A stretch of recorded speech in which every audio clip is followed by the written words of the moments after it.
The latest from KIRO Newsradio and MyNorthwest.com. Good morning. It's 5:02. I'm Manda Factor. Here's what's happening. A Belfair man was in federal court in Tacoma yesterday, accused of plotting to attack the White House UFC event with explosive-packed drones. 21-year-old William Faulkner could face life in prison if convicted. A Puyallup man charged now with trying to drown his own sister in a pool. Police say Brandon Holland also came at an officer who shot him, and a judge has now set bail at $2 million. With this hot stretch settling in, Pierce Transit is offering free rides to cooling centers through the end of the service tomorrow. Just tell your driver you're headed to or from a center. And Mariners pitcher Logan Gilbert is the American League Player of the Week. It's 5:03, time for an early check on traffic, and for that we turn to Chris Sullivan. Good morning. It's a pretty good day. Good morning, Amanda. We're looking at a quiet drive to start. No problems. 35 minutes to get you between most of our destinations. We're looking at 35 from Everett to Seattle or Everett to Bellevue.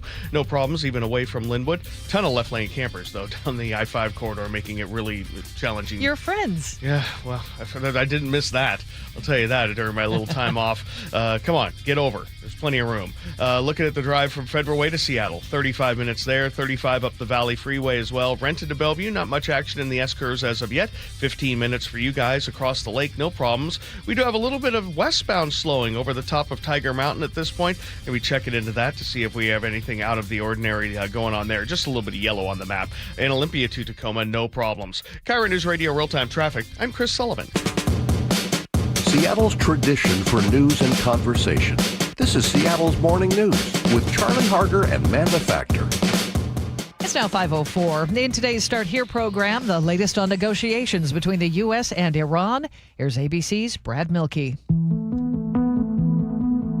Often, when you think of a president signing something like a law or a peace treaty, all the heavy lifting has been done by underlings ahead of time. Lawmakers hash out the details, diplomats go over the exacting language, and then the top dogs sign the thing.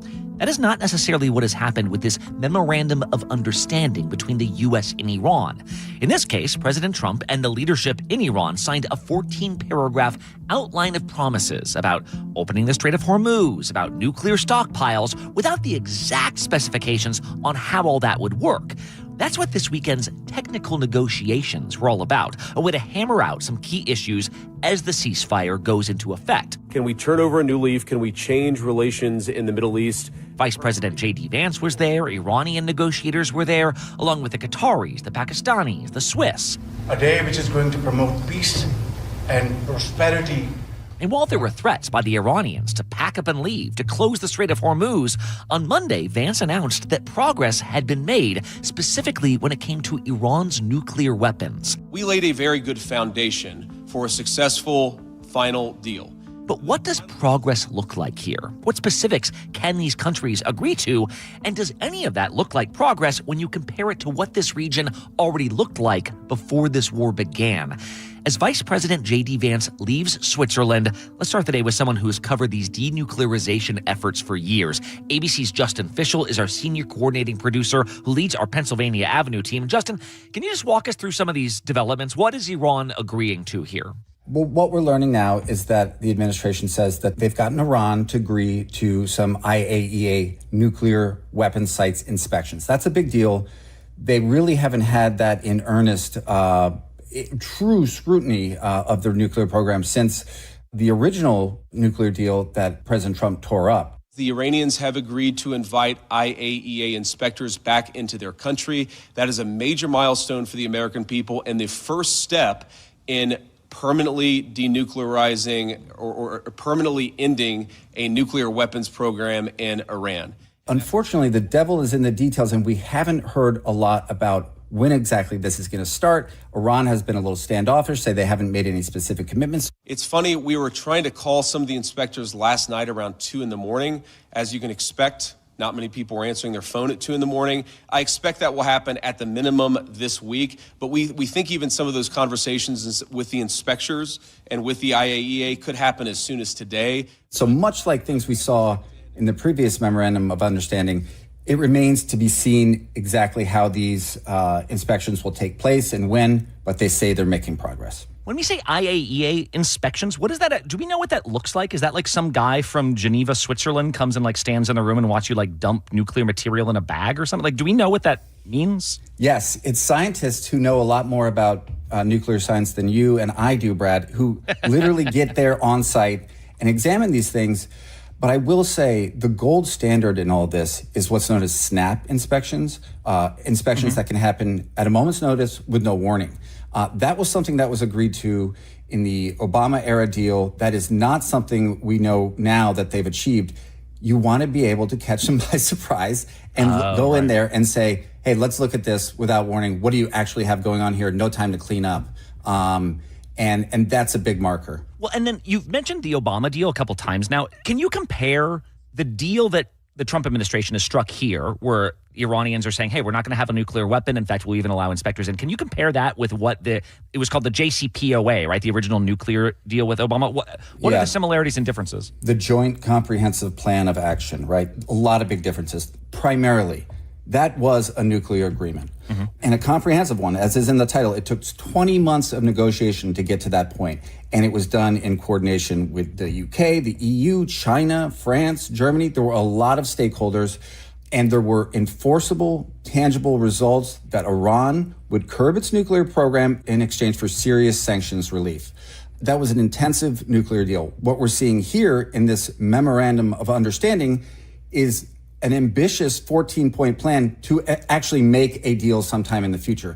And what it does in the short term is it ends the conflict, it creates a ceasefire in the conflict, and it opens that critical water passageway, the Strait of Hormuz, where 20% of the world's oils flow. We've heard that a million times, right? But it is crucial. And what's so interesting about the announcement itself is President Trump said, look, basically this squeezing of the strait is working. Economically, we can't do this anymore. He said, I don't want to be known as the Herbert Hoover presidency. It could cause a depression, right? And they said that I don't want to be Herbert Hoover.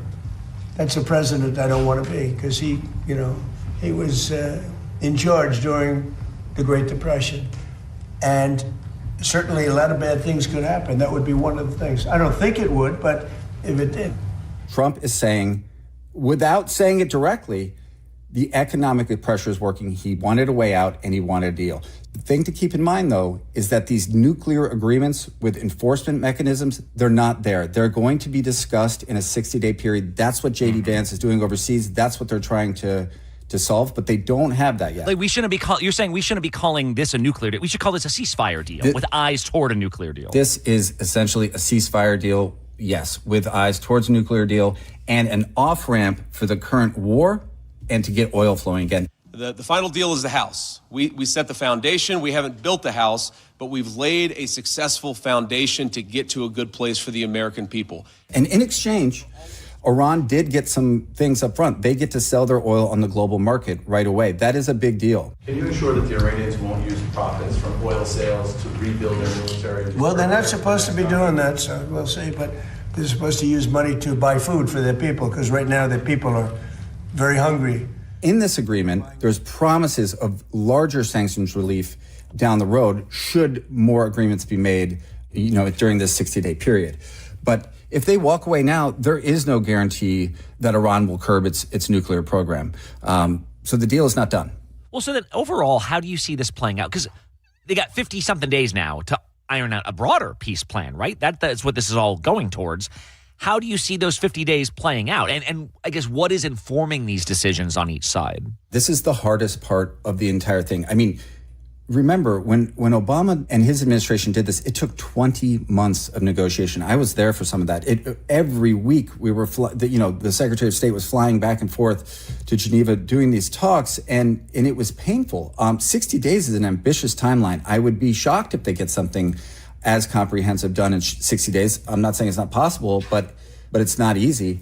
And, just going back to something we were talking about earlier about the major differences between this deal that Trump has come to now and the Obama era deal is war. Today, the United States military continues to carry out large-scale combat operations in Iran. Trump decided to go to war. The U.S. has spent well over $25 billion waging that war in Iran. Of course, 13 service members lost their lives.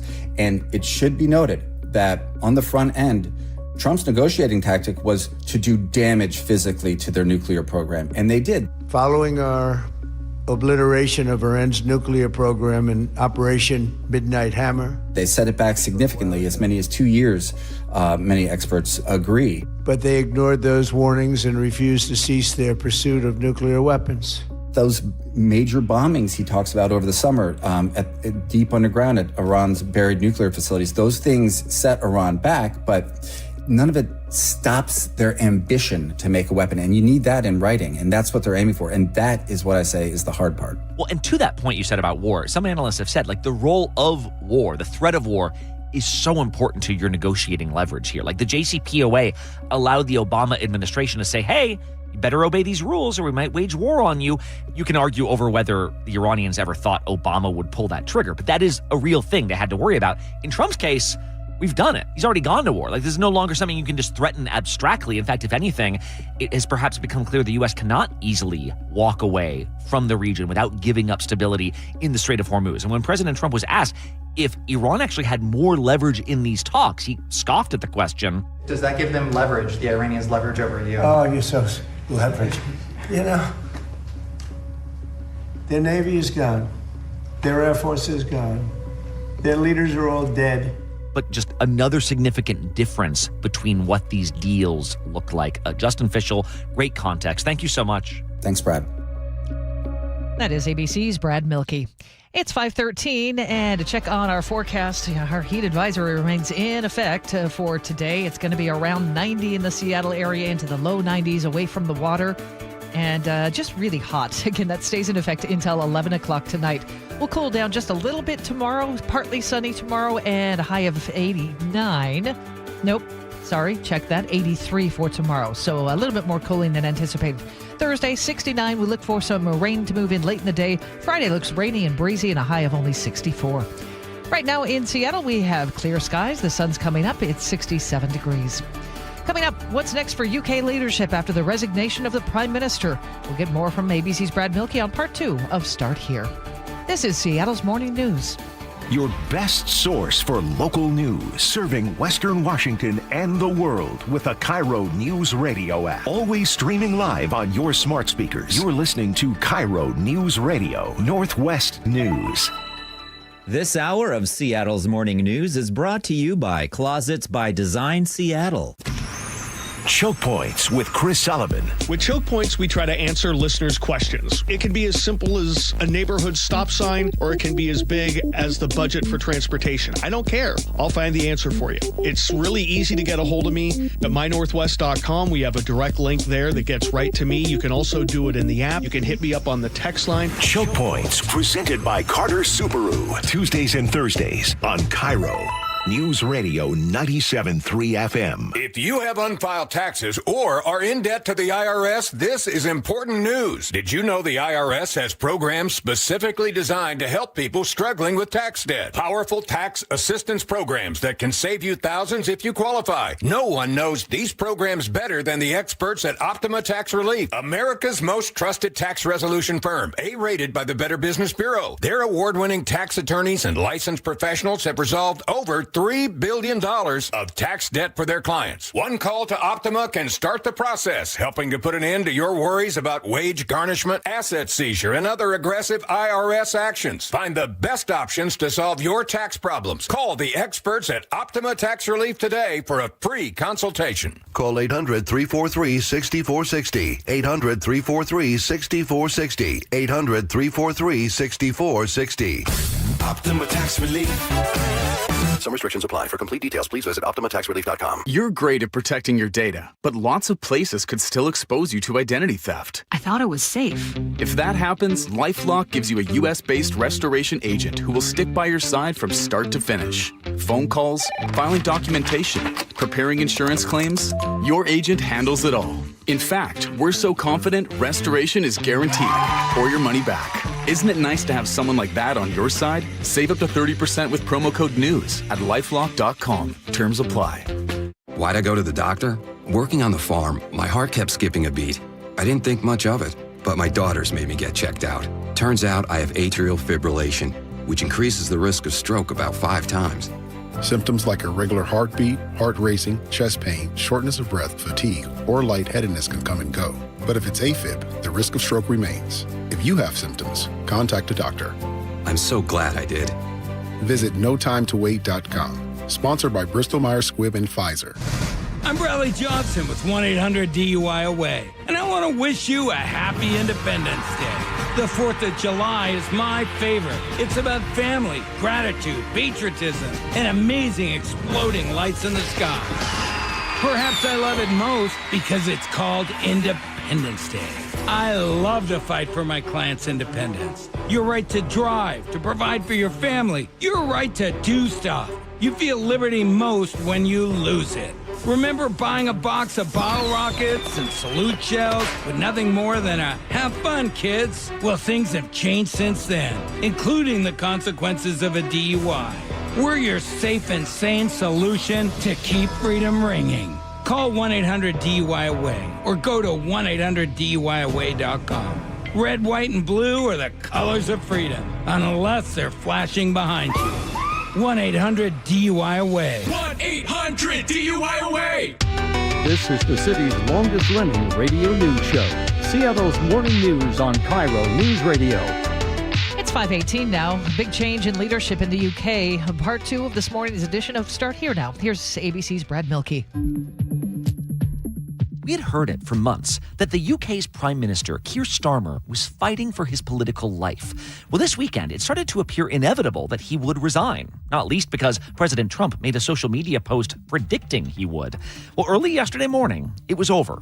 I will resign as leader of the Labour Party. Starmer announced he's leaving his post. The left-of-center Labour Party, which had just regained power after more than a decade of Conservative leadership, they're once again unclear about their direction. But there's not too much time to think about any of that because, oh yeah, a new prime minister's got to get sworn in. So let's take you to London. ABC's chief international correspondent James Longman is with us. James, I trust no one more than you to break this down because I feel like you have been living and breathing this for months. This is your Super Bowl. Can you just explain to us in layman's terms, why did Keir Starmer have to go?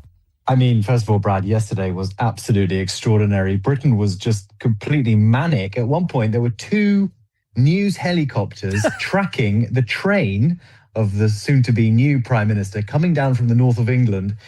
I mean, in real time. I kind of looked at the TV. I was like, why are we watching this train traveling through the British countryside?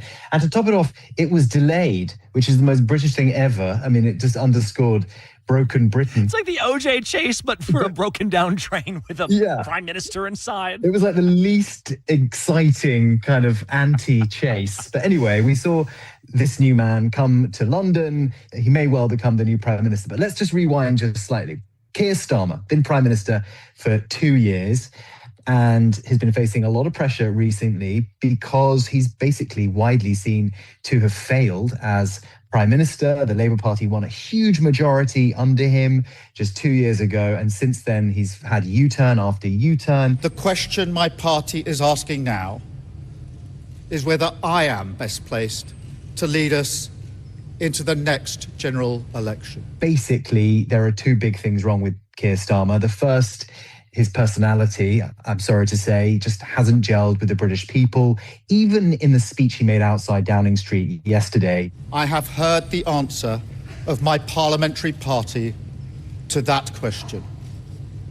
And I accept that answer with good grace. It was all pre-prepared. He was reading off these comments and there was no emotion until right at the end when he spoke about his family, to be fair. But this is the thing, there was no human connection and no direction with the government. You know, this country is widely perceived to be, you know, social services are broken. People don't feel like there's opportunity. There's a huge cost of living crisis. And the Labour Party, for most people in this country, is not a party that has any of the answers. I just wasn't happy with some of the things he was doing, so hopefully we can have a bit of a change now going forward. Probably a good idea with the way things are going at the moment. His party's not behind him. So if I was in position, yes, I would probably resign as well. And in the end, he was no match for the popularity of the man who is now described as the King of the North, Andy Burnham, who is plain speaking, normal, and likely his replacement as Prime Minister.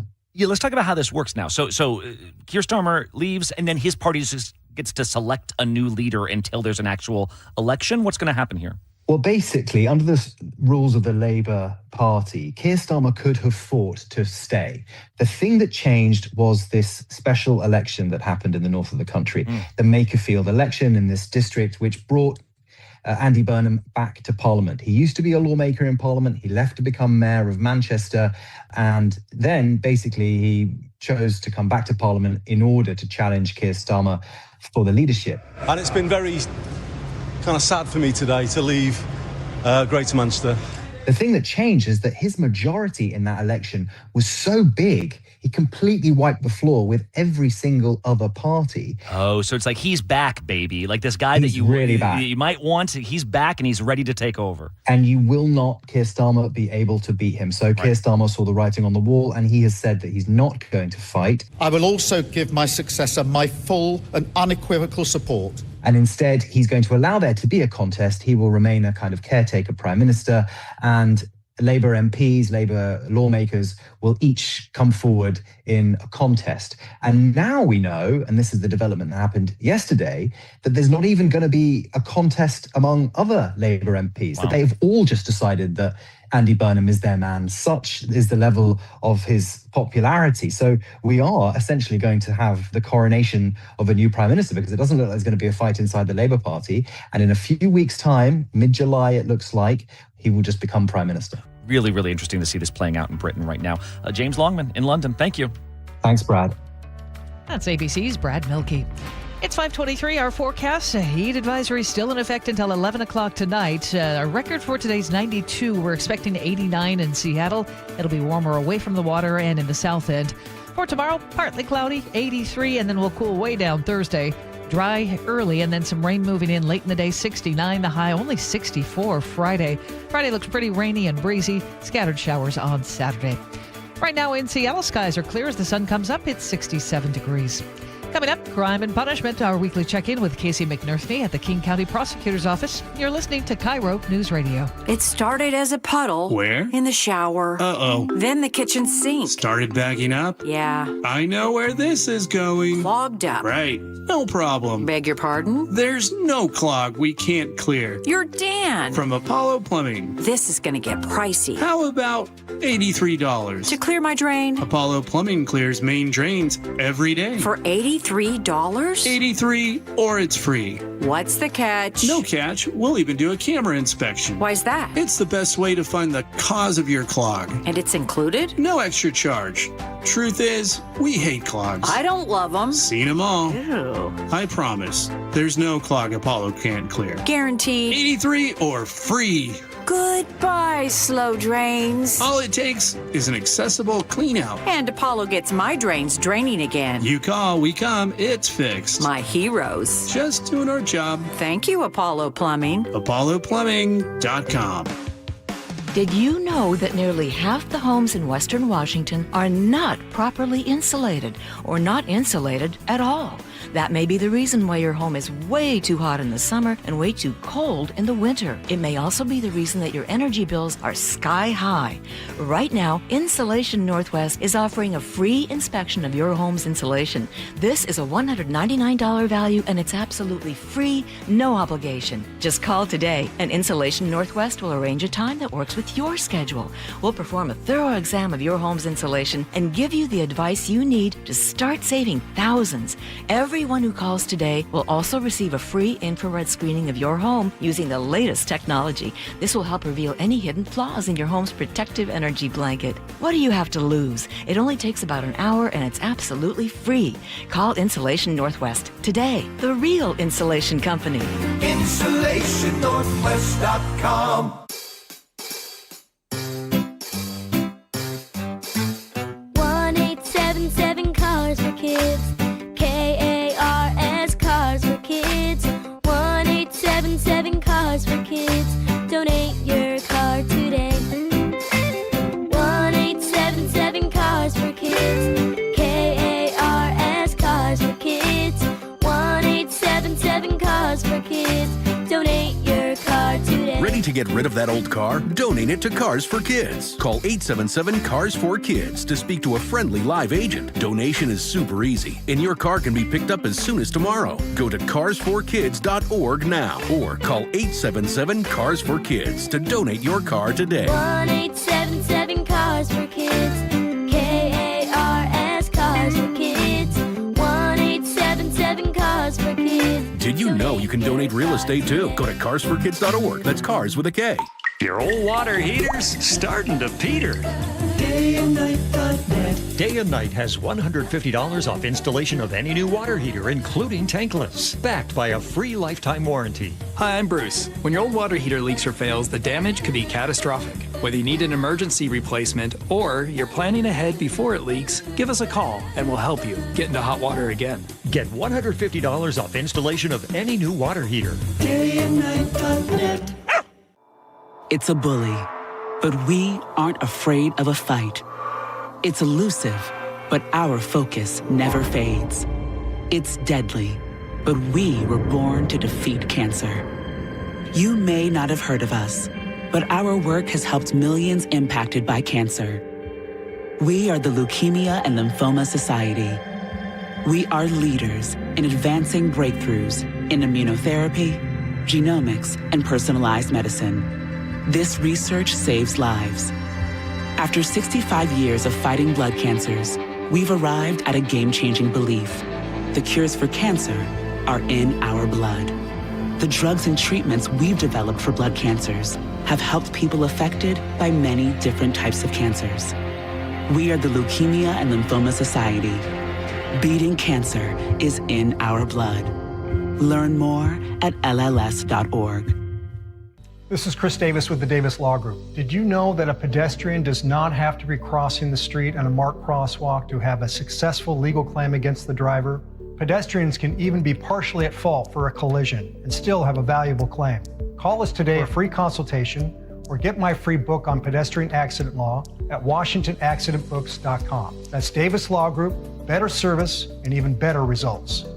Looking for a simple solution to hair loss this summer? Get the same breakthrough one-day treatment I received at Advanced Hair during their once yearly summer savings event. Your own natural hair begins to regrow the very next day, and Advanced Hair guarantees it will grow. Take advantage of your flexible summer calendar and get the most hair for your dollar during their best offer of the year. For details and a free consultation, call 425-449-8185, advancedhair.com. Giving your liver a spring cleaning is easy with Active Liver. From New Nordic, search for Active Liver by New Nordic on Amazon, CVS, Wegmans, or GNC. RV buyers save thousands at the 10th Annual Summer RV Blowout Sale, June 18th through the 28th at the Evergreen State Fairgrounds. Top manufacturers with every floor plan imaginable, exclusive dealer rebates, huge discounts on new and used models, factory reps on site, enjoy free lunch, plus a year's worth of free camping. The 10th Annual Summer RV Blowout Sale, June 18th through the 28th at the Evergreen State Fairgrounds in Monroe, hosted by Open Road RV, free parking and admission. KIRO Newsradio 97.3 FM Northwest News. Now, the latest from KIRO Newsradio and mynorthwest.com. Good morning. It's 5:30. A 21-year-old man from Belfair is suspected in a terror plot targeting the UFC event at the White House. The Justice Department alleges William Faulkner conspired to commit murder. U.S. Attorney Charles Neal Floyd says Faulkner's role in the alleged plot involved drones loaded with explosives. If it wasn't for the intervention of law enforcement, I do believe they could have carried out maybe not the plans that they had ultimately hoped to achieve, but certainly they could have caused a mass casualty event at the White House. Floyd says the drones were meant to drive crowds into an area where armed co-conspirators would be stationed. Faulkner's now in federal custody, facing up to life in prison. A jury has convicted an Everett man of killing his girlfriend and trying to pass it off as a suicide. The Everett Herald reports 29-year-old Nestor Hernandez-Melgar was found guilty on all charges yesterday. Prosecutors say he killed 37-year-old Lindsay Gary in November of 2024. He called 911 claiming she had hanged herself. Police arrested him at the scene partly because the couple had a no-contact order. The jury convicted him of first-degree murder, burglary, and violating that court order. Seattle fire crews put out flames in Seward Park near a synagogue early this morning. We get the details from KIRO 7 TV's Raji Sinha. This garage and a home right next to it was severely damaged with this fire. Crews report that it started in that garage and spread to the residence that's right next door. This is right behind an Orthodox synagogue that sits on South Morgan Street, and the fire department has taken over the entire parking lot for that area, and now they are spraying down this garage and the building to make sure that the fire doesn't spark back up. Fresh off a historic first World Cup win, Egypt's national soccer team is headed back to Spokane, not Seattle. Team officials say a request to stay in Seattle after Sunday's victory over New Zealand in Vancouver was denied by unspecified security authorities. Manager Ibrahim Hassan says the change forces the squad into extra travel ahead of Friday's match against Iran at Seattle Stadium. The team had hoped to avoid fatigue by moving directly to Seattle. Instead, players returned yesterday to their Spokane base on a FIFA-provided charter flight. Well, the Seattle Sports Commission says there's no better shot than the World Cup at showing the city is ready for more big-time events. KIRO 7 TV's Monique Minglavin sat down with the commission's president and CEO. Beth Knox is known as the Seattle World Cup host city board chair. It's also an opportunity to position Seattle on that global stage. The World Cup is a world stage, the single most watched sporting event on the planet, an estimated 6 billion people. But this main event is also an audition. So that we get hopefully better consideration for future events that we want to host here. That includes the Women's World Cup in 2031. Seattle is one of 14 cities in the U.S. up for consideration. And a Mariners starting pitcher is the American League Player of the Week. 6th strikeout for Logan Gilbert on his game today here at T-Mobile Park. Gilbert was lights out in 2 starts, posting a 1.35 ERA. Mariners won both games he pitched. Gilbert struck out 10 against Baltimore, then followed it up with 8 more against Boston Sunday on his first Father's Day as a dad. It's 5:33. Time for a check on traffic on this early Tuesday morning. What's up, Sully? Well, not much. We're in a pretty good spot. So far, so good. With a little bit of building volume on northbound 167. As you work your way to the north end, they're tying into 405. But overall, under 40 minutes from Puyallup up to Renton. And then Renton to Bellevue is only 15. Olympia to Tacoma, no problems for you guys. And I could use some help for my drivers coming up from Olympia today or heading down to Olympia. Little Birdie told me that the new HOV lanes are open. They're through Stillicum DuPont Road, so that should be fun. A little See if you can confirm that for me on the text line, Muckleshoot Casino Resort text line, 888-973-5476. Voice to text, have your passenger text. Don't you do it till you get where you're going. But I'd love to know, that's the word, is they're open, and that would be sweet. Federal Way to Seattle, about 35 minutes. Coming down from the north end, still under 40. Everett to Seattle or Bellevue, Lake Bridges are quiet. KIRO Newsradio Real-Time Traffic, I'm Chris Sullivan. Well, here comes the heat again. Our record today is 92. We are expecting 89 in Seattle in the sunshine. We'll cool off to about 83 for tomorrow with partly cloudy skies. We'll be dry to start Thursday. Some rain rolls in late 69 for Thursday. And then Friday looks like a rainy, breezy day with a high of only 64. Right now in Seattle, skies are clear at 67 degrees. Your best source for local news, serving Western Washington and the world with a KIRO Newsradio App. Always streaming live on your smart speakers. You're listening to KIRO Newsradio Northwest News. Reliable, refreshing, and ready every morning. Seattle's morning news. We check in with Casey McNartney from the King County Prosecuting Attorney's Office for our Crime and Punishment segment. And punishment is what we're paying attention to today because, Casey, I don't think a lot of people have actually been to a sentencing in a courtroom. Most people haven't. And I would encourage people to go because it really helps you understand the court system better. You see firsthand exactly what the judge has to consider. You hear arguments from prosecutors and defense. And then there's also the opportunity for victims to address the court. And that can be so powerful. Even the cases that are routine for attorneys can be really powerful for the public to see. And really, anytime that you go to a sentencing, regardless of what the charge is, it's usually something that you remember. And of course, the more serious the charge, the more impactful it can be. That they can be really moving testimony. And then, it shows you how hard it is to be a judge to hear all of those arguments, because usually both sides make pretty well thought out arguments, and then you have to consider what the victims say and the court rules. And so it's a memorable experience. Those usually happen on Fridays or when there's a holiday like last week on Thursdays.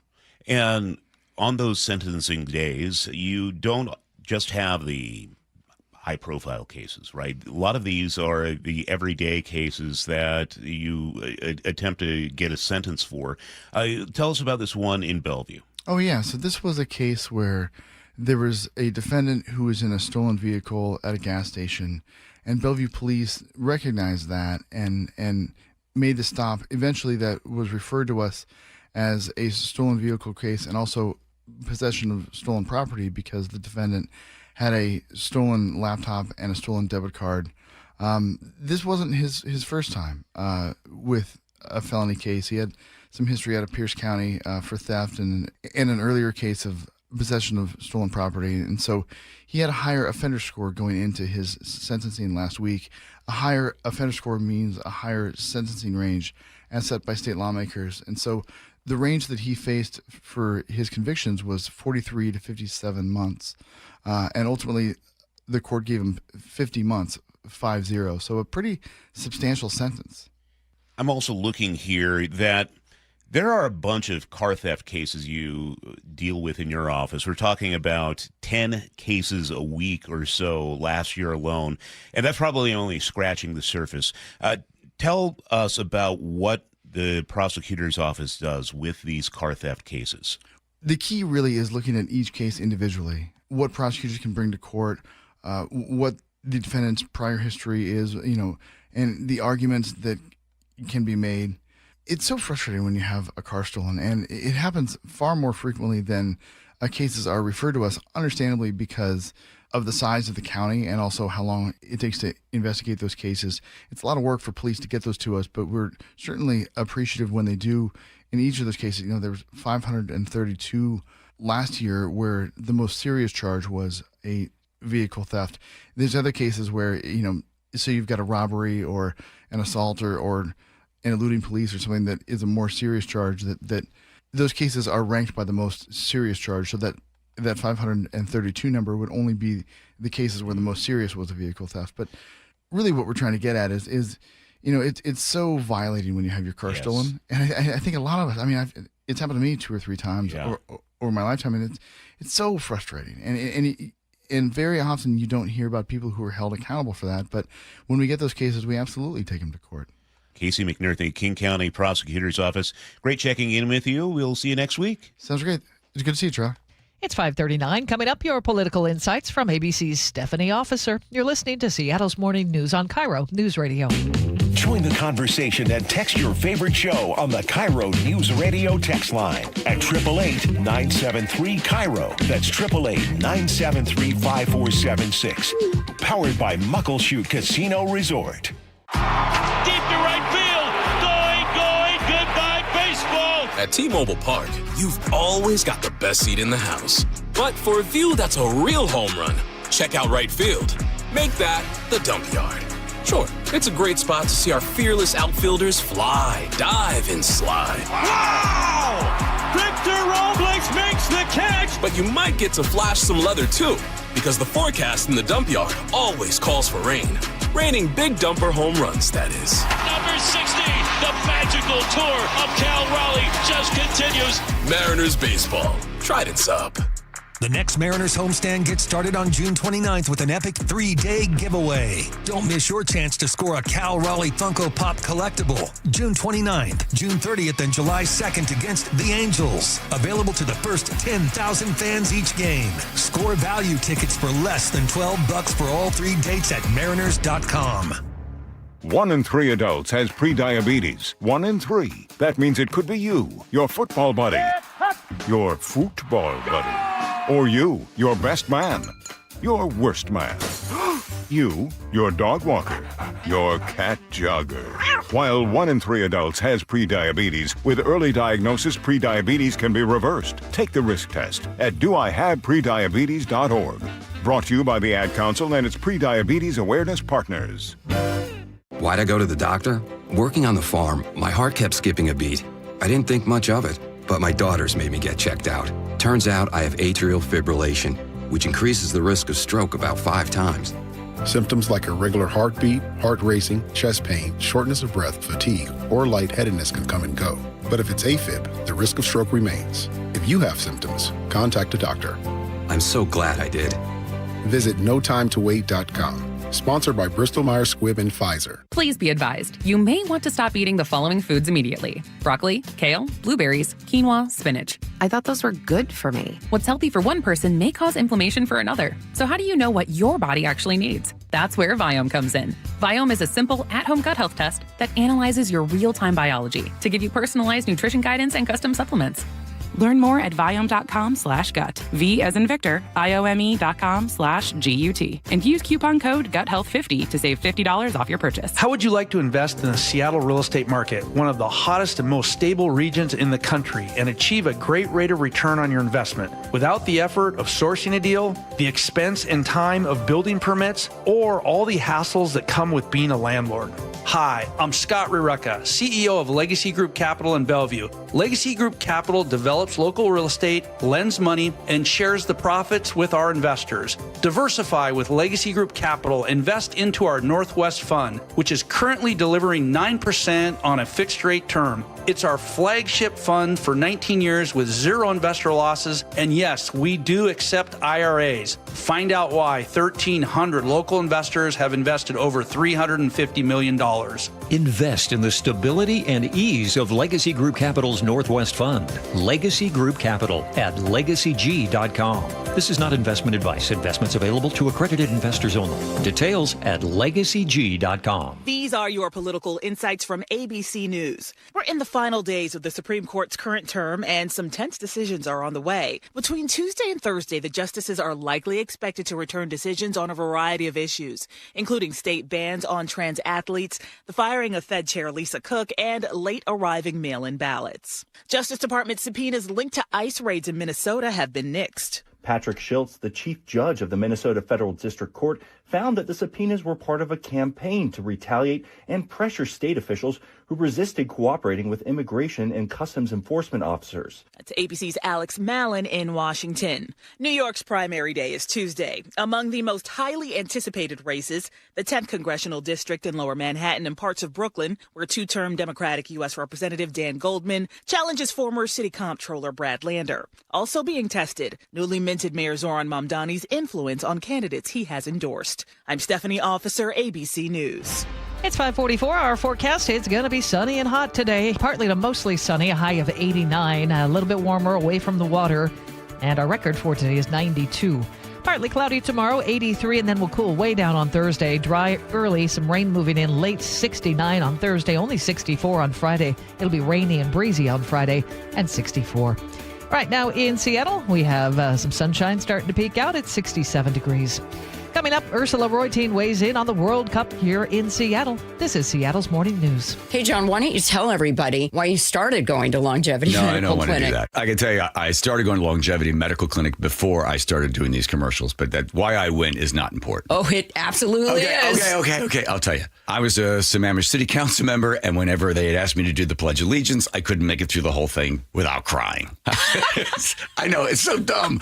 I mean, I know I'm patriotic, but what the heck? So I go into Longevity Medical Clinic, and I explained this to them, that there's something wrong with my hormones or something, and they see the testosterone and the estrogen are all out of balance. We balance all that stuff, and I can do the Pledge of Allegiance without crying. But I've also noticed that I deal with stress a lot better, don't I? Yes, you're a lot easier to live with because you're getting more sleep, you have more energy, you're better organized, and I'm not helping you look for your car keys every morning. Right, because now I've taken the steps to take care of my mind and body. I strongly recommend anybody get the free health analysis at lmclinic.com. That's lmclinic.com. Every 2 minutes, an American is sexually assaulted.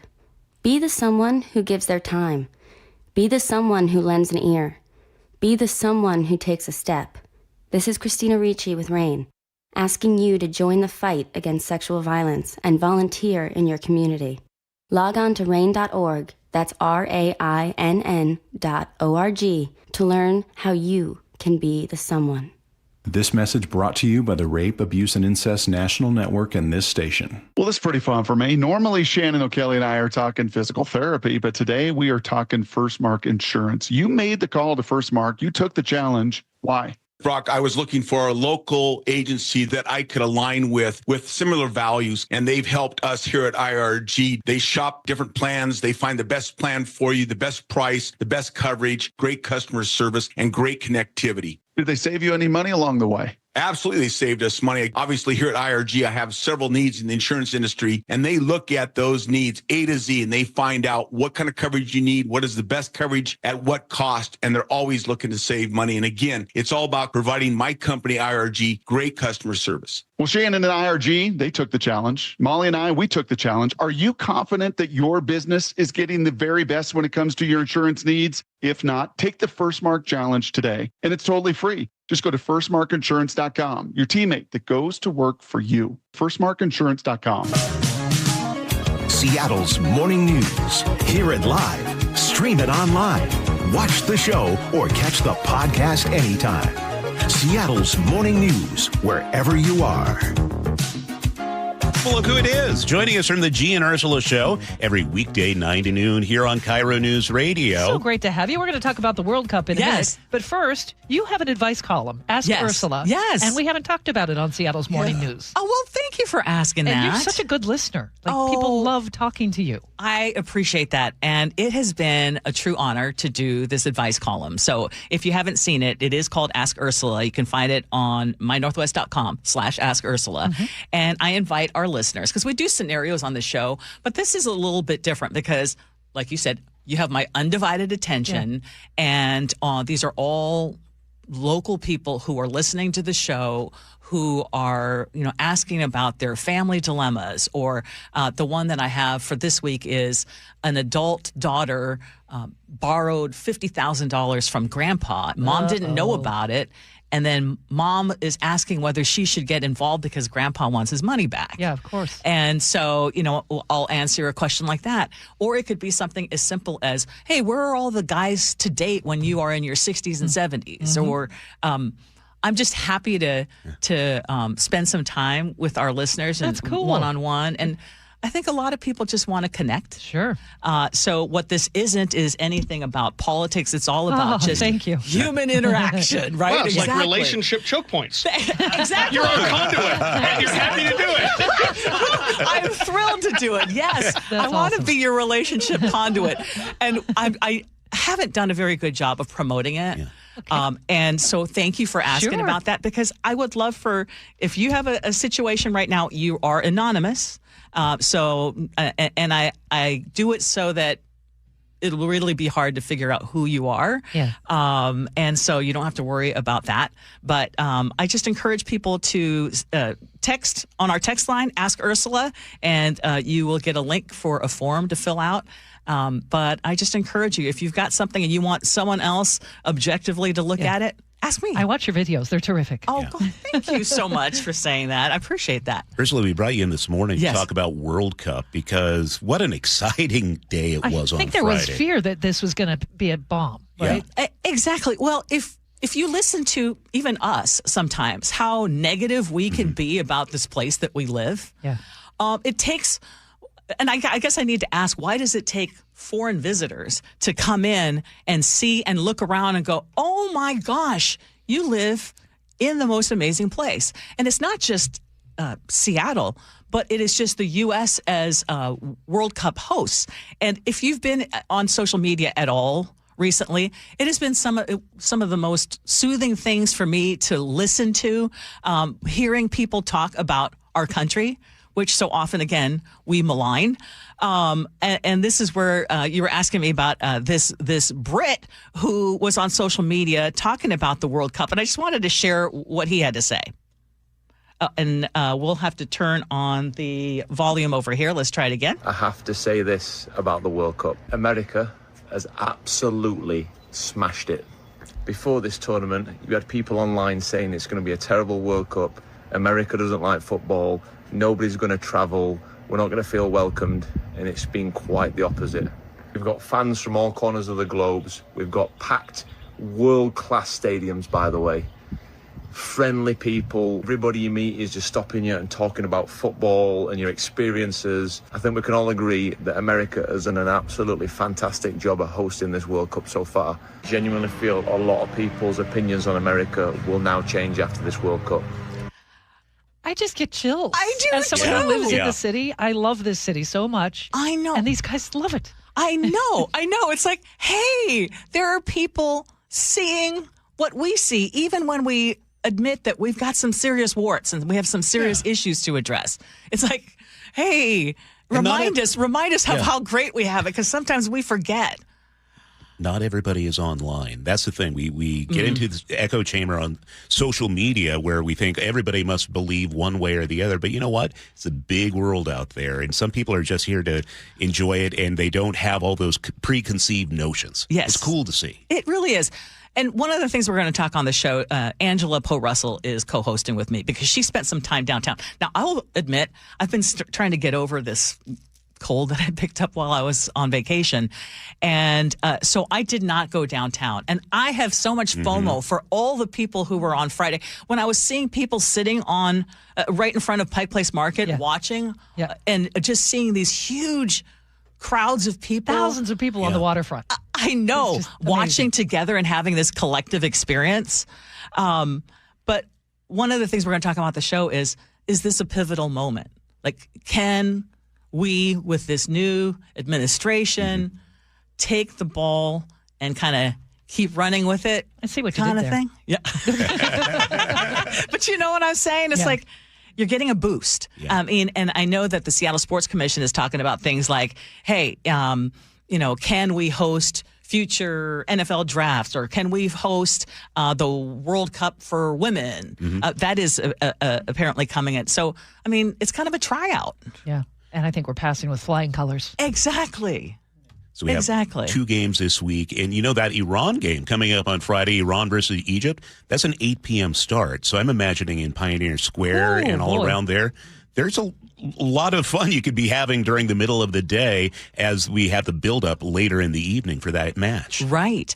Well, and isn't there a chance for Seattle to host the Team USA to come through again? We have to win in Santa Clara, I think. Or... That's what Luke was saying. Yeah, I know. I know there's Luke totally dorked out over here about this World Cup. If you need to know anything about World Cup. Well, he's going to join us at 9 o'clock as well, and so we'll ask him about that. But it was beautiful. Kudos to everybody who played a role in all of that, and I hope the fun just continues this week. Me too. Ursula Reutin, G and Ursula coming up 9 to noon. It's now 5:54. It's going to be another hot day. 89, the expected high in Seattle. Our record is 92. We'll be partly to mostly sunny today. For tomorrow, partly cloudy, cooling off to 83, and then real relief on Thursday. It'll be dry early on, but will stay mostly cloudy, likely some rain late in the day, and only 69 for the high. Friday, rainy and breezy, 64. So far for the weekend, it looks like you'll probably get a little wet on Saturday, showers and 63, drying out again on Sunday. Right now in Seattle, sun's coming up. It's clear and 67 degrees. Glad to have you with us for Seattle's Morning News on Tuesday. It's the 23rd of June. Coming up, KIRO Newsradio's Luke Ducey reports on the arrest of a man from our state connected to an attack planned at the UFC fight on the White House lawn held a couple of weekends ago. Also at 6:15, Sully has a choke point to grab bag of all sorts of traffic topics that Sully missed while he was out. That's on the way. We'd love to hear from you on our Muckleshoot Casino Resort text line at 888-973-5476. You're listening to Seattle's Morning News on KIRO News Radio. Choke Points with Chris Sullivan. With Choke Points, we try to answer listeners' questions. It can be as simple as a neighborhood stop sign, or it can be as big as the budget for transportation. I don't care. I'll find the answer for you. It's really easy to get a hold of me at mynorthwest.com. We have a direct link there that gets right to me. You can also do it in the app. You can hit me up on the text line. Choke Points, presented by Carter Subaru. Tuesdays and Thursdays on KIRO News Radio 97.3 FM, KIRO FM, and HD1 Tacoma, Seattle. You know, I used to think all money managers were the same until I spoke with Fisher Investments. Really? How different are they? Fisher's investment counselors are dedicated to service, not sales, keeping clients up to date on their portfolio. Well, they probably just invest in a bunch of mutual funds like I do. Nope. They build a tailored portfolio based on their clients' personal goals. helping them stay on track for a comfortable retirement. Well, they must make commissions selling products. Actually, Fisher doesn't sell any commission-based products. They're a fiduciary, and they believe that's a conflict. Then they have some kind of complex fee structure. Nope. Fisher has a simple, transparent fee that's a percentage of their client's portfolio. So they do better when their clients do better. It sounds like Fisher really is different. Couldn't have said it better myself. Fisher Investments. Clearly different wealth management. Learn more at fisherinvestments.com/different. Investing in securities involves the risk of loss. My name is Carlos, and I'm a Cub Scout. I'm here to talk to you today about becoming a scout like me. Cub Scouts get badges for doing fun activities, and we make friends. Scouts go camping, climbing, and fishing, and swimming together. We play sports and go to parades. Scouts also help people and become the best versions of themselves. Visit bascout.org to find a pack near you, get any questions answered, and sign up for Cub Scouts online.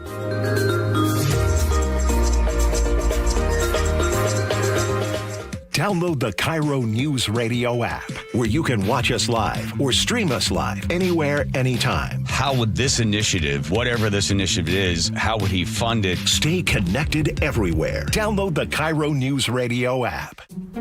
Honey, did you invite the minions over? Hello. Well, you know how we talked about getting Wi-Fi from Xfinity? Yeah.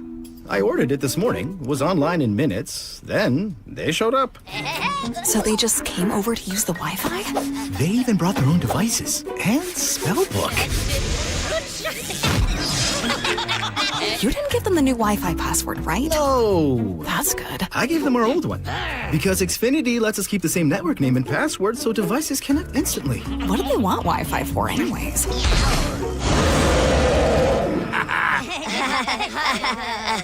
Better not to know. Plausible deniability. Get streaming or scheming instantly with same-day Wi-Fi from Xfinity. Plus, lock in one price for the most reliable fiber-powered Wi-Fi for 5 years. Guaranteed. And see Minions and Monsters only in theaters. Xfinity. Imagine that. Restrictions apply. Not available in all areas. Use of fiber coaxial cable. Learn more at xfinity.com/same-day Wi-Fi. I just can't dig it. Dig what? My water line. Needs replacing? And I don't want digging in my yard. And maybe your driveway. Can't dig it. Don't dig it. But how do you? Apollo Plumbing replaces water lines without digging up your yard. You're Dan. From the Ready Right Now plumbers. Apollo Plumbing. Our trenchless technology replaces water and sewer lines. Without digging up my yard? 2 little holes is all it takes. Sounds better. Faster, too. And my yard? Like we were never there. Sounds spendy. Not so much. Oh? In the end, about the same as that messy digging you don't want. How do you figure? Think about that landscaping you love. Yeah? Trenchless means you won't be paying to replace it. Or my driveway. We run everything underground. Trenchless? Do them all the time. How about... Easy payments? Yeah. With approved credit. Sure thing.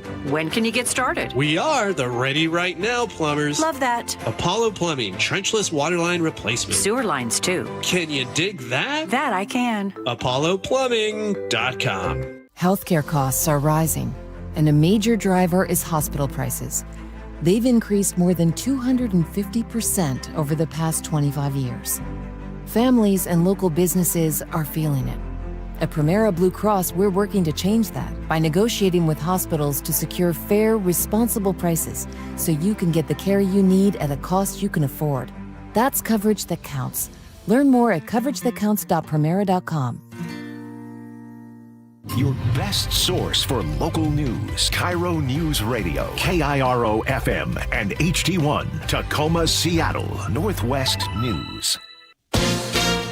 ABC News, I'm Sherry Preston. Cuts coming to America's intelligence community. Sources tell ABC that Bill Pulte, the new acting director of national intelligence, has started lots of layoffs. ABC's Karen Waugh is in Washington. Pulte has promised to cut hundreds of jobs. His appointment by President Trump has faced bipartisan backlash because Pulte has no experience in intelligence. The Office of the Director of National Intelligence has not returned a request for comment, and it was not immediately clear how many jobs had been affected.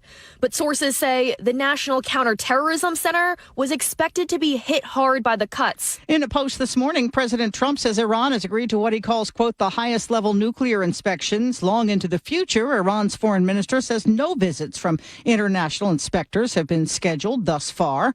Dangerously hot weather settling in over much of Europe, with temperatures expected in the mid-90s or higher for several days. This is ABC News.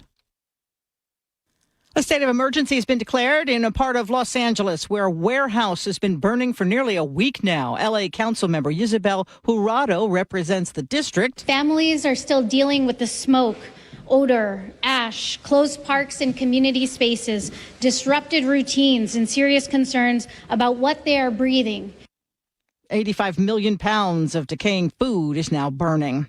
Who is the loudest man on earth? Joseph McGrail Batup, that's who, an Australian air conditioning cleaner and an honorary town crier. Oh, yeah! Oh, yeah! Oh, yeah! My lords, my ladies and gentlemen, welcome to Canberra! That's him in his role as town crier. It was a different yell of the word now at 122.4 decibels that won in the Guinness World Record last week. To do it, he beat out the previous loudest person in the world, a school teacher from Northern Ireland. Sherry Preston, ABC News.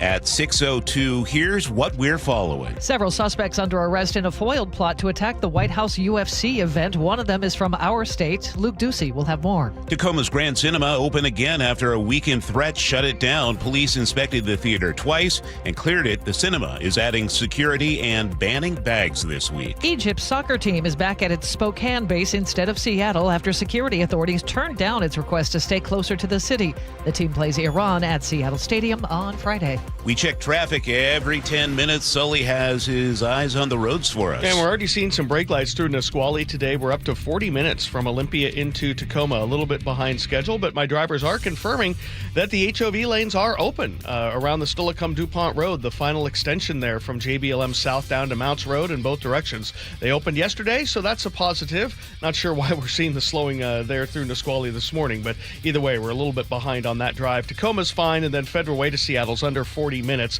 Valley Freeway, about what you should expect at 6:03, about a 40-minute trip, breaking here and there, usual places. And Renton to Bellevue's already running at 20. Lake Bridges are fine. Coming down from the north end, we're under 40 minutes from Everett to Seattle or Bellevue. So far, so good out of the north end.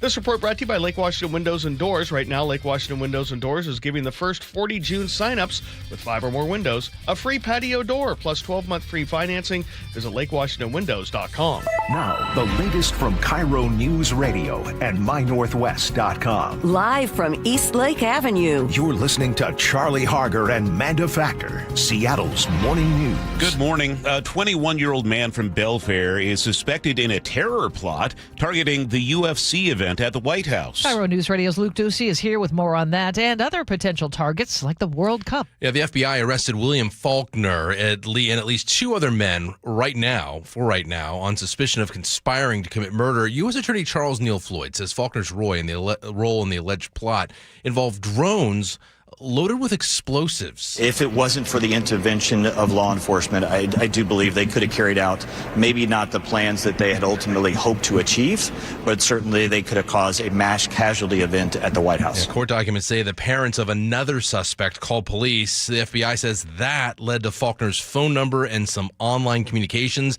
They claim Faulkner talked about loading drones with explosives and flying them into the crowd on the White House lawn. He knew about the weights that drones could carry. He knew about protecting them from intervention such as Faraday shielding.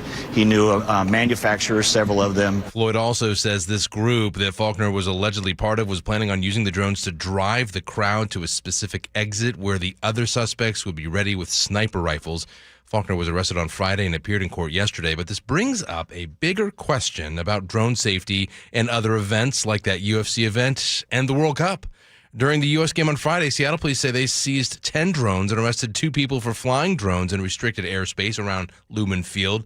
I recently talked with an expert, Melissa Swisher at SkySafe, which is a company that specializes in drone detection. She tells me most drones they detect are flying reconnaissance missions to get the lay of the land to see how police might react. Do I think a drone's going to go over a stadium and blow something up? No, I don't. But I think what you're going to continue to see is that evolve. But I think that we're going to be prepared as we go into that next phase. Well, it seems like we're potentially there, according to the FBI. I'll have much more from Swisher, by the way, in a tech talk for later on this week. As for that UFC event at the White House, the FBI says they're still looking for more people of interest and suspects in the case. Okay, Luke Ducey reporting live. It's coming up on 6:06. Seattle fire crews put out flames in Seward Park near a synagogue early this morning. KIRO 7 TV's Ranji Sinha is on the scene. This garage and a home right next to it was severely damaged with this fire. Crews report that it started in that garage and spread to the residence that's right next door. This is right behind an Orthodox synagogue that sits on South Morgan Street, and the fire department has taken over the entire parking lot for that area, and now they are spraying down this garage and the building to make sure that the fire doesn't spark back up. Seattle Mayor Katie Wilson has been studying the city's massive budget deficit for months, and now we're finally getting a look at what might be ahead for taxpayers. City's budget shortfall is nearing $500 million over 3 years. The mayor says spending cuts alone won't be enough to fix the gap. Fox 13 Seattle reports she's looking at new revenue options, such as creating a local capital gains tax. Expanding the city's existing payroll tax also on the table. We'll see her official budget proposal in September. Keeping you informed since 1974. This is the city's longest-running radio news show. Seattle's Morning News on KIRO Newsradio. Yes. Tuesday morning. You ready for the heat? No. Doesn't matter. It's coming. Yeah, Nick Allard will talk about it in about 5 minutes, but it looks like pushing 90 today in Seattle. It looks like it's going to cool off a little quicker, though, so that's good. Yeah, just in time for weekend plans. Some rain on Friday. Well, this is Seattle's Morning News. This hour is brought to us by American Crawl Space and Pest Control. Sully, you have a choke point coming up. Yeah, what's on the menu this morning? A little chicken, a little fish. Excellent. And something very interesting on Google Maps, which is wrong, but it's fun and really annoying. I'll bring that up. That's coming up, here, in about 10 minutes? Yeah. All right. And also we'll have ABC's White House correspondent Karen Travers with the latest reaction to peace talks between the U.S. and Iran. It's now 6:08. We are a step closer to learning whether the teen accused of murdering his parents and 3 siblings will be tried as an adult. The update from KIRO 7 TV's Elle Thomas. Prosecutors say he was just 15 when he murdered his family in their Falls City home in October of 2024. Soon after, prosecutors charged him with 5 counts of murder and 1 count of attempted murder. But the decision on where to hear the case has been largely delayed. The new hearing is now scheduled for September. He does remain in custody. A jury has convicted an Everett man of killing his girlfriend, trying to pass it off as a suicide. Everett Herald reports 29-year-old Nestor Hernandez Melgar was found guilty on all charges yesterday. Police say he killed 37-year-old Lindsay Geary in November of 2024.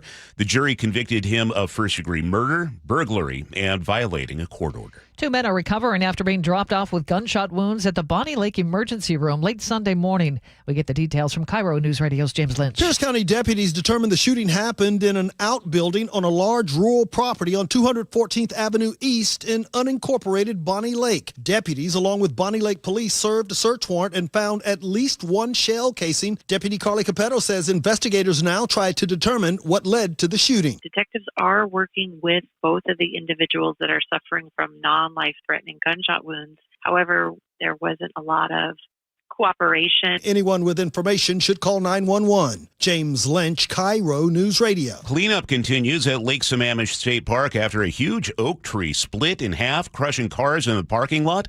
KIRO 7 TV's Madeline Ottley reports first responders had a tough time getting to the scene. Crowds of people trying to take photos and videos of what happened. I had to use my siren just to try to clear the path. And it was a good chunk of, probably 200 feet of getting through people before I could even see what the extent of the problem was. If you see crews responding to a situation like this, back up and give them a little space. Not only is that crowding going to make their job more difficult, it also could put your safety at risk too. A massive 400-year-old Douglas fir in Lakewood is coming down today on purpose. The News Tribune reports the 150-foot tree is sick and rotting. An arborist says the giant tree is leaning and at risk of falling on nearby homes. Crews are shutting down Lake Steilacoom Drive Southwest today and tomorrow. The removal project will cost the city $29,000. The historic wood won't go to waste, though.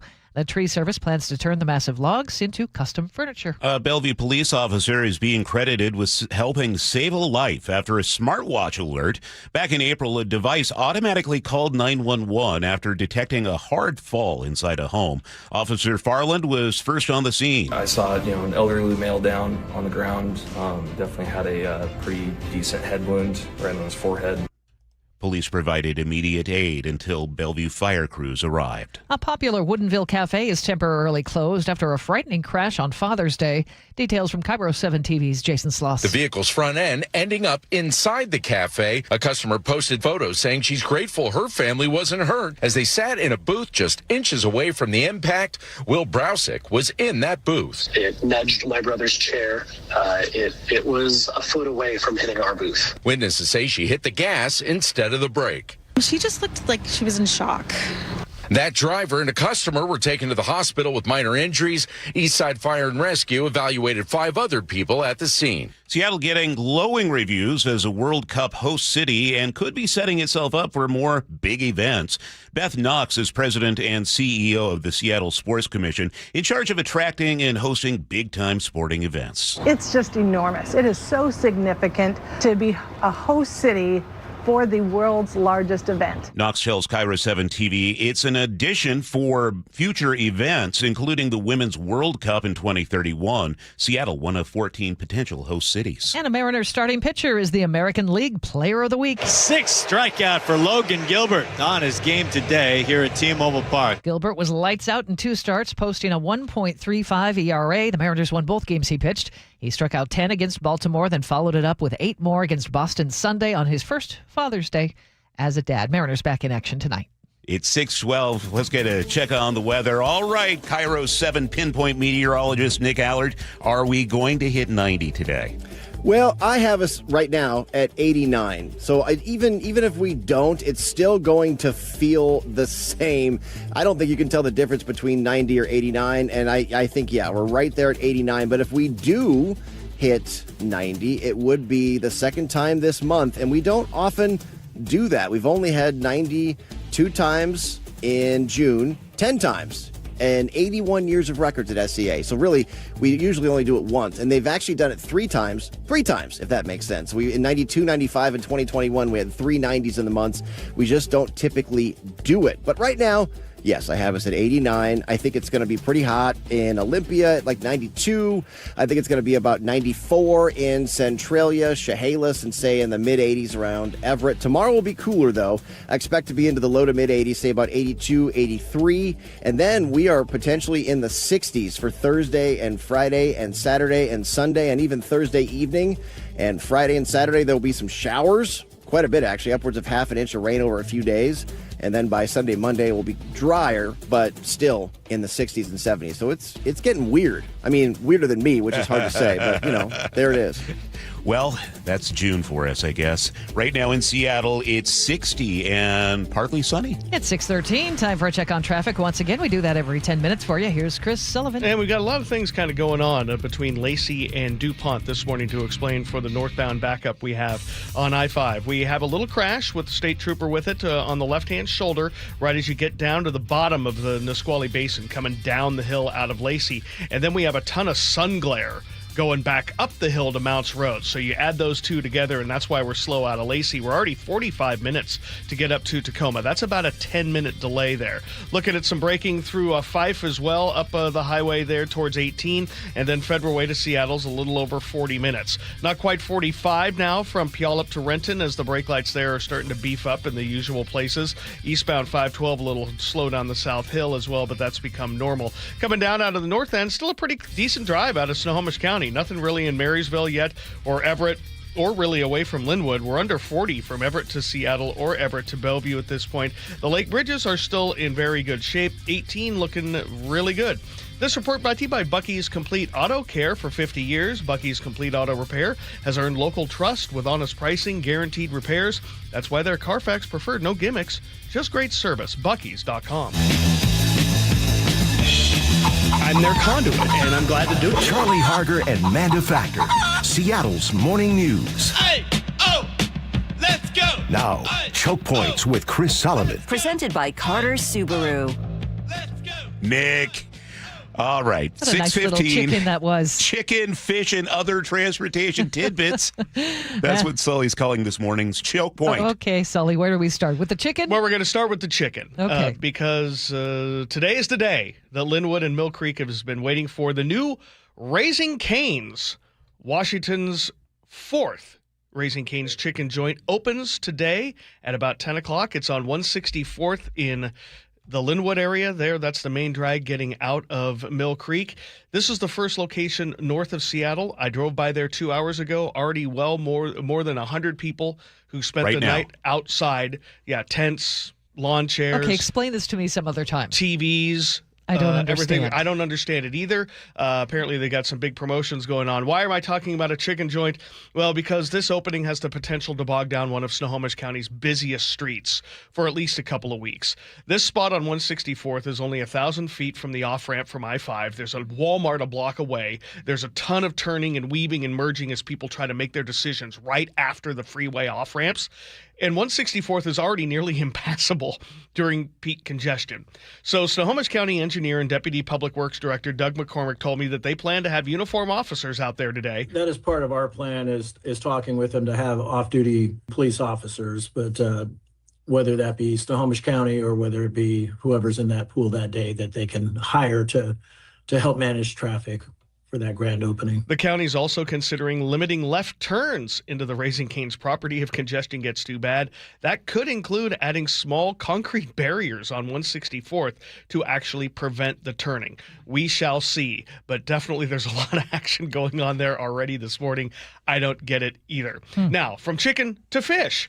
Drivers have been experiencing a new fish culvert detour in Kitsap County. It started last week on Sedgwick Road, just northeast of Bethel, about 1.5 miles from SR 16.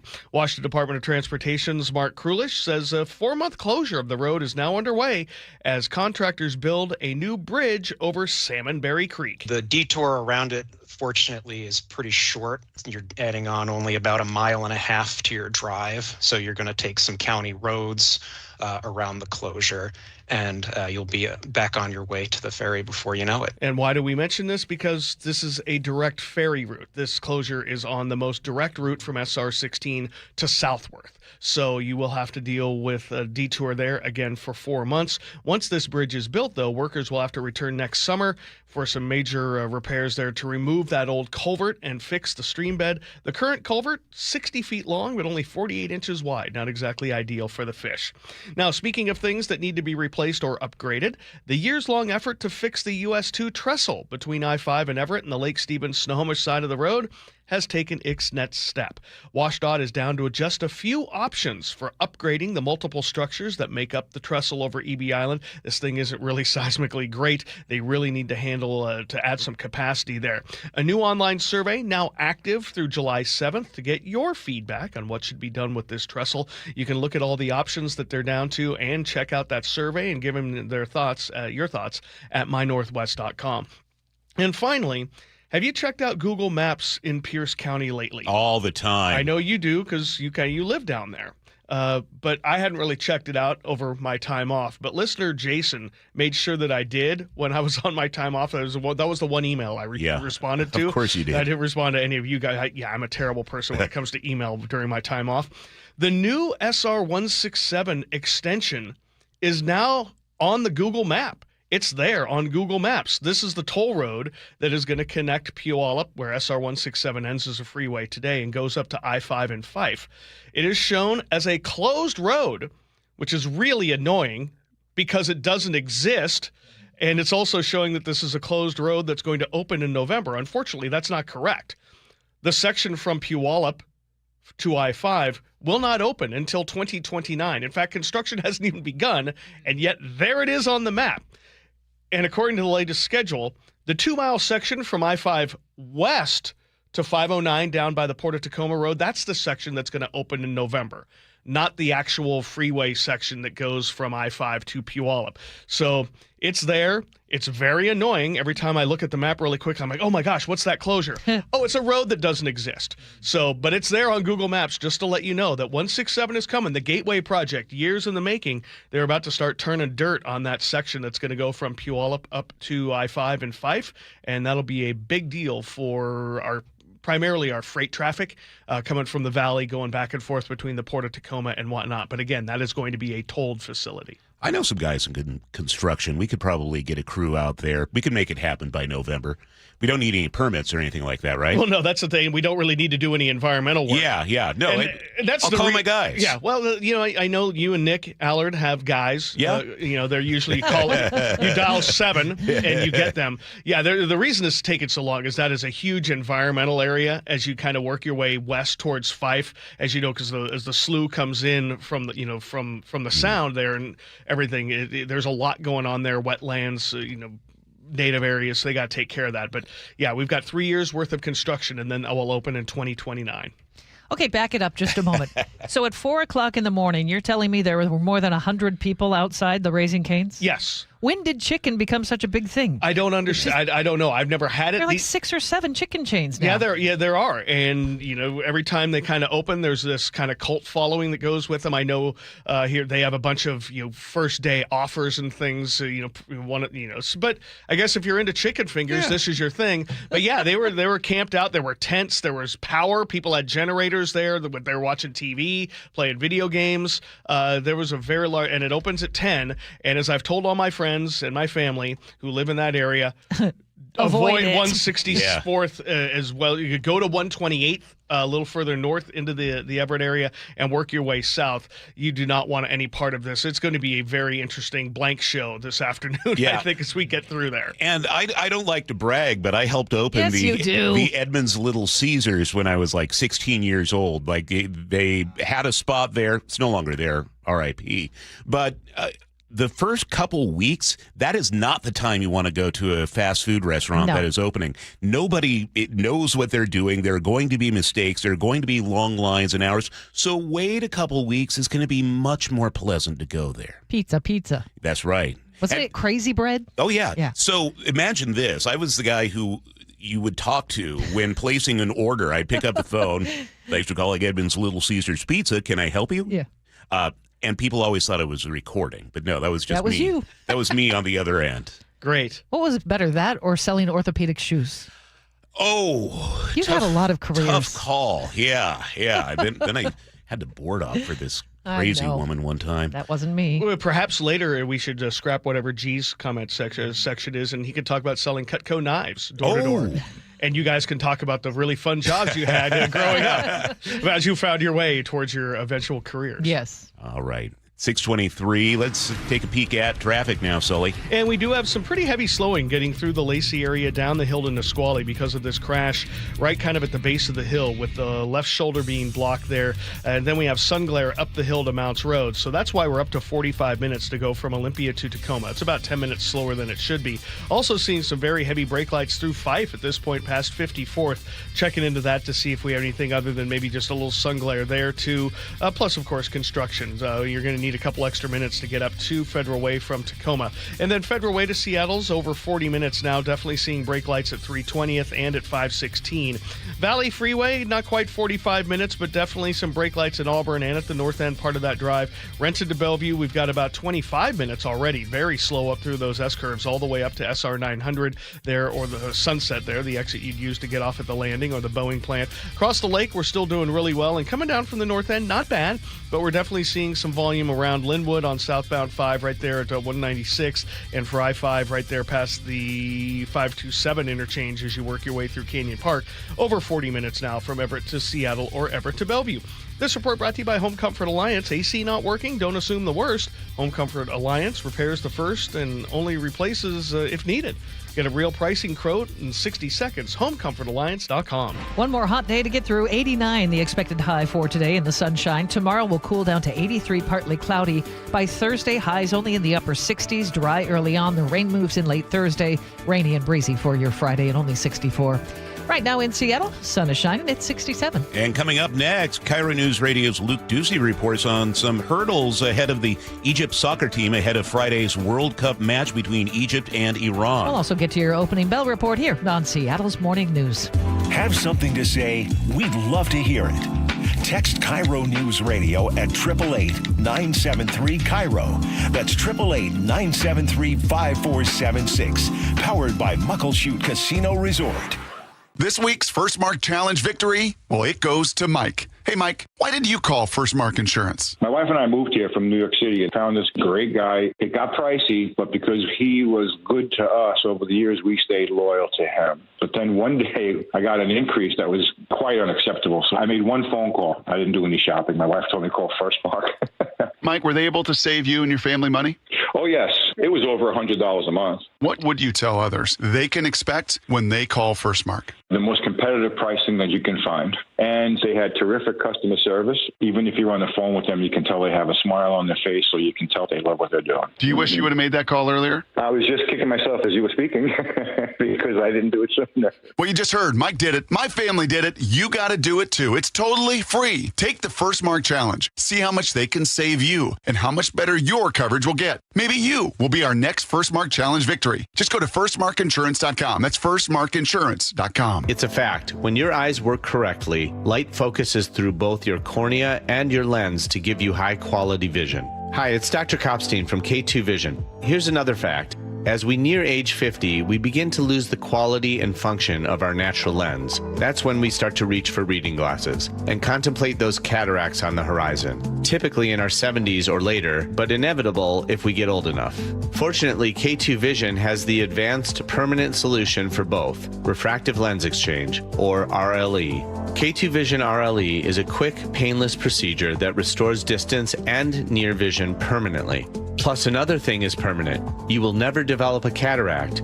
After over 20 years replacing over 100,000 failing lenses, we will help you determine when it's your right time for RLE. Schedule your free Zoom consult today at k2visionrle.com. K2 Vision RLE. No readers, glasses, contacts, or cataracts.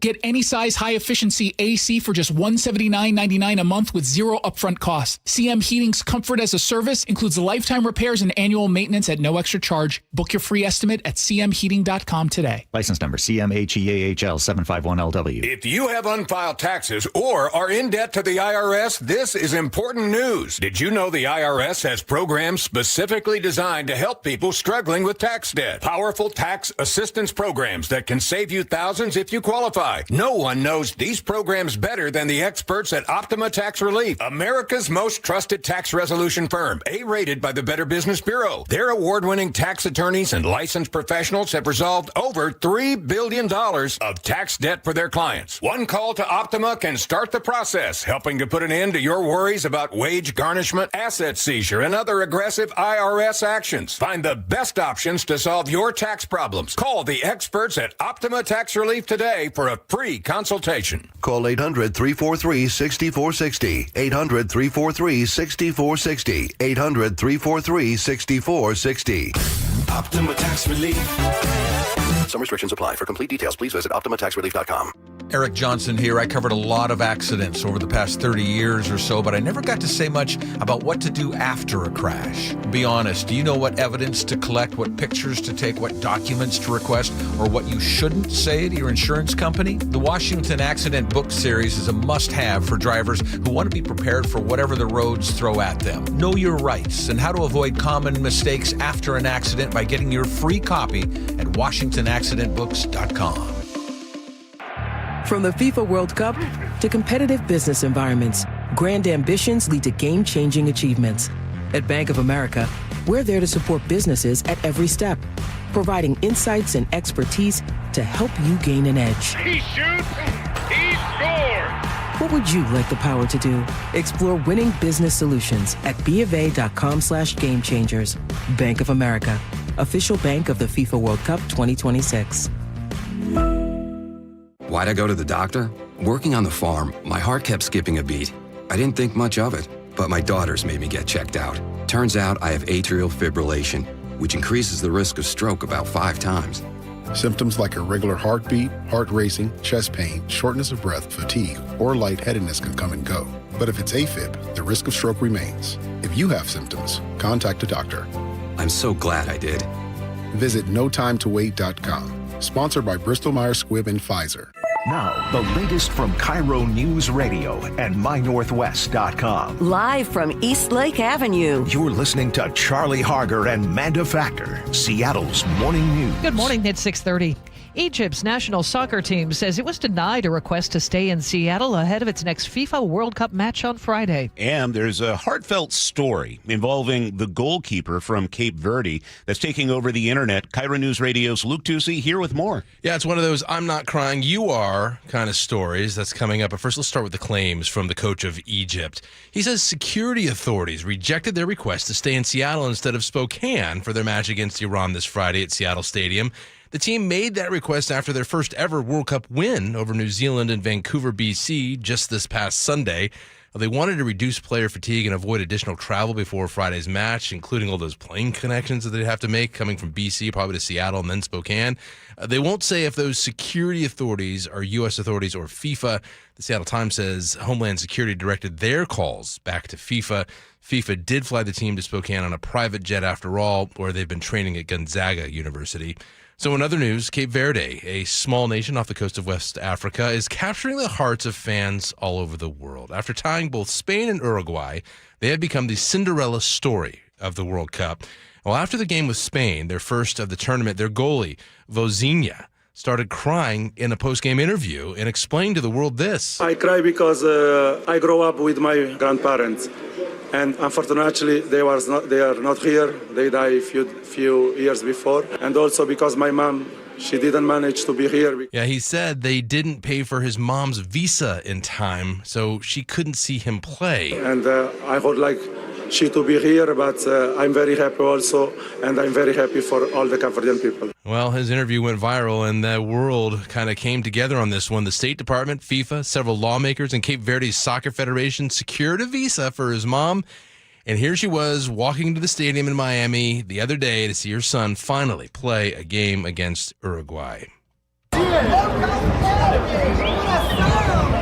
Tough to hear. My Portuguese is not very good at all, but from the video, she looked elated to see her son play. And we have those two World Cup matches in Seattle this week, right? Both of them this week. Egypt, Iran, and what's the other one?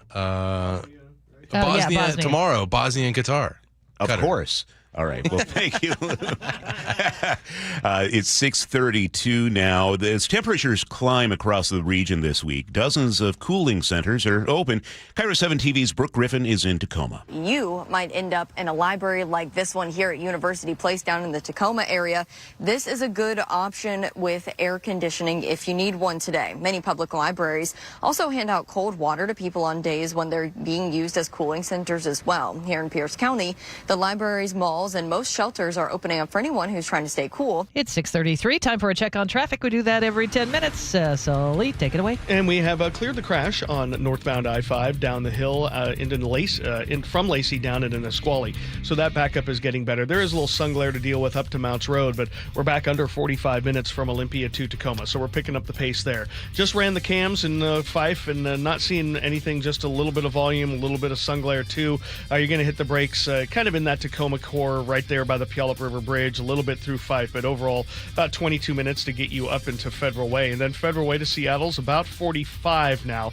Brake lights past the Kent Des Moines Road to about the new 509 off-ramp there. Then we're starting to see things build at the north end as well. Rented to Bellevue, our good friend Countess, who's out there driving people around this morning, is telling me that there is a stall in the HOV lane, kind of as you work your way up towards SR 900 there on 405. So that's why we're slow through the Renton S-curves already, 25 to 28 minutes to get you up to Bellevue's behind schedule. Valley Freeway, about 45 minutes from end to end. The heaviest spot there, right at 180th, through all the weaving and merging, just trying to tie into 405. Out of the north end, a little bit of braking in Marysville, right there at 529, a little westbound on the trestle. And then the rest of the way on down, we've got about a 42-minute trip down to Seattle, out of Everett, about 45 down to Bellevue. Brake lights are the heaviest on 405, right at 522. This report brought to you by the Seattle Sports. Search Seattle Sports on YouTube, click subscribe, and you can get fresh video content daily. Today, 89 the forecast high in Seattle. Tomorrow it'll be in the low 80s, and then the cool down begins. We're expecting to have rain and clouds by Friday. High of 64. Showers Saturday, and on Sunday we start to warm up a bit. 67 the high then. Right now it's 66 and mostly sunny in Seattle. From ABC News, Wall Street Now. SpaceX share prices fell another 16% yesterday for a three-day loss of 24% since its IPO. Bullish investors are betting that CEO Elon Musk, though, will drive long-term returns at SpaceX. Summer driving season just got a little less expensive. The ceasefire between the United States and Iran has helped to drive gas prices down for a sixth week in a row. Gas Buddy says the nationwide average is about $3.85 a gallon. Lower crude prices are also likely to mean lower jet fuel costs, but not lower airfares, at least not yet. Travel industry analysts expect airlines that have raised ticket prices to keep them where they are, at least in the short term. Jim Ryan, ABC News. After months of rising mortgage rates, there are signs of change in the housing market. Here's KIRO 7 TV's Lindsay Sheldon. The Northwest Multiple Listing Service reports active listings grew almost 17% year over year in May. In King County, closed sales dropped almost 5% from last year. And according to NWLS, both Thurston County and Snohomish County had over 30% more listings on the market compared to last year. In a nearly unanimous vote yesterday, the Senate passed a new housing bill it hopes will pave the way for Americans to have access to more affordable housing.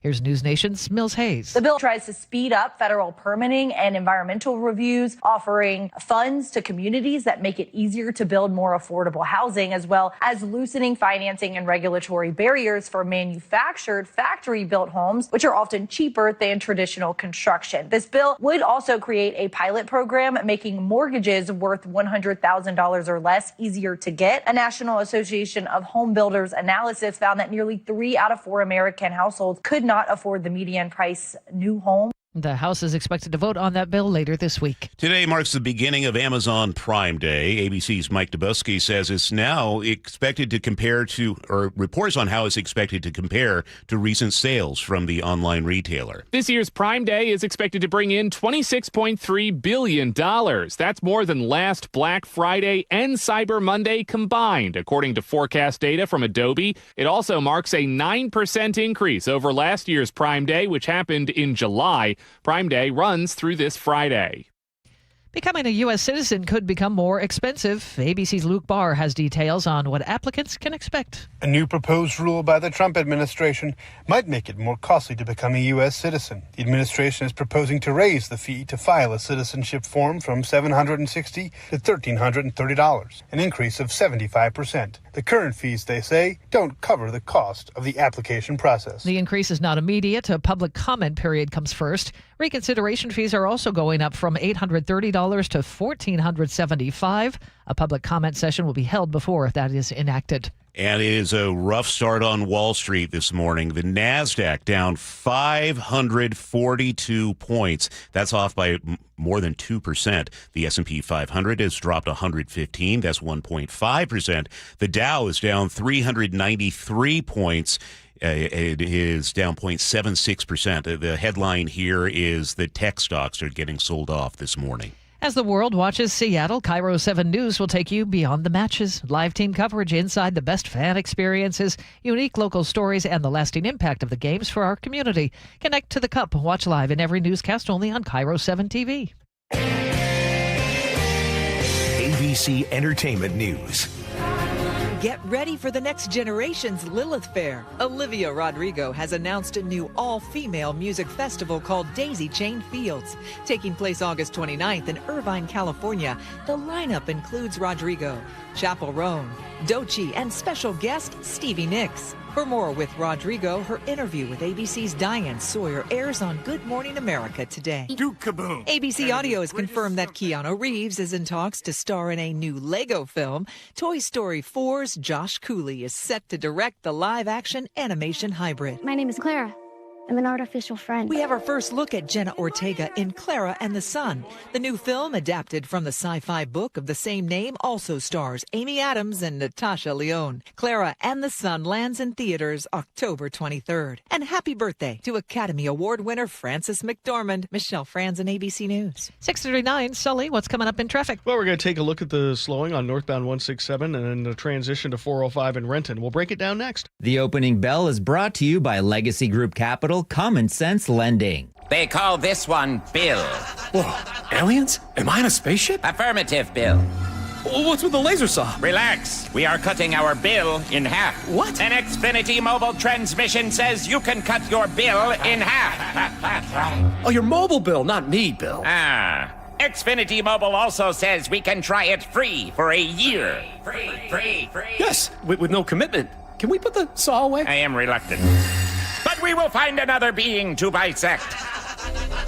That's not sci-fi. It's Xfinity Mobile. Xfinity Internet members cut your mobile bill in half. Plus, try Xfinity Mobile free for a year. No commitment. Learn more at xfinitymobile.com. Xfinity. Imagine that.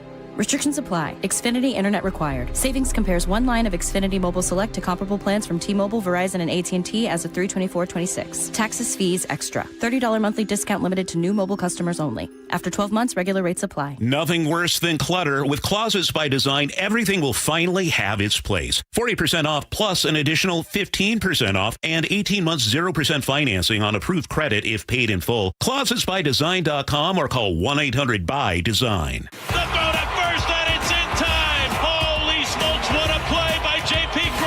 At T-Mobile Park, you've always got the best seat in the house. But if you're looking for a truly golden view, look no further than the seats on the first baseline, a.k.a. Trident Town. Post up behind the Mariners dugout, and you get a great view of Logan Gilbert, Brian Wu, and our entire rotation at work. Swing and a miss. Fastball upstairs, blew it by him, strike three. Not to mention the best view of the best home run celebration in baseball. When the Trident goes up, you know a party's going down. It is gone! Julio! Mariners baseball. Trident's up. Celebrate 4th of July weekend at T-Mobile Park as the Mariners square off against the Blue Jays. The fun gets started with a spectacular patriotic fireworks night on Friday the 3rd, presented by T-Mobile. Then score a patriotic bucket hat on Saturday the 4th, thanks to Coca-Cola. Get your tickets today at mariners.com. You've worked hard, saved diligently, and now retirement is on the horizon. But will your nest egg go the distance? With rising costs and uncertain markets, there's no time for oversimplified plans. Hi, Jeff here with Madrona Financial and CPAs. Don't settle for a partial plan. Get the real deal by requesting your no-cost Madrona analysis today and discover what you may be missing. Call 833-673-7373 right now to request your analysis. That's 833-673-7373. Always exhausted, loud snoring, keeping your partner awake? You could have sleep apnea and not even know it. South Seattle Smiles has a comfortable solution with no CPAP required. Most medical insurance accepted. Call 206-241-5533 today. SouthSeattleSmiles.com. It is 6:43. We check traffic on the threes with Chris Sullivan. Yeah, it's a pretty normal Tuesday out there, Charlie. As you can imagine, brake lights are where we expect them. The Valley Freeway has some of the most intense right there in Auburn, and really from 180th on in is kind of grinded down. You've got a little over 45 minutes to go from end to end, and then you hit the Renton S curves. And I've been hunting for this stall that we know is there, blocking the HOB lane, or maybe not anymore. Right as you get up towards SR 900, but give yourself a half an hour to make that drive from Renton on up into Bellevue. The Olympia to Tacoma drive is back down to about 42 minutes now. We're easing off through Nisqually. Crash we had there at the bottom of the hill is gone. We do have a little sun glare up through DuPont. And for the drivers who are experiencing it this morning, the HOV lanes are open from Mounts Road all the way up to JBLM. So that new extension of those HOVs opened up yesterday. So a lot less weaving and merging, and the lanes are back to normal size through there, so that's a really good sign. And then you have some braking in Tacoma, but then not too bad. Federal Way to Seattle's about 45 minutes. Coming down from the north end, 45 from Everett to Bellevue, about 42 from Everett to Seattle. Really kind of a standard day for you guys. A little bit in Marysville, but nothing you can't handle. The lake bridges are quiet.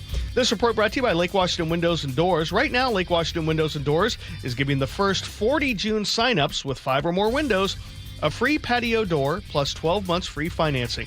Visit LakeWashingtonWindows.com. Well, you know it's going to be a hot day when we're already in the mid and upper 60s around the Puget Sound area. 89 is what we're looking for today in the sunshine. We'll cool off tomorrow to about 83, partly cloudy. Dry Thursday morning. We might see the rain pick up on Thursday afternoon into the evening hours and cooling way down to 69. Only 64 on Friday, rainy and breezy. Right now in Seattle, the sun's shining. It's 67. Coming up, ABC's Karen Travers breaks down the latest from the White House as the U.S. and Iran have peace talks in Switzerland this week. That's on the way here on Seattle's Morning News. This is a special alert to all Americans who own a vehicle with less than 200,000 miles with an auto warranty about to expire or with no warranty coverage at all. Due to a decline in the economy, CarShield is announcing a low-cost month-to-month vehicle protection plan that is now available to the public to save any driver out-of-pocket expenses on future auto repairs. Call now to find out how you can pay almost nothing for covered auto repairs. Yes, you heard that correctly. Pay almost nothing for covered auto repairs. An open phone line has been established for all drivers to call for a free quick quote. Call 800-360-0681 now. Drivers who are covered will not have to pay for covered repairs again. This protection plan is at an all-time low. Additionally, drivers who activate this vehicle protection today will also receive free roadside assistance, free towing, and car rental options at no additional cost. Call us for your free quick quote today. 800-360-0681. That's 800-360-0681. What do you have to lose? Call 800-360-0681. Again, 800-360-0681. You could sleep through the night without thinking twice. You could take a seat in the middle of the theater. You could drive without worry of where the next restroom is. You used to say yes, and somewhere along the way, you stopped. Not because of one big moment, because of 100 small ones. A little more urgency, one more trip to the bathroom at 2 a.m., one more mental note about where the restroom is. It happened slowly enough that it just became you. But it's not you. It's enlarged prostate, and there's a treatment called aquablation therapy, the only ultrasound-guided robotic-assisted therapy for enlarged prostate. Find an aquablation therapist near you. Call Aquablation Seattle at 206-666-2466, 206-666-2466. That's 206-666-2466. All surgical treatments carry risks, and results may vary. Side effects may include urinary symptoms, mild pain, ejaculatory dysfunction, or infection. In rare cases, complications to the urethra and rectum may occur. Aquablation therapy may not be right for everyone. Talk to your urologist to learn more. Visit aquablationseattle.com. Seattle's morning news. Always live, always connected. Stream, watch, subscribe, and share at mynorthwest.com. Nuclear honesty. That's what President Trump is asking of Iran as the U.S. and Iran try to work out a peace deal. ABC News White House correspondent Karen Travers is with us. Karen, what's the latest progress for the talks in Switzerland this week? The president had issued a lot of threats over the weekend aimed at Iran that certainly seemed that they could throw a wrench in some of the negotiations. The vice president downplayed that, said that they didn't throw any complications, but it was notable to hear the president yesterday sort of tone down his comments. He told reporters in the Oval Office, as long as they respect us, we are not going to have any trouble. But yesterday, the vice president said it was a big deal that Iran has agreed to allow international nuclear inspectors back into the country. He said that this would be the first time in a long time. That is true because inspectors had been a big part of the Obama nuclear deal back in 2015. Of course, President Trump in his first term pulled the U.S. out of that agreement, and then Iran, following that U.S. pullout, began limiting inspections. So, yes, this would be something new, but in a sense, it's a return to the status quo from what it was about a decade ago. The vice president said yesterday that the U.S. would have to see what Iran actually lets the inspectors do once they're actually in the country, and that the U.S. would have to bolster that effort, but he didn't explain what that would look like. So that's really what they were touting yesterday, but also noting that the focus of these negotiations that Vance was involved in were really on setting a framework for 50 days of negotiations, technical talks as they called it, and keeping the Strait of Hormuz open. The big issues now really are still going to be complicated and still have to be worked out, including, of course, the future of Iran's nuclear program. At the outset of this war nearly 3 months ago, Karen, the president had said that basically it was unacceptable for Iran to have any enriched uranium. Yeah. Have we switched in that thinking in the White House? No, and the president has still insisted that has to be destroyed, that, the United States would get its hands on that, take it out of the country. He also has said, it's essentially dust buried deep under the mountain. But that is one of the things that they now have to work out in this 60-day negotiating window. What do you do about that? How do you get that out? And Iran hasn't made commitments on that. We heard from the Iranian president over the weekend that, they still believe that they have a right to a civilian program and to be able to continue enriching uranium. But this is something that's been a hard line for the Trump administration. So that's part of that big issue that still needs to be negotiated, but it's something that has been obviously a key thing for the president in recent weeks, but not something that Iran has made a firm commitment to as part of these ongoing talks over the last several weeks. Karen, we know what Democrats think of how the administration is negotiating with Iran. What about Republicans? They've been, I would say, kind of cautiously holding comments on this. I think you have some who've been critical that this is taking some time, but for the most part, they've been supportive of the president and giving space for these negotiations to play out, at least in the vice president over the weekend, traveling to Switzerland to have these conversations with the Iranians. The president is expected to take a trip up to Capitol Hill tomorrow to have lunch with Senate Republicans. There is a lot that they will likely butt heads on because the president's been putting a lot of pressure on them on some pieces of legislation that he wants them to get through. But I think you can imagine Iran will also be a big topic of conversation behind closed doors. That's ABC News White House correspondent Karen Travers. A new report says the U.S.'s most expensive fighter fleet is not up to the job. According to the Government Accountability Office, only 25% of F-35 jets are fully combat ready. News Nation's Brooke Schaefer has more. The Department of War's most costly weapon system has not met performance goals, and costs to sustain the aircraft continue to increase. The F-35's mission-capable rate, how often it's ready to perform at least one of its tasks, has been sliding too, dropping from 67% 5 years ago to 44% last year. The declining readiness and the increased cost is something the GAO says it has been tracking for the last decade, with a major issue being a lack of spare parts for maintenance. The U.S. has more than 800 F-35 jets in its fleet. Workers at a GM facility are furious over the introduction of dozens of robots.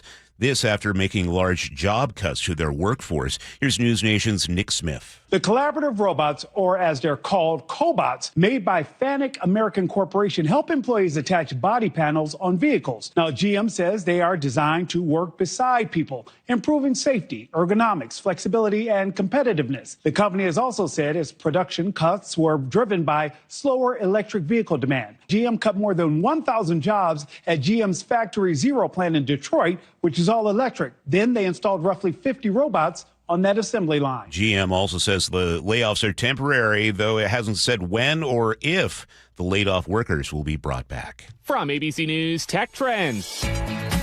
The gaming company Valve has announced pricing for its upcoming Steam Machine, a new Linux-based gaming PC.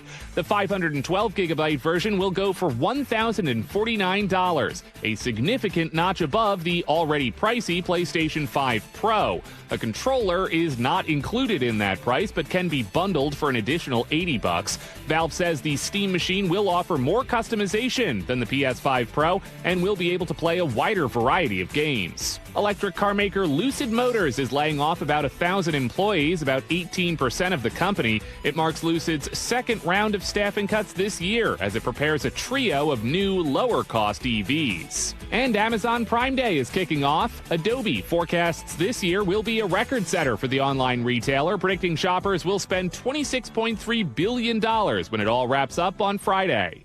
With Tech Trends, I'm Mike Dubusky, ABC News.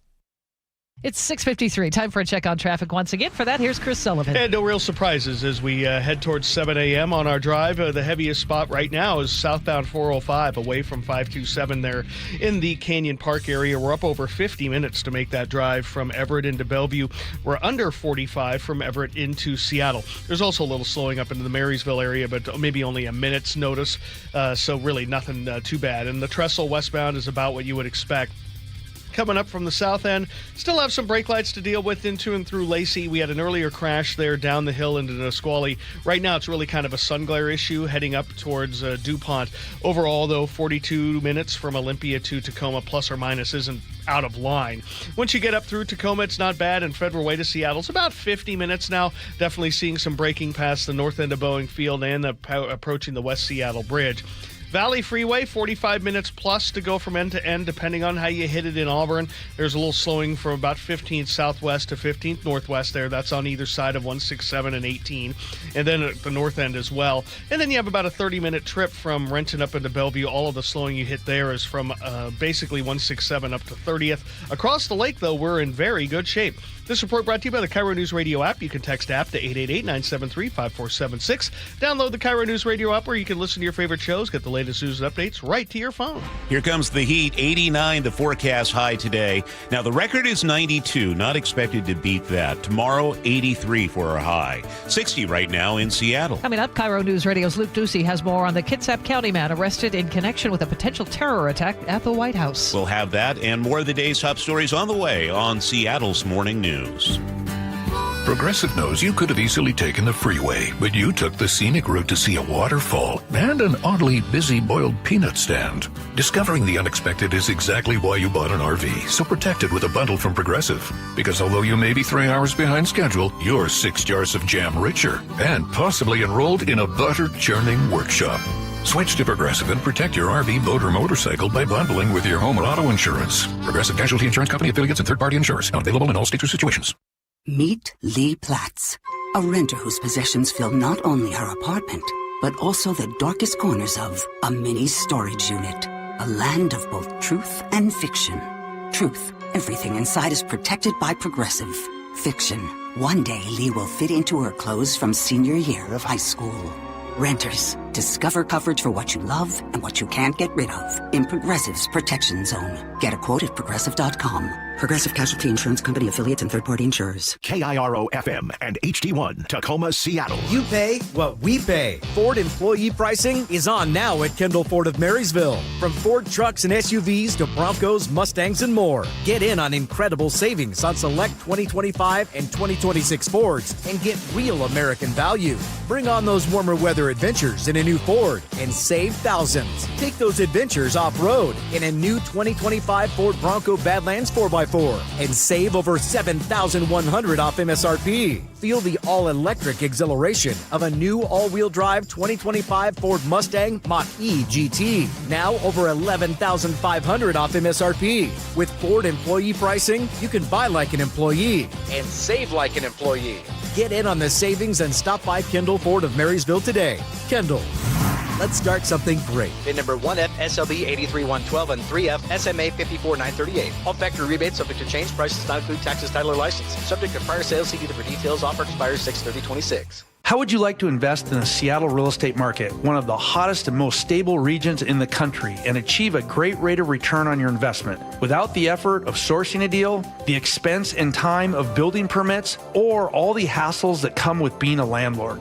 Hi, I'm Scott Rirucka, CEO of Legacy Group Capital in Bellevue. Legacy Group Capital develops local real estate, lends money, and shares the profits with our investors. Diversify with Legacy Group Capital. Invest into our Northwest Fund, which is currently delivering 9% on a fixed rate term. It's our flagship fund for 19 years with zero investor losses. And yes, we do accept IRAs. Find out why 1,300 local investors have invested over $350 million.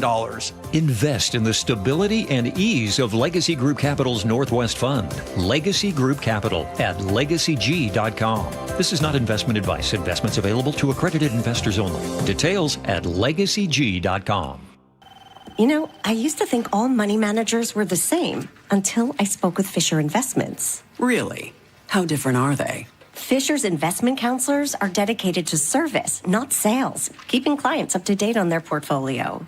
Well, they probably just invest in a bunch of mutual funds like I do. Nope. They build a tailored portfolio based on their clients' personal goals, helping them stay on track for a comfortable retirement. Well, they must make commissions selling products. Actually, Fisher doesn't sell any commission-based products. They're a fiduciary, and they believe that's a conflict. Then they have some kind of complex fee structure. Nope. Fisher has a simple, transparent fee that's a percentage of their client's portfolio. So they do better when their clients do better.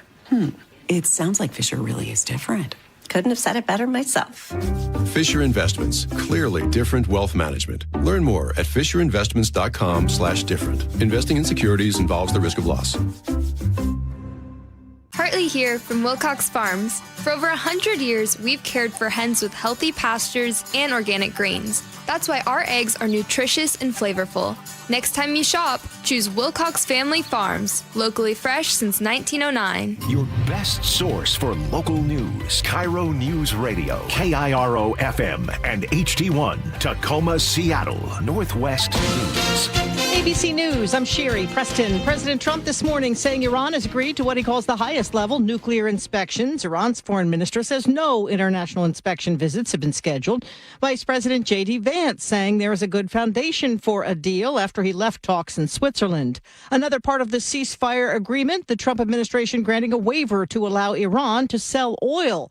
ABC's Steve Ganyard says it'll pump billions and billions of dollars into this Iranian regime that we don't know what its future looks like. We don't know, are they really going to come in and join the world community, or are they going to be the same old Iran that we had before, feeding their proxies to sow dissent around the world? After a housing reform package overwhelmingly passed in the Senate, it could come up for a vote in the House as soon as today. Sources tell ABC News the new acting director of national intelligence, Bill Pulte, has started layoffs. Europe's struggling under a heat wave. Officials in Paris have just closed down the Eiffel Tower for the day. Sherry Preston, ABC News. It's primary day in several states, including Maryland, Utah, South Carolina, and, as ABC's Jared Kofsky reports, New York, including in the country's biggest city. Tuesday is Democratic primary election day in New York City, and while Mayor Zohran Mamdani is not on the ballot, the races are expected to be a key test of whether the Democratic Socialist mayor's influence could grow in Washington, D.C. Two of the progressive congressional candidates Mamdani has endorsed, Daria-Lisa Avila-Chevalier and Brad Lander, are taking on incumbent Democrats. Last Thursday, Mamdani and Senator Bernie Sanders rallied together in support of the candidates they're both endorsing. The polls in New York close at 9 o'clock Eastern. Jared Kofsky, ABC News, New York. Honors and tributes continue coming in for legendary music executive Clive Davis, who had professional relationships with numerous musicians, including Whitney Houston, Bruce Springsteen, Alicia Keys, and others. Davis died this week at the age of 94. Sherry Preston, ABC News. 7:02. Here's what we're following on Seattle's Morning News. A Belfair man was in federal court in Tacoma yesterday, accused of plotting to attack the White House UFC event with explosive-packed drones. Luke Ducey has a report coming up.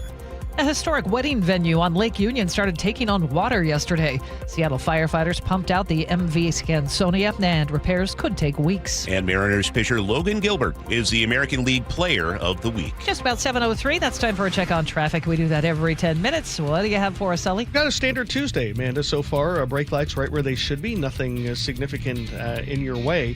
The heaviest drive continues to be the northbound I-5 drive through Lacey. The sun glare is gone. So was the crash we had down the hill into Nisqually, but just kind of a lot of traffic there. Back up to 45 minutes to go from Olympia into Tacoma, and all of that slowing disappears once you get up to Mounts Road. The rest of the way on up looks really good. Then you have about a 50-minute trip from Federal Way to Seattle, kind of the standard drive for you guys there. Brake lights around 320th, then a little bit more as you approach the north end of Boeing Field. Valley Freeway, 45 to 50 minutes, depending on how you hit the volume in Auburn. Right now, the brake lights begin just before 167 and 18 interchange there, and then kind of continue up past Emerald Downs. And then you have about a 30-minute trip from Renton to Bellevue, nothing out of line up the 405 corridor. Coming down from the north end, more brake lights on 405 than I-5 today. About a 5-minute difference between the two. 50 minutes from Everett to Bellevue, about 45 Everett to Seattle. This traffic report is brought to you by Home Comfort Alliance. Get a new Carrier. Excuse me. Try that again. Get a new Carrier cooling system now from Home Comfort Alliance. Save up to $3,000 in rebates. Visit Home Comfort Alliance now. That's homecomfortalliance.com. Now, the latest from KIRO Newsradio and MyNorthwest.com. Live from East Lake Avenue. You're listening to Charlie Harger and Manda Factor, Seattle's Morning News. Good morning. It's 7:04. A 21-year-old man from Belfair is suspected in a terror plot targeting the UFC event at the White House. KIRO Newsradio's Luke Ducey is here with more details on that and other potential targets like the World Cup. Let's start with this one. The FBI arrested William Faulkner and a group of men from other states on suspicion of conspiring to commit murder. U.S. Attorney Charles Neal Floyd says Faulkner's role in the alleged plot involved supplying drones loaded with explosives. He knew about the weights that drones could carry. He knew about protecting them from interventions such as Faraday shielding. He knew manufacturers, several of them. Floyd says this group that Faulkner was allegedly a part of was planning on using the drones to drive the crowd at that White House UFC event to a specific exit where other suspects were allegedly ready with sniper rifles. Court documents say the parents of another suspect called police. The FBI says that is what led to Faulkner's phone number and several online communications. If it wasn't for the intervention of law enforcement, I do believe they could have carried out maybe not the plans that they had ultimately hoped to achieve, but certainly they could have caused a mass casualty event at the White House. Now, Faulkner was arrested on Friday in Belfair, where neighbors told KIRO 7 TV they were pretty shocked. The first thing I saw was an FBI jacket, and that really surprised me because this is a pretty quiet neighborhood. In court yesterday, Faulkner said he lives with his grandmother and asked to be released to take care of her. A judge said no and denied that request. But this brings up a larger question about drone safety and other events like the World Cup. During the U.S. game on Friday, Seattle police say they seized 10 drones and arrested 2 people for flying drones in restricted airspace around Seattle Stadium, Lumen Field. Well, I recently talked with an expert, Melissa Swisher, with SkySafe, which is a company specializing in drone detection. She says most drones they detect are flying reconnaissance missions to get the lay of the land, to see how police react. Do I think a drone's going to go over a stadium and blow something up? No, I don't. But I think what you're going to continue to see is that evolve. But I think that we're going to be prepared as we go into that next phase. Yeah, Swisher and drone and security at the World Cup, that is the topic of my Tech Talk later on this week. We'll have that out for you on Thursday. As for the White House suspect Faulkner, he will likely face more charges. All right. Luke Ducey reporting live. It's 7:06. We are learning what might be ahead to fix a $500 million problem. For months, Seattle Mayor Katie Wilson has been analyzing the city's massive budget deficit. According to Fox 13 Seattle, the mayor's putting new taxes on the table. She's considering a local capital gains tax and expanding the current payroll tax. However, downtown business leaders say the existing payroll tax is already hurting the economy. A new report claims that specific tax helped drive 30,000 jobs out of Seattle. The mayor plans to release her official budget proposal in the fall. Police say a Longview man turned shoplifting into $1 million business. Cowlitz County Sheriff's Office says 39-year-old Robert Scott didn't just resell stolen goods. He allegedly ran the whole operation with as many as 50 people stealing for him every day. According to the Daily News, a lot of them called him the boss. Investigators say he went to Lululemon plus stores like Safeway, Walmart, and Target. His eBay shop sold more than 118,000 items over just 3 years. Scott is now charged with organized retail theft and money laundering.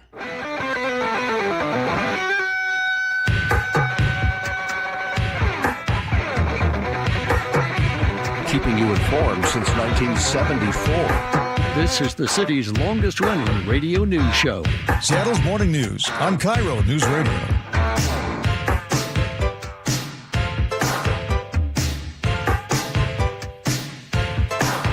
Once again, Nick Crasha nails it.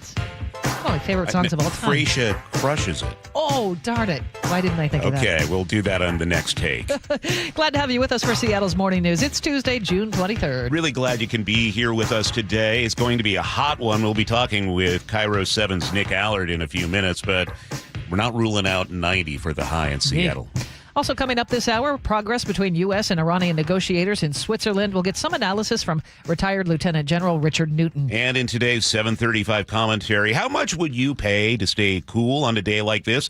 Well, the city of Shoreline is asking voters for $100 million for that comfort. I'll explain at 7:35. It's 7:08 right now. Cleanup is underway at Lake Sammamish State Park after a massive oak tree snapped and crushed several cars in a crowded parking lot. KIRO 7 TV's Madeline Ottley reports emergency responders face challenges reaching the scene because of the crowds. We get out here. Alexei Deniev comes here often. Maybe once a month in the summer. Oh, wow. So we asked state parks about it. This is the first we've been hearing that there was an access issue for EMS, so I think the first thing I'll do is reach out to them. Is if they are blocking an emergency lane or blocking an area they shouldn't be in, we can have them towed. or we can have them cited. So it really depends on the situation. No one was seriously hurt, and it's not clear what caused it. A life-saving call for help didn't come from a person, but from a smartwatch. Bellevue police say an Apple Watch called 911 after detecting a severe fall inside a home in April. Officer Farland responded, discovered an older resident in need of help. When I got inside, he seemed to be in better spirits than what he appeared to be from the outside. He's alert, conscious breathing. He was talking to me, mostly full sentences, so I knew that he was, for the most part, going to be okay. He began providing care until medics arrived. A close call in Woodinville as an SUV crashed into a cafe Sunday morning. Witnesses tell KIRO 7 TV's Jason Sloss the driver accidentally accelerated right into the building. My eldest brother got up and immediately ran to the car to check on the driver, tell them to turn the engine off. And the rest of us all tried as best we could to get out of the booth and move to the back of the building just in case anything happened with the car. You never know in a car accident what's leaking, what might catch fire. Cafe management tells me a structural engineer will be out here to check the building. They're hoping to at least partially reopen within the next week or so. A King County judge finds probable cause to hold a 15-year-old Tequila boy on suspicion of first-degree murder for a shooting June 3rd in Kent. KIRO News Radio's James Lynch has details. The teen appeared in King County Juvenile Court facing charges related to a June 3rd homicide. Police allege the teen fired multiple shots into a group of people, killing a 15-year-old girl. The teen is due back in court later this week. No word yet on whether he will be tried in juvenile or adult court. In Seattle, James Lynch, KIRO News Radio. A 36-year-old man accused of trying to drown his sister is now facing serious charges. According to the News Tribune, Brandon Holland appeared in a Pierce County courtroom yesterday. Police say June 5th, Holland broke a window at his family's house and came at an officer with a metal baton. The officer shot him. His injuries were life-threatening. His sister told police he'd been drinking and had stopped taking medication for a mental health condition. He's now recovered. Holland is charged with attempted murder, burglary, and assault. Bail set at $2 million. If you drive near Lake Steilacoom in Lakewood, expect a detour today. Crews are shutting down Lake Steilacoom Drive Southwest to cut down a tree they estimate between 400 and 600 years old. According to the Tacoma News Tribune, the giant Douglas fir is rotting from the inside. City hired a tree service to safely dismantle the 150-foot-tall tree piece by piece. Some of the massive wood sections will weigh up to 20,000 pounds. A business owner plans to save the wood, turn it into custom furniture. He says the wood is simply too beautiful to burn as firewood. The Seattle Sports Commission says there is no better shot than the World Cup at showing the city is ready for big-time events. KIRO 7 TV's Monique Minglovin sat down with the commissioner's president and CEO. Beth Knox is known as the Seattle World Cup host city board chair. It's also an opportunity to position Seattle on that global stage. The World Cup is a world stage, the single most watched sporting event on the planet, an estimated 6 billion people. But this main event is also an audition. So that we get hopefully better consideration for future events that we want to host here. That includes the Women's World Cup in 2031. Seattle is one of 14 cities in the U.S. up for consideration. At 7:12, let's get a check on weather. KIRO 7 TV meteorologist Nick Allard joins us. A little of something for everybody this week, Nick. Yeah, I mean, if you're in the mood for some heat, you're going to love this. If you want some cooler weather in the 60s with some rain, you're going to love this. I mean, we got everything, like you said. Today, I have you at 89 to about 90 in Seattle, about 92 in Olympia, 94 in Chehalis, low 80s in Everett. It's a pinpoint alert day for the heat because we're going to be above average by a lot because normal for today is 72. And if we get to 90, it'd be the second time this June that we've done that. And we haven't done that very many times in the history of Seattle. So it could be interesting. But I have us right now at least at 89 degrees. Now, beyond that, tomorrow we're down to the low 80s. And after that, we're going to be in the 60s for Thursday. And there'll even be some areas of rain coming in for so it's about Thursday evening, and then Friday is showery and breezy. Saturday has showers, all in the low 60s. Sunday will be drier at least, but we'll still be only in the upper 60s and then back to the low 70s by Monday. So I'm looking at a huge shift, a huge change. It's going to be interesting here for the next couple of days. Yeah, looks like your old stomping grounds, Olympia area, is already up to 68 this morning, Nick. Yeah, Seattle has been hanging around the mid-60s all night. When I got in, it was 69, and it hasn't really changed much. All right. It's 64 at SeaTac Airport. It's 7:13. Time for a check on traffic once again. And for that, here's Chris Sullivan. And no surprises out there today. We're doing really well. Actually, maybe a little lighter than you might have anticipated, even though the spots of traffic and congestion that you hit are going to be pretty intense. You get into them fast and you get out of them faster. Coming down from the north end, we do have brake lights right around 196th, right past the merge there in Linwood. But we have about 50 minutes to go from Everett to Seattle. That's about 10 minutes faster than we've been getting used to. And it's about an hour total from Everett into Bellevue, kind of right on its average. The brake lights there from Canyon Park down through 522.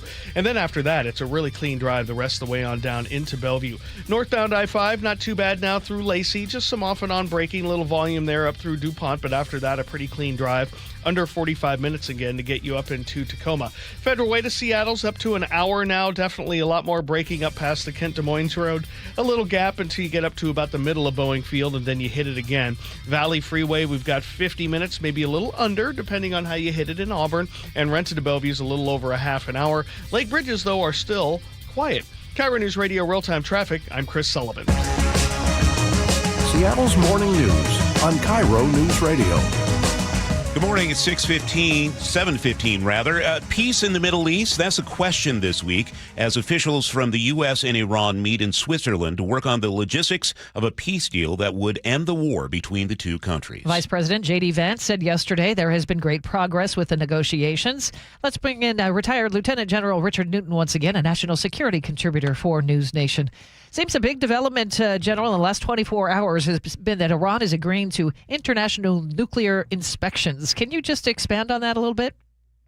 Well, good morning, man. And Charlie, always good to be with you. First off, just very broadly speaking, I think my certain experience, but also last 47 years, and I know the administration is doing so, but we need to be very clear-eyed who we're dealing with here with regard to now what I believe is the IRGC-led Iran. They're still fanatical. They're still theocratic, based in terms of their decisions. They still promote death to America. But now let's neck this down in terms of what perhaps may be in negotiations, the thick of it with regard to nuclear weapons disposition on the Iranian side, as well as now what you refer to, Amanda, with regard to those inspections. Certainly we've had IAEA, International Atomic Energy Agency inspectors there before, but they've been very limited in Iran and been somewhat under the control of the regime. I don't expect that to change, frankly. But in this case, moving forward, what the administration needs to underscore here is that not only will we have IAEA inspectors, but also accompanied by United States inspectors to include military and other civilian nuclear experts to do the inspection along with the IAEA. That could be in the cards. We don't know yet. That would be my advice to the president. We have to drive this. And what we have to drive also is an anytime, anywhere inspection regime, rather one that's scheduled not only hours, but in days that we've seen for years leading up to this point. So not to give them a lot of warning, they've got to necessarily, it has to be on our terms. And that, I think the president is trying to make that a goal in terms of inspecting the Iranian nuclear enterprise. What I know about the Revolutionary Guard in Iran, they're very hard line. How likely is it that U.S. inspectors would be able to go in and inspect those facilities? Charlie, I don't hold a lot of optimism here because, again, what you just alluded to in your question, they've been very hard line. Their objective, the regime's objective, is to survive. It's certainly to recover, and it's certainly to reload in terms of being able to now restore their ballistic missile capabilities, which is really the means how they would deliver these nuclear weapons and so forth. The United States should hold all the cards, but we've given some of those cards to the regime with regard to their control over the Strait of Hormuz and our efforts to really get to a memorandum of understanding. I'm going to sound harsh here, but it's not really based on strength, but really based on weakness from our part standpoint. Now, let me speak out of the other side of my mouth. Well, there's a lot of things we don't know that's going on behind the scenes. We have to give some confidence, certainly, to Vice President Vance and our other negotiators as we move forward with this 60-day period of the memorandum of understanding for negotiations and so forth. But I'm very concerned But the first and foremost, the number one objective here is really to curtail and prevent Iran from ever having a nuclear weapon. The president's been very clear about that. Now, the devil's going to be in those details, but you cannot, Charlie, you cannot trust this regime. We couldn't do it for 47 years, and especially now that they have a much more fanatical, in my view, theocratic-led regime led by General von Heide, the head of the Islamic Revolutionary Guard Corps. The administration is taking some heat for saying this is a vague deal. We don't know a lot of the details, as you mentioned, but do we know how this is different from what President Obama had agreed to with Iran? Ooh, Mando, that's as we used to say, that's a $64,000 question, maybe the $300 billion worth of questions, because that's what Iran wants to achieve with regard to getting funding. First and foremost, out of the chute, what do they want in terms of negotiations? They want monies, they want financing, and that's why they're trying to pursue. They've already achieved from the United States the lifting of sanctions to allow Iran to go and now market the oil and sell their oil. And so that's already front-loaded in terms of the economic relief, and that's going to be the major card that we'll see unfold in the next several weeks and then ensuing long-term negotiations. But there are multiple issues at play here, not just the financing piece of this, but it's the Strait of Hormuz. After the 60-day memorandum of understanding, Amanda, who's going to control the strait, who's going to administer the strait? Iran thinks, and they've been very public, that that's under their domain, along with the country of Oman up there in the strait. They're going to seek further sanctions relief to include, billions of dollars, up to $100 billion of money that's been frozen. Now, this was all set in place by the Obama administration back in 2015 under the JCPOA, and I was very clear back then that I thought that was a rather weak instrument. I'm concerned this could be JCPOA 2.0. My jury's still out on that. I still have confidence in the administration, but everything I'm reading right now, we've kind of taken away some of our cards and given them to the regime itself. Final point is I'm very concerned about no curtailment of ballistic missiles. That was, to me, a critical failure of the JCPOA under President Obama back in 2015. But there's no mention of ballistic missiles in our current MOU. There's no mention of Iran's support to proxies such as Hezbollah, who's really come out from really being nearly taken down in 2024. And now there's a resurgence of Hezbollah in Lebanon. And so that's the point. But all things are going to really, to me, what's most important, however, are really Iran's ability to pursue nuclear weapons. Well, considering how untrustworthy these guys are, General, are the Iranians simply able to say, if they disagree with anything the president does, President Trump, well, we're going to shut down the Strait of Hormuz. We have the control here, and we know that controls you and the world economy. I think that's spot on in your question, your commentary. Iran, I think, calculates that the United States has now less leverage because of what they've done with regard to the Strait of Hormuz. What have we done? We've opened up the blockade. We have backed off militarily, although we still have 50,000, men and women in serving there, and we still have 2 carrier strike groups and 2 amphibious readiness groups and plenty of air power. And now we're allowing Iran to sell its oil, much to the point of trying to hasten to get a deal done.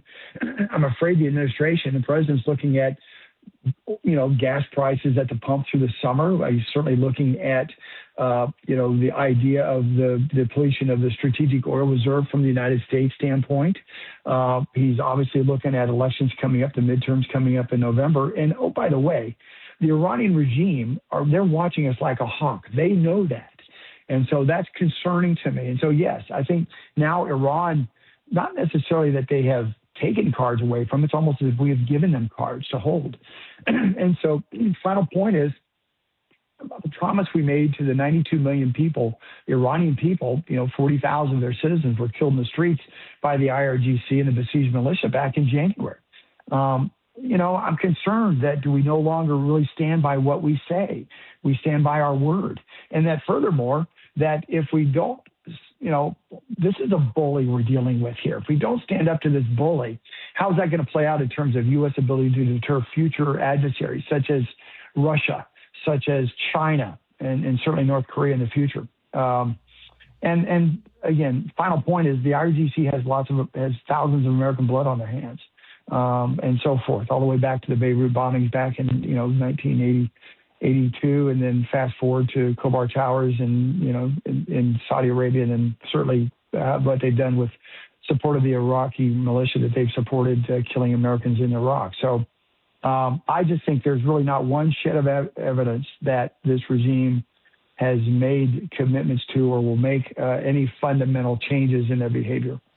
General, we always appreciate you joining us. Thank you so much. Retired Lieutenant General Richard Newton, National Security Contributor for News Nation. We need to get over to Sully for a check on traffic. And good news is, Charlie, we're enjoying a pretty normal day out there. Travel time's about what you would expect. Most of our major commutes have kind of jumped up to an hour. That's what we're looking at from Everett to Seattle and Everett to Bellevue. Now, there are different types of drives. Certainly, that hour from Everett to Seattle is just kind of some off and on slowing through Linwood, down through Shoreline, and then down across the Ship Canal Bridge. For 405, though, it's really steady, heavy braking from 527 down to 522 before it frees up, and then just a little bit more in the Kirkland area. Up to about an hour as well from Federal Way to Seattle. 35 of those minutes are from South Center, so we're starting to really see the slowing past the West Seattle Bridge. There's also some braking around 320th up through SeaTac. Valley Freeway, about 50 minutes now, braking right where it should be. Renton to Bellevue's a little over a half an hour now, as we're starting to see a little bit more action into South Bellevue.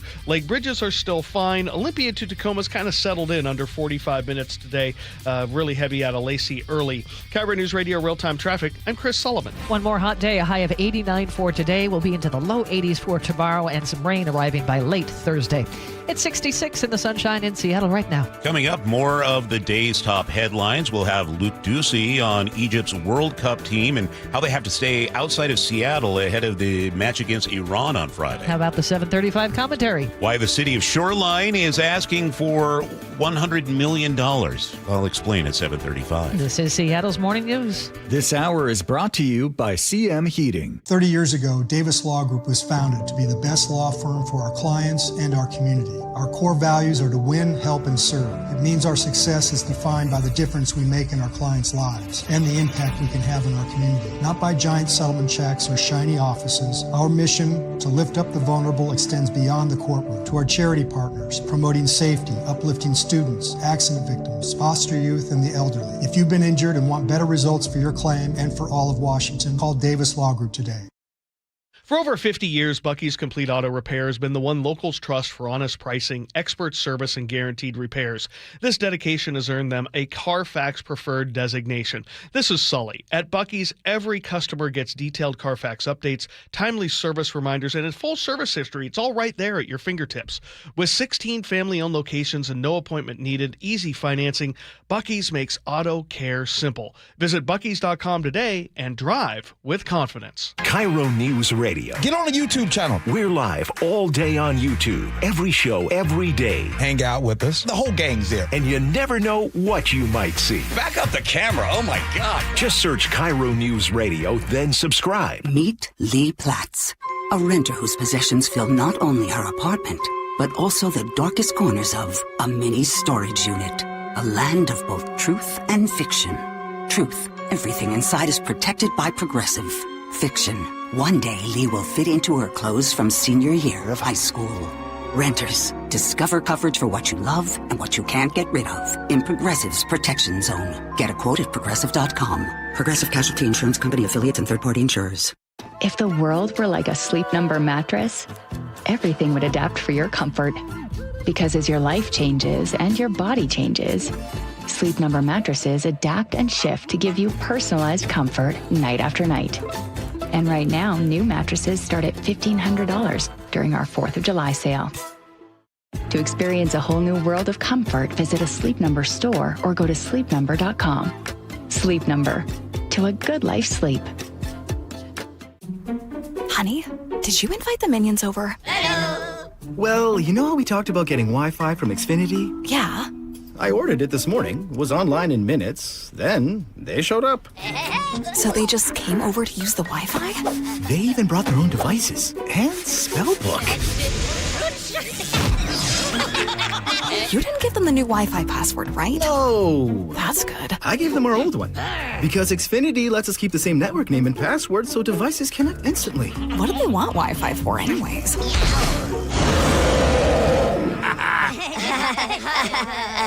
Better not to know.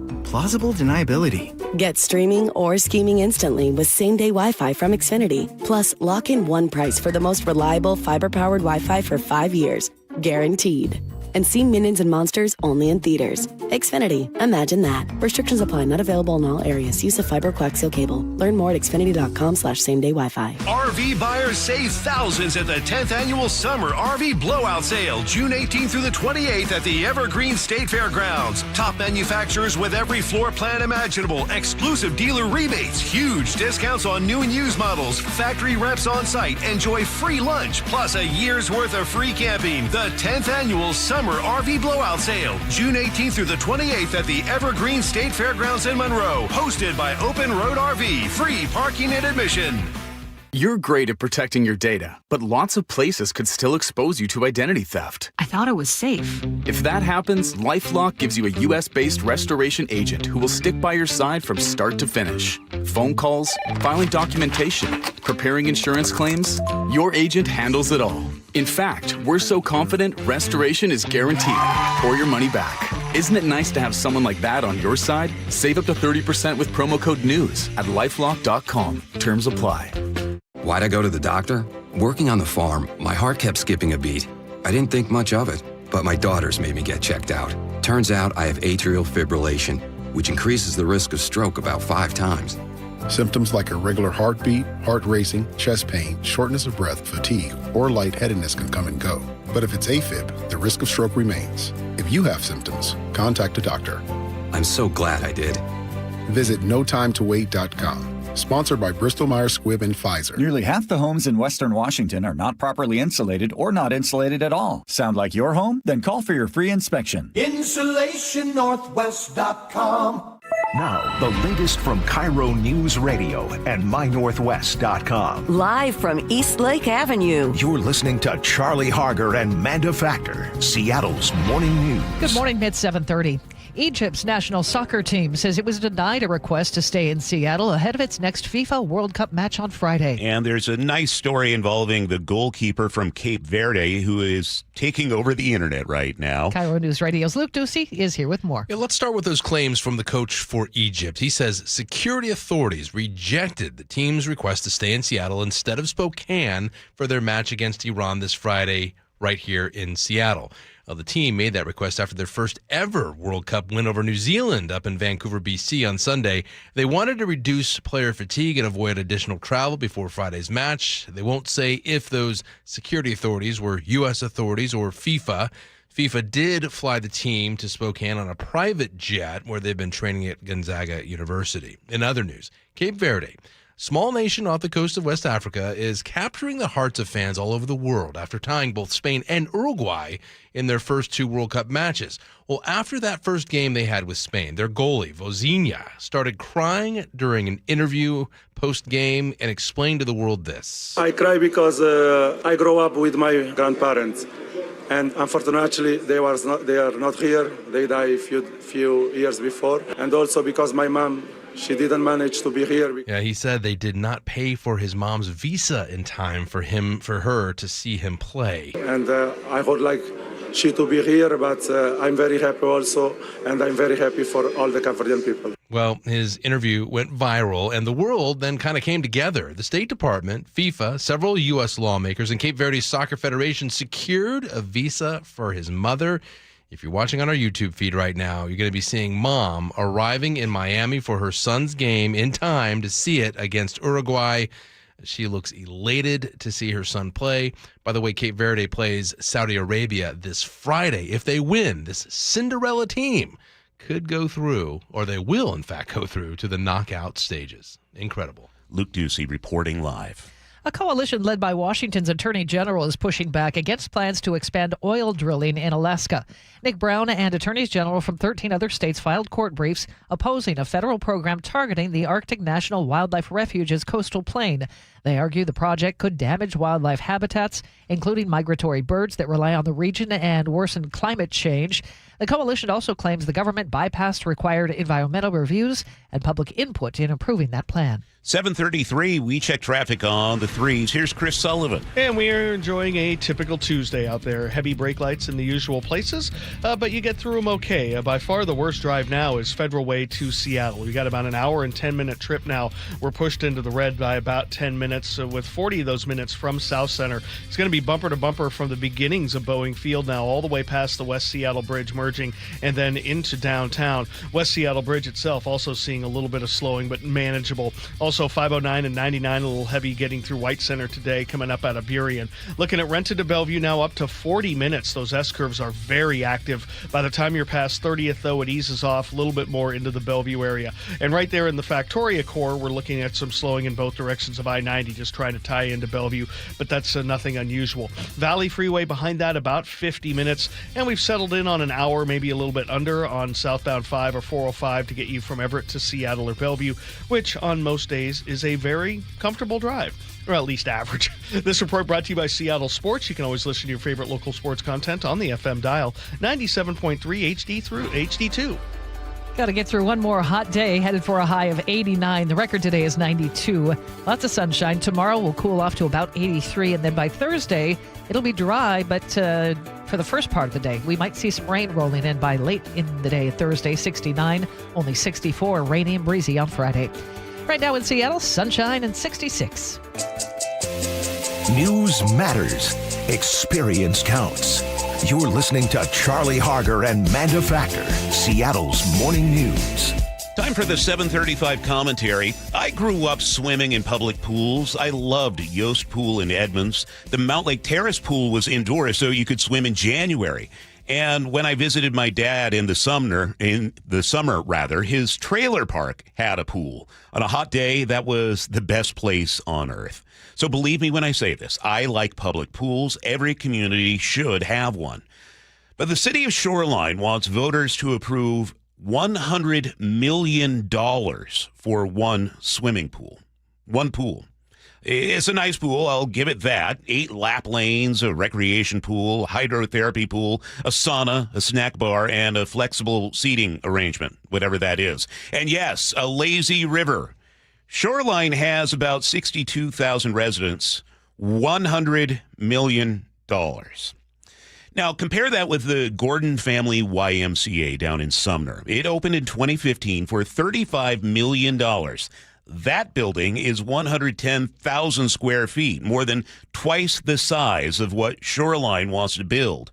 And inside that building, you get a lap pool, a lazy river, a vortex pool, 3 full gymnasiums, a climbing wall, a running track, racquetball courts, an art center, a teen center, and yoga studios. No word on a partridge in a pear tree.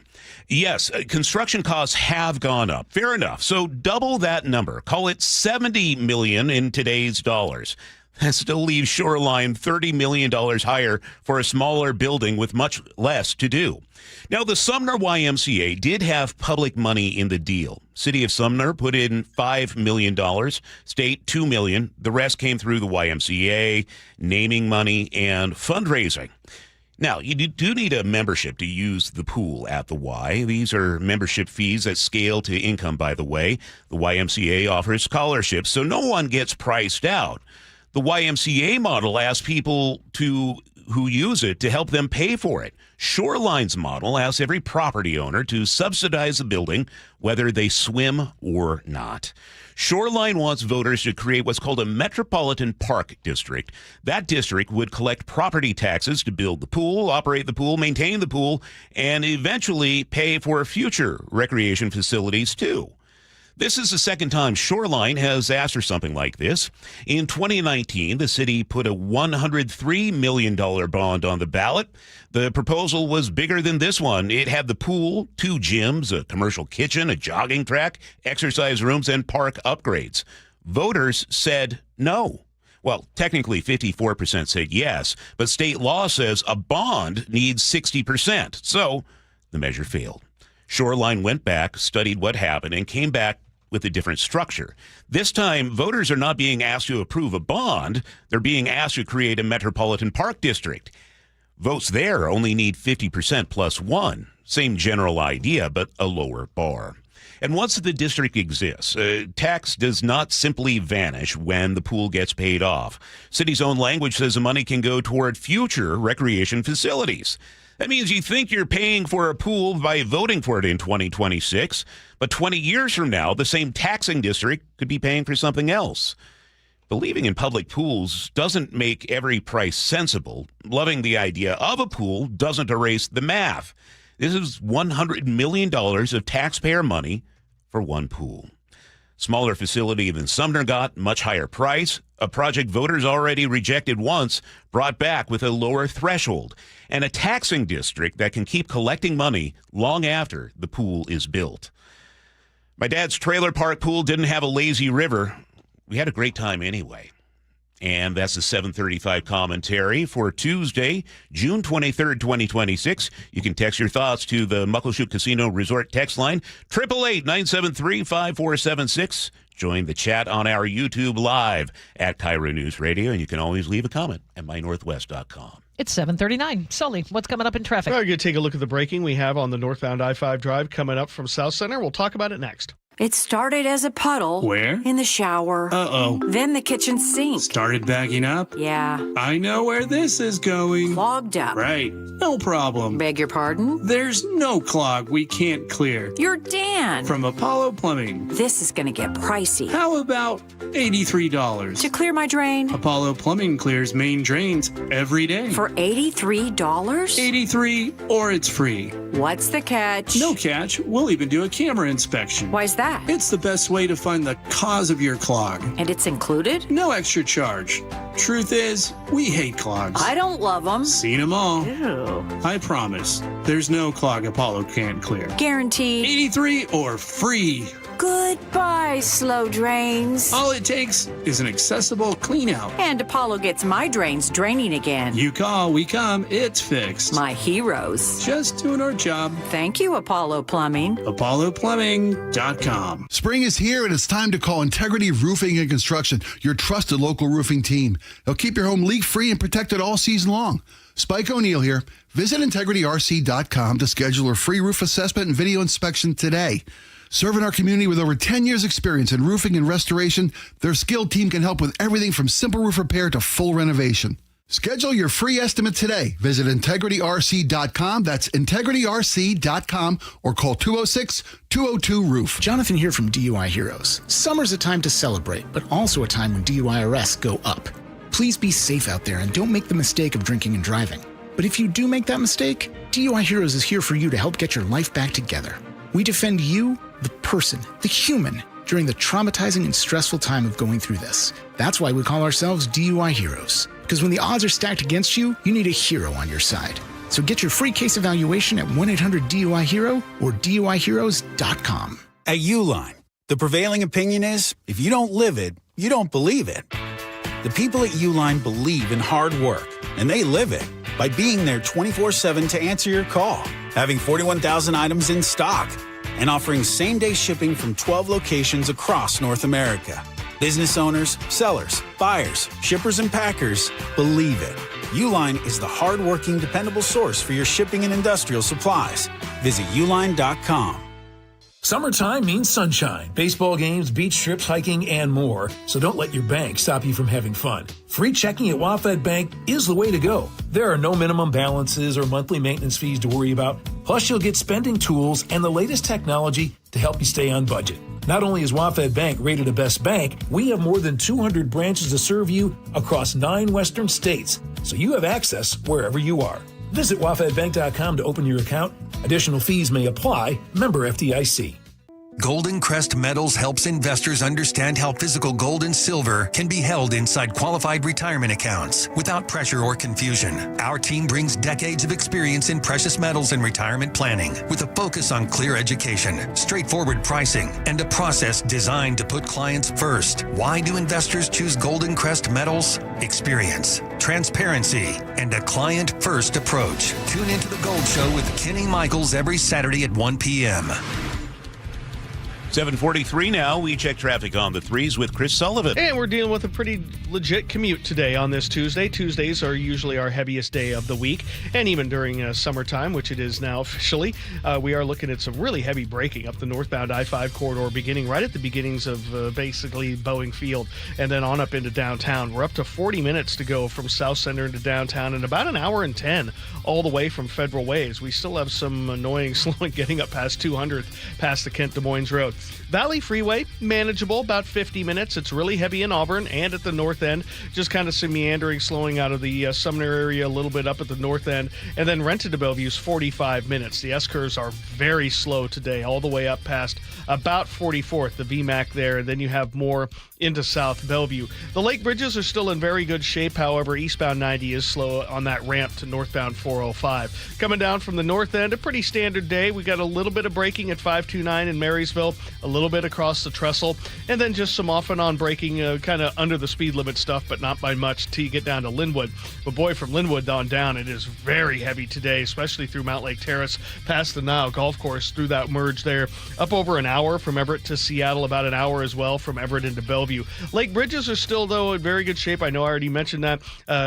Westbound 90 is slow getting through Issaquah through that construction zone, and 18 over Tiger Mountain is starting to heat up. This report brought to you by Lake Washington Windows and Doors. Right now, Lake Washington Windows and Doors is giving the first 40 June signups with 5 or more windows a free patio door plus 12 months free financing. Visit LakeWashingtonWindows.com.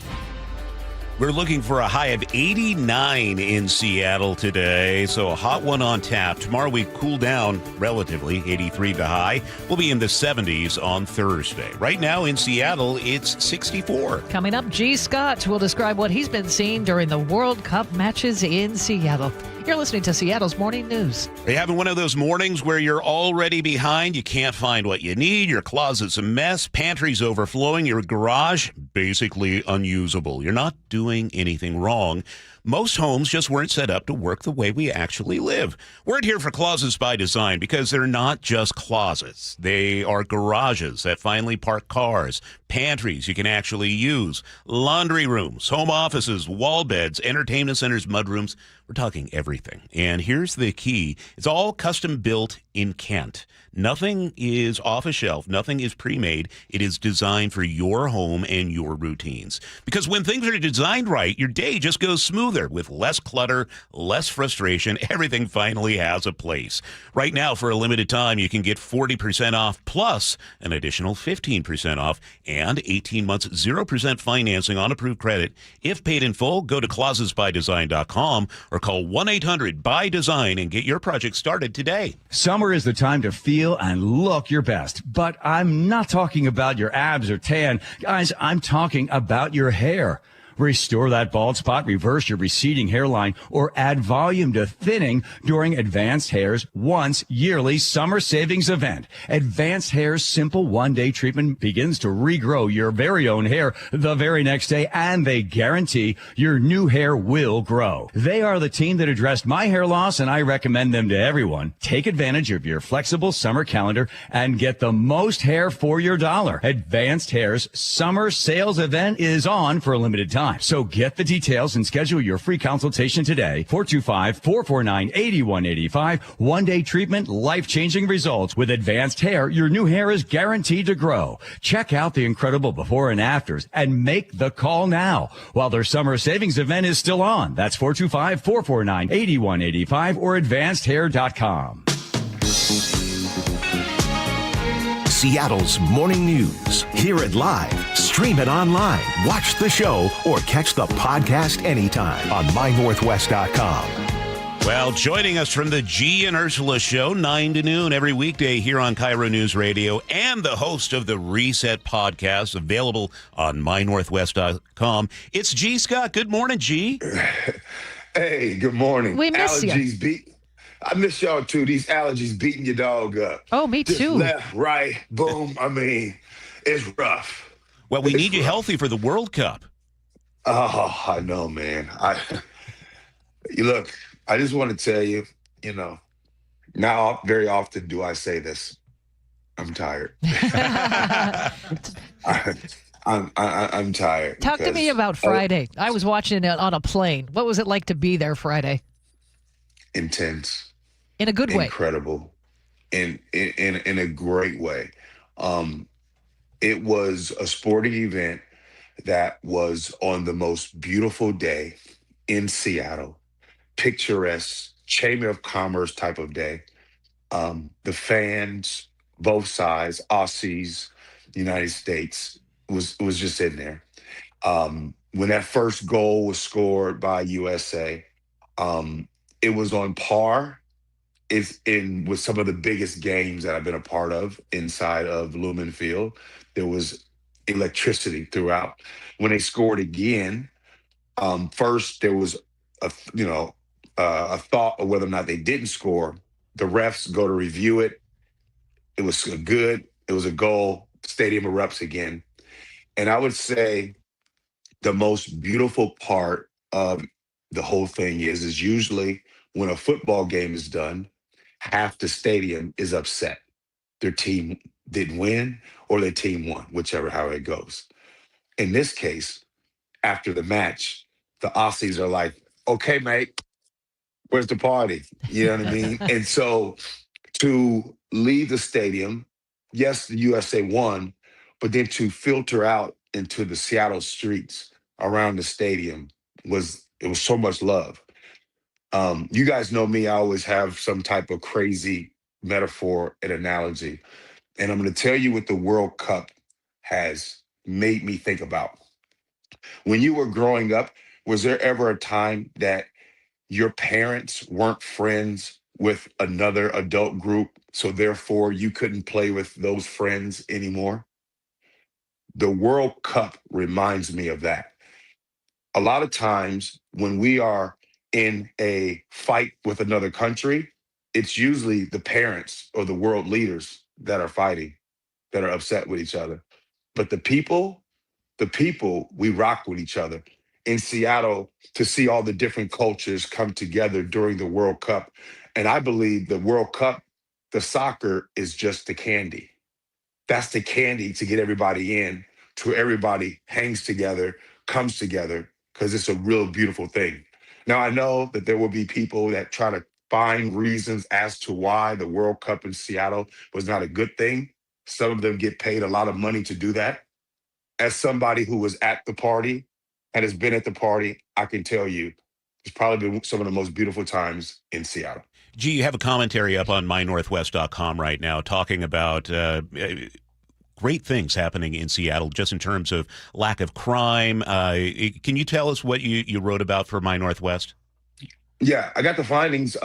Reached out to SPD. SPD gave me the findings and everything like that. And from the beginning of the World Cup until yesterday, so far there have been 25 total crimes that have actually happened during this entire time. You guys have been to the Pier 62 over there. You've been to the waterfront over there. Zero. None. There's been none.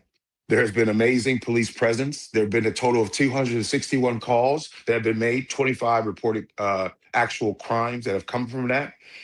So basically what is happening is Seattle is actually throwing a real big party, and the crime, or if there will, I mean, it's not perfect. It's not zero, right? We want zero. So it's not like there's not a problem.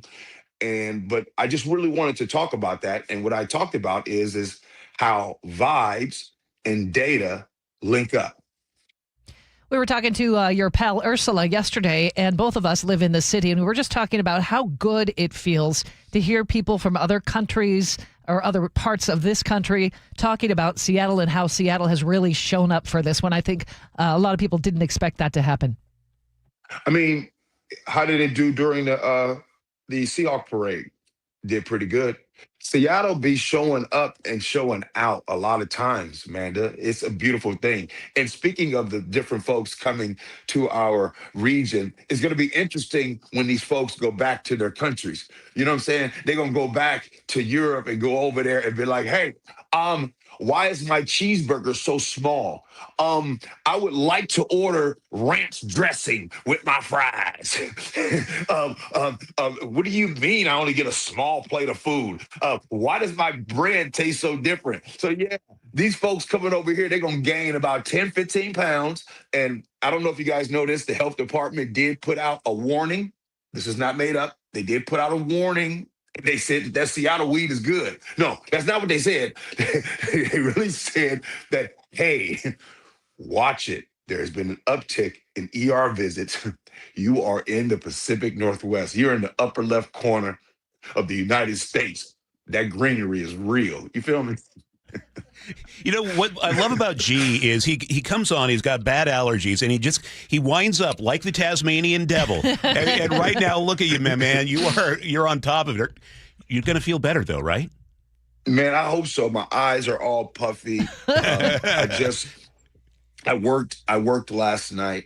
I'm not driving. My wife's getting ready to drive. Getting ready to head. I got rehearsals that's getting ready to start at the stadium. World Cup match tomorrow.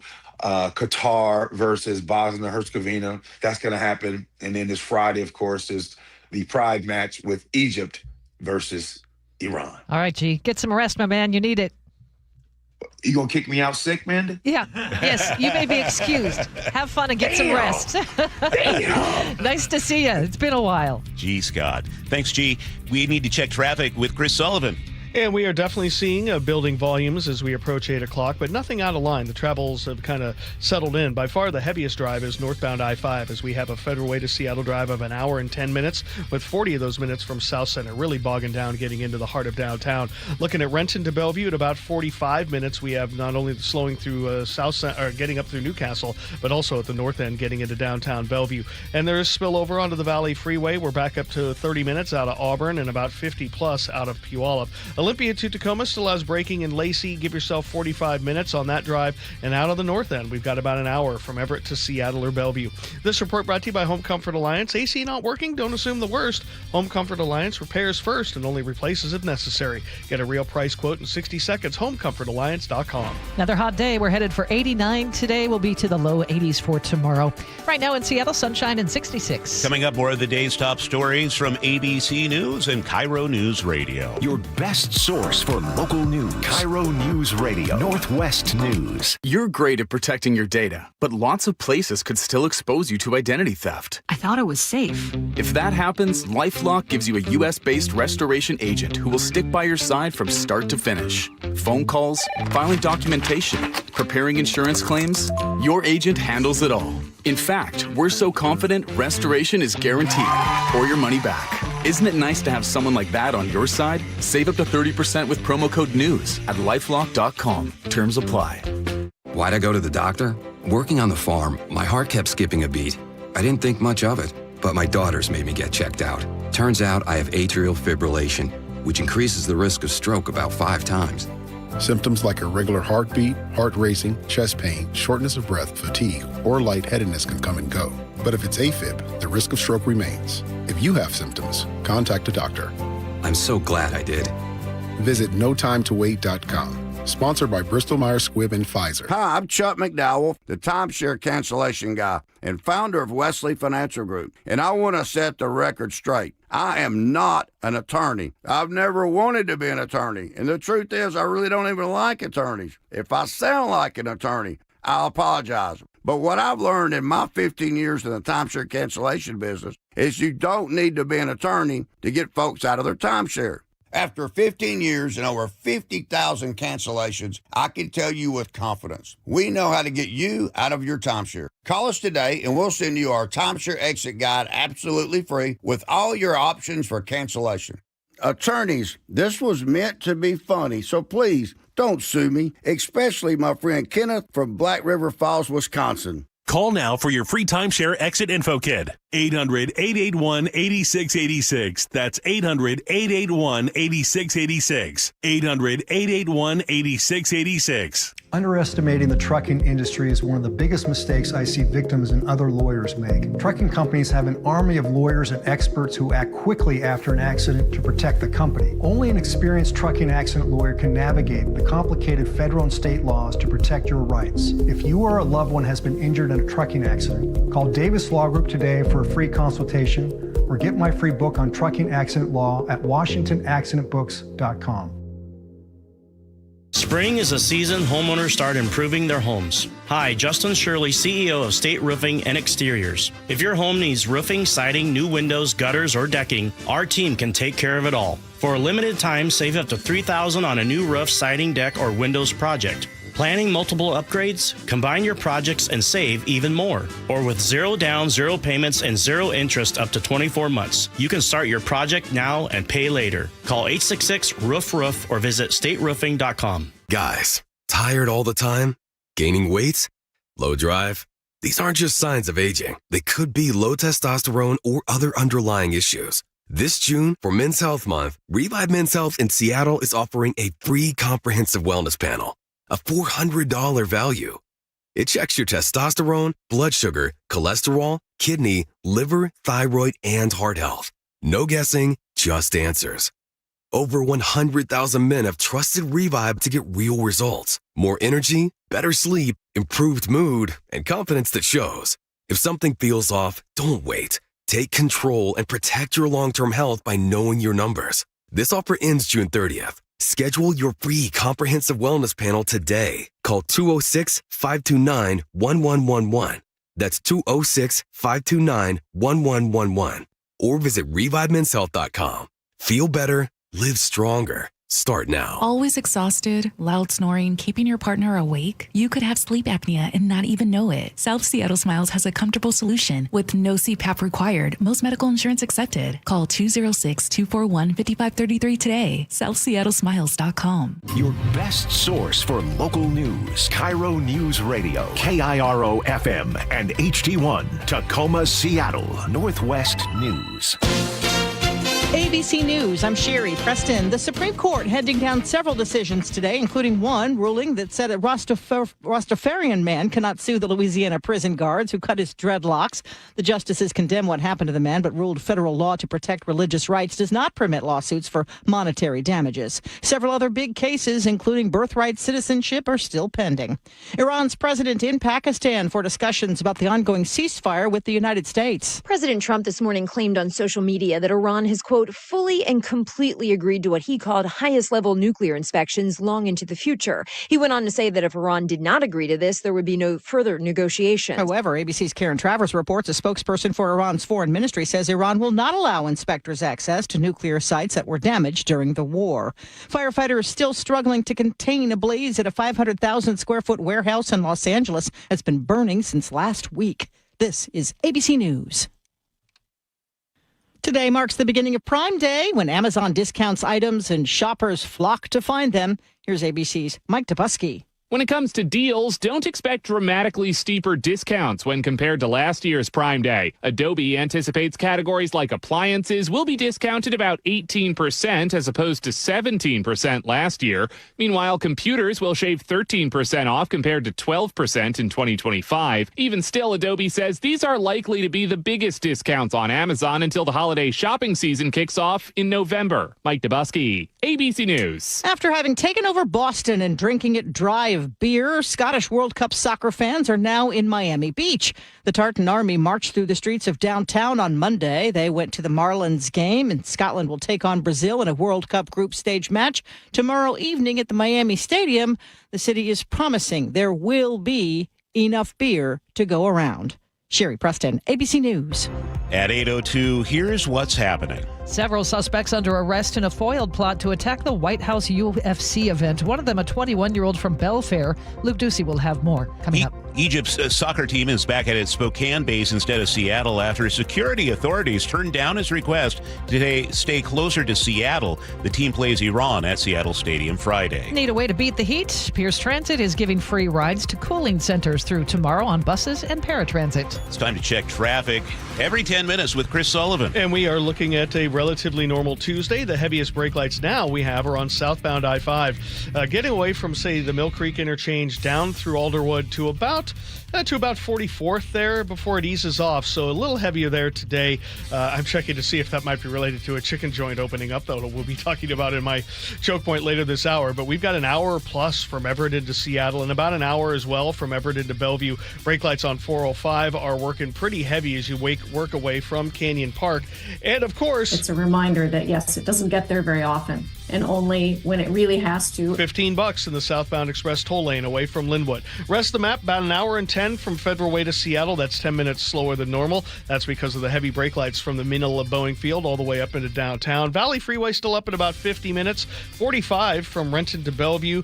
The Olympia to Tacoma Drive also up at an elevated 45 minutes today. Don't forget the new HOV lanes are open, though, from Mounts Road up through JBLM. KIRO Newsradio Real-Time Traffic, I'm Chris Sullivan.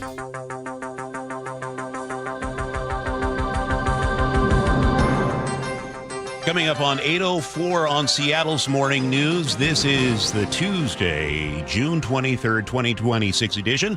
I'm Charlie Harger with Manda Factor. A 21-year-old man from Belfair suspected in a terror plot targeting the UFC event at the White House. KIRO News Radio's Luke Ducey is here with more on that and other potential targets, such as the World Cup. Well, the FBI, Charlie and Manda, arrested William Faulkner and a group of men from other states on suspicion of conspiring to commit murder. U.S. Attorney Charles Neal Floyd says Faulkner's role in the alleged plot involved supplying drones loaded with explosives. He knew about the weights that drones could carry. He knew about protecting them from intervention such as Faraday shielding. He knew manufacturers, several of them. Floyd also says this group that Faulkner was allegedly a part of was planning to use those drones to drive the crowd there at the White House to a specific exit where other suspects would be ready with sniper rifles. Court documents say the parents of another suspect called police. The FBI says that led to Faulkner's phone number and several online communications. If it wasn't for the intervention of law enforcement, I do believe they could have carried out maybe not the plans that they had ultimately hoped to achieve, but certainly they could have caused a mass casualty event at the White House. Faulkner was arrested on Friday in Belfair, where neighbors told KIRO 7 TV, they were pretty shocked. The first thing I saw was an FBI jacket, and that really surprised me because this is a pretty quiet neighborhood. And then in court yesterday, Faulkner says that he lives with his grandmother and asked to be released to take care of her. A judge said absolutely not and denied that request. But this brings up a big question about drone safety and other events, not just at the White House and UFC, but the World Cup right here in our neck of the woods. Well, during the U.S. game on Friday against Australia, Seattle police say they seized 10 drones and arrested 2 people for flying drones in restricted airspace around Lumen Field. I recently talked with an expert, Melissa Swisher, with SkySafe, which is a company specializing in drone detection. She says most drones they detect are flying reconnaissance missions to get the lay of the land, see how security and police react. Do I think a drone's going to go over a stadium and blow something up? No, I don't. But I think what you're going to continue to see is that evolve. But I think that we're going to be prepared as we go into that next phase. Maybe that evolution, what was happening near the White House. I'm going to have much more with Swisher on all of that in Tech Talk later this week on Thursday. As for now, Faulkner will likely face more charges according to the FBI. Luke Ducey reporting live. It's 8:06. Seattle Mayor Katie Wilson has been studying the city's massive budget deficit for months, and now we're finally getting a look at what might be ahead for taxpayers. The city's budget shortfall is nearing $500 million over 3 years. The mayor says spending cuts alone will not be enough to fix the gap. Fox 13 Seattle reports she's looking at new revenue options like creating a local capital gains tax, expanding the city's existing payroll tax also on the table. We'll see her official budget proposal in September. Seattle police staffing is increasing, but it's still tight. The department hired 78 officers this year, while according to the Jason Rantz Show on Seattle Red 770 AM, 41 officers have left as of the middle of this month. It's a slight increase in available patrol staffing, now at 868 officers, up from 861 in mid-May. Earlier this month, Chief Sean Barnes spoke to the G and Ursula show. So we're seeing less officers leaving over time. More officers are coming in. We have about 200 people who are in backgrounds. Our Skill Bridge program, where we have people who are in the military who are transitioning out, looking to return to civilian life. That number is up. There are 75 recruits not yet sworn in, 141 officers still in training.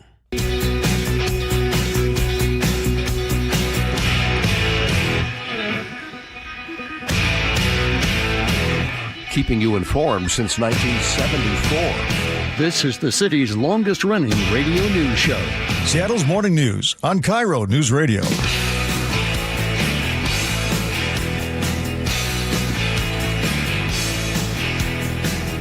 Well, here we are, 8:08, Tuesday, June. Why did I say January? Where'd that come from? June 23rd. 90 degrees in January. I know. That would be a story. But I know this. I'm Charlie Harger, and you are Manda Factor. Yep, and he's producer David Burbank. Sully's here, keeping an eye on traffic for us. Of course, we have Katrina Gishard out at the news desk following the big stories for us today. And Luke Ducey is joining us at the top and bottom of every hour. Coming up this hour, check on gas prices as Americans begin the big summer vacation season. Patrick DeHaan joins us once again. He's head of petroleum analysis for Gas Buddy. All right, and Sully, you have a choke point coming up. Yes, I do. It's a chicken choke point. The Raising Cane's is about to open in 2 hours at 164th in Mill Creek, Linwood. Drove by 4 hours ago. Already more than 100 people camped out in line for chicken They even have TVs set up. Yeah, they do. They have tents, TVs. And oh, by the way, the biggest story of the morning, by the way, I diverge. The Tartan Army from Scotland. Is that not the biggest flex in the history of the world that an entire city, Miami, has to say, oh, yeah, we'll have enough beer for you? That's the ultimate. I mean, is that not the ultimate flex for a small group of dudes? That's awesome. It's 8:09. Cleanup continues at Lake Sammamish State Park after a huge oak tree split in half, crushing cars in a parking lot. KIRO 7's Madeline Audley reports first responders had a tough time getting to the scene. Crowds of people trying to take photos and videos of what happened. I had to use my siren just to try to clear the path. And it was a good chunk of, probably 200 feet of getting through people before I could even see what the extent of the problem was. If you see crews responding to a situation like this, back up and give them a little space. Not only is that crowding going to make their job more difficult, it also could put your safety at risk too. We're a step closer to learning whether the teenager accused of killing his parents and 3 siblings will be tried as an adult. The update from KIRO 7 TV's Elle Thomas. Prosecutors say he was just 15 when he murdered his family in their Falls City home in October of 2024. Soon after, prosecutors charged him with 5 counts of murder and 1 count of attempted murder. But the decision on where to hear the case has been largely delayed. The new hearing is now scheduled for September. He does remain in custody. Jury has convicted an Everett man of killing his girlfriend, trying to pass it off as a suicide. Everett Herald reports Nestor Hernandez Melgar was found guilty on all charges yesterday. Prosecutors say he killed 37-year-old Lindsay Geary in November of 2024. The jury convicted him of first-degree murder, burglary, and violating a court order. You can now say your wedding vows somewhere a little unexpected. Seattle's Town Hall. The historic arts venue is officially hosting weddings as it looks for new ways to bring in revenue and fill its space. The price tag for its new Cake and Punch micro weddings, couples can book a full ceremony and reception package for about $10,000. That includes planning, an efficient cake, flowers, even photos, all in a 2-hour time slot. Seattle getting glowing reviews as a World Cup host city and could be setting itself up for more big-time events. Beth Knox is president and CEO of the Seattle Sports Commission, and she's in charge of attracting and hosting those sporting events. It's just enormous. It is so significant to be a host city for the world's largest event. Knox tells KIRO 7 TV it's an audition for future events, including the Women's World Cup in 2031. Seattle is one of 14 potential host cities. And a Mariners starting pitcher is the American League Player of the Week. 6th strikeout for Logan Gilbert on his game today here at T-Mobile Park. Gilbert was lights out in 2 starts, posting a 1.35 ERA. The Mariners won both games he pitched. Gilbert struck out 10 against Baltimore, then followed it up with 8 more against Boston Sunday on his first Father's Day as a dad. At 8:12, let's get a check on weather. Here's KIRO 7's Nick Allard. It is a hot one for sure. Pinpoint alert day shows temperatures getting into the upper 80s and lower 90s. Expected to be hot all over the place. And, if you're around Seattle South, you'll be in the upper 80s, lower 90s. Around Everett North, more like the low to mid 80s. And then tomorrow, I expect to be around the low 80s and upper 70s with a few more clouds. Thursday is going to be in the 60s, and you'll see some showers coming in Thursday evening. And then Friday, showery and low 60s. Saturday, showers and low 60s. And then Sunday, back into the upper 60s and drier. And then we'll hit the low 70s again by Monday. Already 71 in Olympia. Bellingham checking in at 67. It's 68 in Everett, and Tacoma at 68, and in Seattle it's 67. And it's 8:13. That's time for a check on traffic once again. For that, here's Chris Sullivan. Yeah, just to go back to Logan Gilbert for a minute. Yeah. He was just on with our sister station, Brock and Salk. Says he's going to be piggybacking on Saturday with Emerson Hancock coming out of the Bully. So that's their turn for piggybacking Logan and Hancock against Cleveland on Saturday. So the experiment continues. An interesting approach. We will see. Come on, man. Can't we just... Now, to the traffic. I know that's what you brought. That's why I'm here.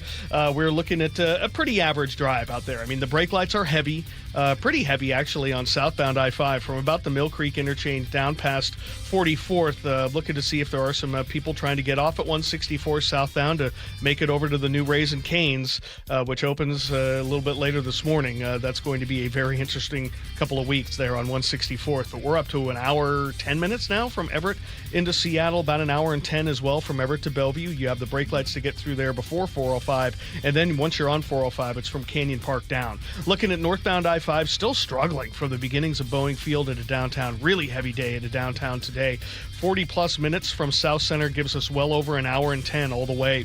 About 50 minutes from Puyallup to Renton. Renton to Bellevue is about 45. Lake Bridges, though, are still doing really well. Olympia to Tacoma's eased off after a pretty heavy day out of Lacey. KIRO News Radio Real-Time Traffic. I'm Chris Sullivan. Bringing you Seattle's morning news since 1974. This is KIRO News Radio. It's 8:14. More trouble for the Lincoln Memorial Reflecting Pool.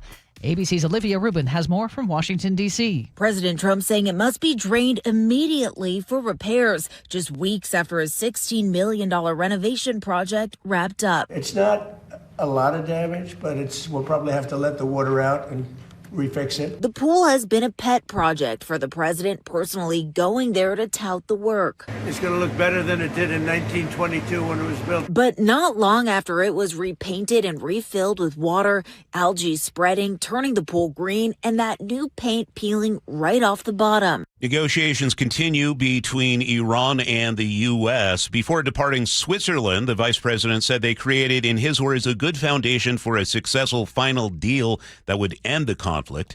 The most immediate, said Vice President Vance, was ensuring the Strait of Hormuz stays open. Iran seems to be agreeable, says ABC contributor, retired Colonel Steve Ganyard, because President Trump has granted a sanctions waiver on the sale of Iranian oil. But it'll pump billions and billions of dollars into this Iranian regime that we don't know what its future looks like. We don't know, are they really going to come in and join the world community, or are they going to be the same old Iran that we had before, feeding their proxies to sow dissent around the world? President Trump told reporters in the Oval Office that money from the lifted sanctions will actually return to the U.S. in the form of exports. If the sanctions go out, money's going to be put into this country. All that money's coming back in the form of purchases of food, which they desperately need. They have 91 million people. They can't feed them. So the money that we lift is going to go to our farmers. That waiver is until August 21st. Meanwhile, gas prices are going down this week as the U.S. and Iran negotiate. Questions now, how low will prices drop and how quickly? And joining us is Patrick DeHaan, the head of petroleum analysis from Gas Bunny. Patrick, how in the world are gas prices going down when you just said yesterday the strategic petroleum reserve was down to its lowest level since the 80s?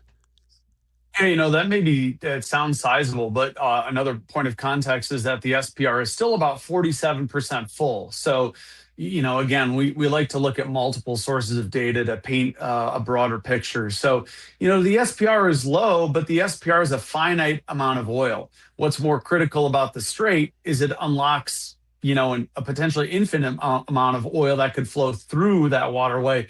And that's why the market cares more about unleashing the Strait of Hormuz, because it allows 15 to 20 million barrels of oil per day to flow through it, whereas the U.S. Strategic Reserve is being drained at a pace of only 1 million barrels a day. So, but it highlights that if the strait doesn't reopen, that the SPR is continuing to fall to uncomfortably low levels.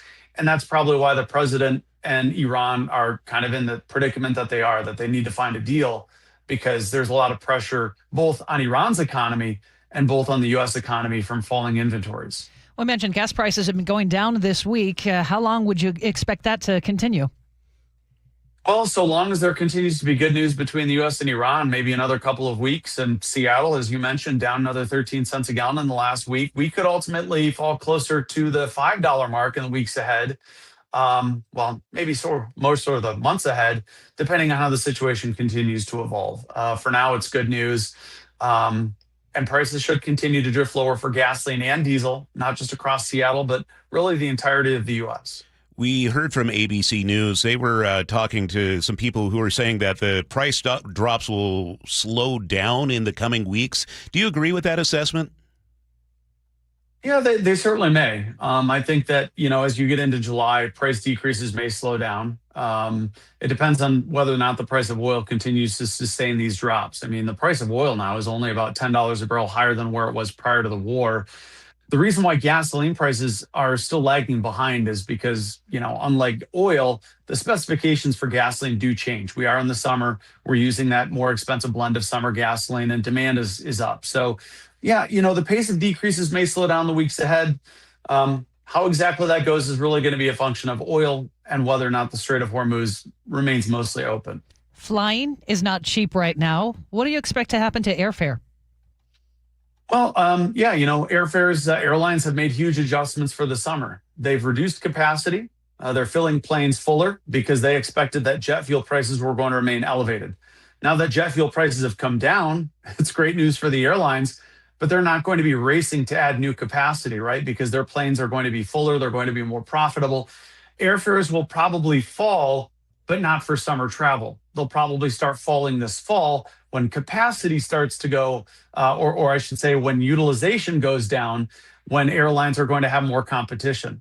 But it's summer. A lot of Americans travel, so they're in less urgency mode.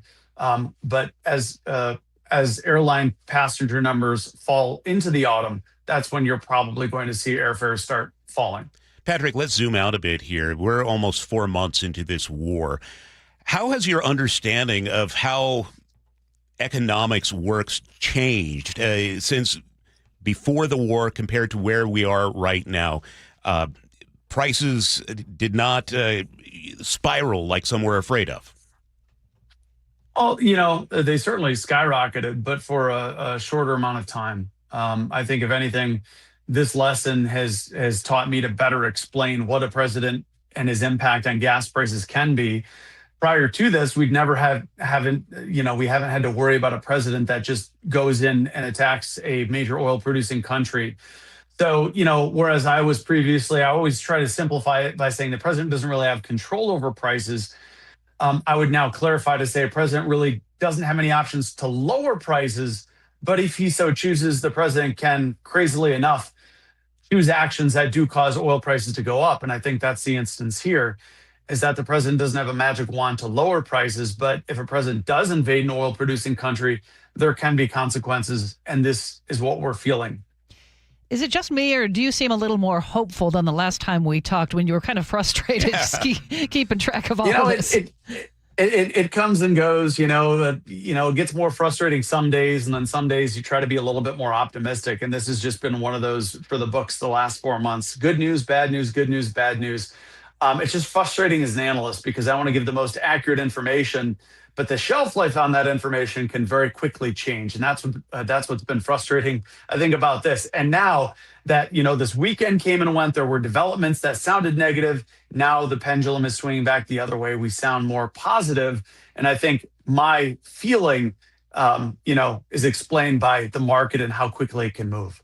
All right. Head of Petroleum Analysis for Gas Buddy, Patrick DeHaan. Patrick, thanks for your time this morning. Thanks for having me. Yep. It's now 8:22. Workers at a GM facility are furious over the introduction of dozens of robots after making large job cuts to their workforce. Here's News Nation's Nick Smith. The collaborative robots, or as they're called, cobots, made by Fanuc American Corporation, help employees attach body panels on vehicles. Now, GM says they are designed to work beside people, improving safety, ergonomics, flexibility, and competitiveness. The company has also said its production cuts were driven by slower electric vehicle demand. GM cut more than 1,000 jobs at GM's Factory Zero plant in Detroit, which is all electric. Then they installed roughly 50 robots on that assembly line. GM also says the layoffs are temporary, though it hasn't said when or if the laid-off workers will be brought back. We check traffic every 10 minutes on Seattle's Morning News. Here's Chris Sullivan. And northbound I-5 continues to struggle a little bit from the beginnings of Boeing Field all the way up into downtown. Kind of an elevated travel today of a little over an hour to go from Federal Way to Seattle. 40 of those minutes are from South Center. The good news is we're getting better from that segment Federal Way up through South Center. So a little bit more yellow on the map there than red, so that means we're definitely improving there. Looking at the Valley Freeway, also seeing some improvement north of Auburn. We still have the brake lights right there at Highway 18. About a 50-minute trip to go from end to end, so pretty good travel time. Rented to Bellevue, about 45 minutes, maybe a little under, maybe closer to 40 now. I mean, the S-curves are very slow, but by the time you're up to 30th and you kind of work your way through the construction zone, it's not too bad, and then into South Bellevue, it's manageable. Westbound I-90, we're seeing some brake lights through the Mount Baker Tunnel over to I-5. I'm looking to see if we might have something there other than just volume. For I-20, though, much better. Coming down out of the north end, about an hour from Everett to Seattle or Everett to Bellevue. For those of you coming down trying to get south of Monroe into Carnation, into Duval, looks like we might have a crash on 203, kind of at the north end part of that drive, impacting both directions. It's there before you get to 203rd, so I'll have more for you on that in 10 minutes. This traffic report brought to you by me, KIRO Newsradio Real-Time Traffic. I'm Chris Sullivan. Sunny and hot again today. We'll be pushing 94 today. Overnight low about 61. Tomorrow cooling up to the low 80s, and then by Thursday we'll be dry early in the day. Might see some rain roll in late in the day and a high of only 69. Only 64 on Friday with rainy, breezy conditions. Right now, sunny and 66 in Seattle. Coming up, KIRO News Radio's Luke Ducey on why Egypt's World Cup team may have to stay outside of Seattle ahead of Friday's match against Iran. Also, more analysis on the negotiations between the U.S. and Iran with retired Lieutenant General Richard Newton. You're listening to Seattle's Morning News. Every day, caregivers change lives. Caregiving offers flexibility and the chance to make a real difference in your community. It's not just caring work, it's hard work. The kind of work that calls for empathy, patience, problem solving, reliability, and both physical and mental strength. It may be the hardest job you'll ever love. Right now, Washington faces a caregiver shortage, and your skills and your heart are needed more than ever. Visit caregivercareerswa.com for resources and support to start or return to your caregiving career. Sponsored by DSHS and aired by the WSAB in this station. There are 5 things money can do for you: growth, liquidity, cash flow, protection, and tax advantages. Don't miss an opportunity because your current retirement plan only focuses on 2 or 3 of them. Hi, Jeff here with Madrona Financial and CPAs. Don't settle for a partial plan. Get the real deal by requesting your no-cost Madrona analysis today and discover what you may be missing. Call 833-673-7373 right now to request your analysis. That's 833-673-7373. John Curley here. When the AC starts acting up, don't assume you need a whole new system. Home Comfort Alliance, their approach is simple. Repair first, replace only if needed. Their techs diagnose the real problem because a simple fix can often get the cooling back up again and not cost you a full replacement. Need something new? Ask about a heat pump for year-round comfort. That's what we did at the barn. Get real pricing in 60 seconds at homecomfortalliance.com. Call the comfort people. homecomfortalliance.com. RV buyers save thousands at the 10th Annual Summer RV Blowout Sale, June 18th through the 28th at the Evergreen State Fairgrounds. Top manufacturers with every floor plan imaginable, exclusive dealer rebates, huge discounts on new and used models, factory reps on site, enjoy free lunch, plus a year's worth of free camping. The 10th Annual Summer RV Blowout Sale, June 18th through the 28th at the Evergreen State Fairgrounds in Monroe. Hosted by Open Road RV. Free parking and admission. Do you notice sounds coming from your crawl space or attic, or possibly stale or foul odors in your home? This could be that rodents have gotten into your attic and crawl and have made it their home. They tear up the insulation to make nests to have babies. They contaminate it with their biological waste, which can be harmful to your health. And they ruin your home's energy blanket, costing you thousands of dollars a year. If you even think you may have a problem, call Insulation Northwest today, and we will come to your home as soon as tomorrow and perform a free, no-obligation inspection to determine what the problem is. This inspection normally costs $199, but it's yours free just for calling today. If we discover any problem with rodents in your home, we can get them out and keep them out and restore your home's protective insulation blanket back to brand new condition. Let Insulation Northwest give peace and comfort back to you and your family and save you thousands of dollars in energy savings. Call Insulation Northwest today, the real insulation company. InsulationNorthwest.com. Join the conversation and text your favorite show on the KIRO Newsradio text line at 888-973-KIRO. That's 888-973-5476. Powered by Muckleshoot Casino Resort. This is a special alert to all Americans who own a vehicle with less than 200,000 miles with an auto warranty about to expire or with no warranty coverage at all. Due to a decline in the economy, CarShield is announcing a low-cost month-to-month vehicle protection plan that is now available to the public to save any driver out-of-pocket expenses on future auto repairs. Call now to find out how you can pay almost nothing for covered auto repairs. Yes, you heard that correctly. Pay almost nothing for covered auto repairs. An open phone line has been established for all drivers to call for a free quick quote. Call 800-330-8323 now. Drivers who are covered will not have to pay for covered repairs again. This protection plan is at an all-time low. Additionally, drivers who activate this vehicle protection today will also receive free roadside assistance, free towing, and car rental options at no additional cost. Call us for your free quick quote today. 800-330-8323. That's 800-330-8323. What do you have to lose? Call 800-330-8323. Again, 800-330-8323. Your medication for enlarged prostate is working. That's what you tell yourself. You're up 3 times a night instead of 5. The urgency is manageable. The stream's not great, but it's fine. That's the problem. Fine. Enlarged prostate, or BPH, doesn't pause because the medication takes the edge off. The prostate keeps growing. The bladder keeps working harder. And over time, those changes can be harder to reverse. But surgery? Not for you, right? Aquablation is not the surgery you're picturing. It's the only ultrasound-guided, robotic-assisted therapy for enlarged prostate. Don't wait until things become unbearable. Find an Aquablation urologist near you. Call Aquablation Seattle at 206-666-2466. 206-666-2466. That's 206-666-2466. All surgical treatments carry risks and results may vary. Side effects may include urinary symptoms, mild pain, ejaculatory dysfunction, or infection. In rare cases, complications to the urethra and rectum may occur. Aquablation therapy may not be right for everyone. Talk to your urologist to learn more. Visit aquablationseattle.com. For over 50 years, Bucky's Complete Auto Repair has been the one locals trust for fast, friendly service with guaranteed repairs. With 16 family-owned locations and a Carfax preferred badge, Bucky's makes it easy with same-day service and available financing. Visit buckys.com. Now, the latest from KIRO Newsradio and MyNorthwest.com. Live from East Lake Avenue. You're listening to Charlie Harger and Manda Factor, Seattle's morning news. Good morning. It's 8:30.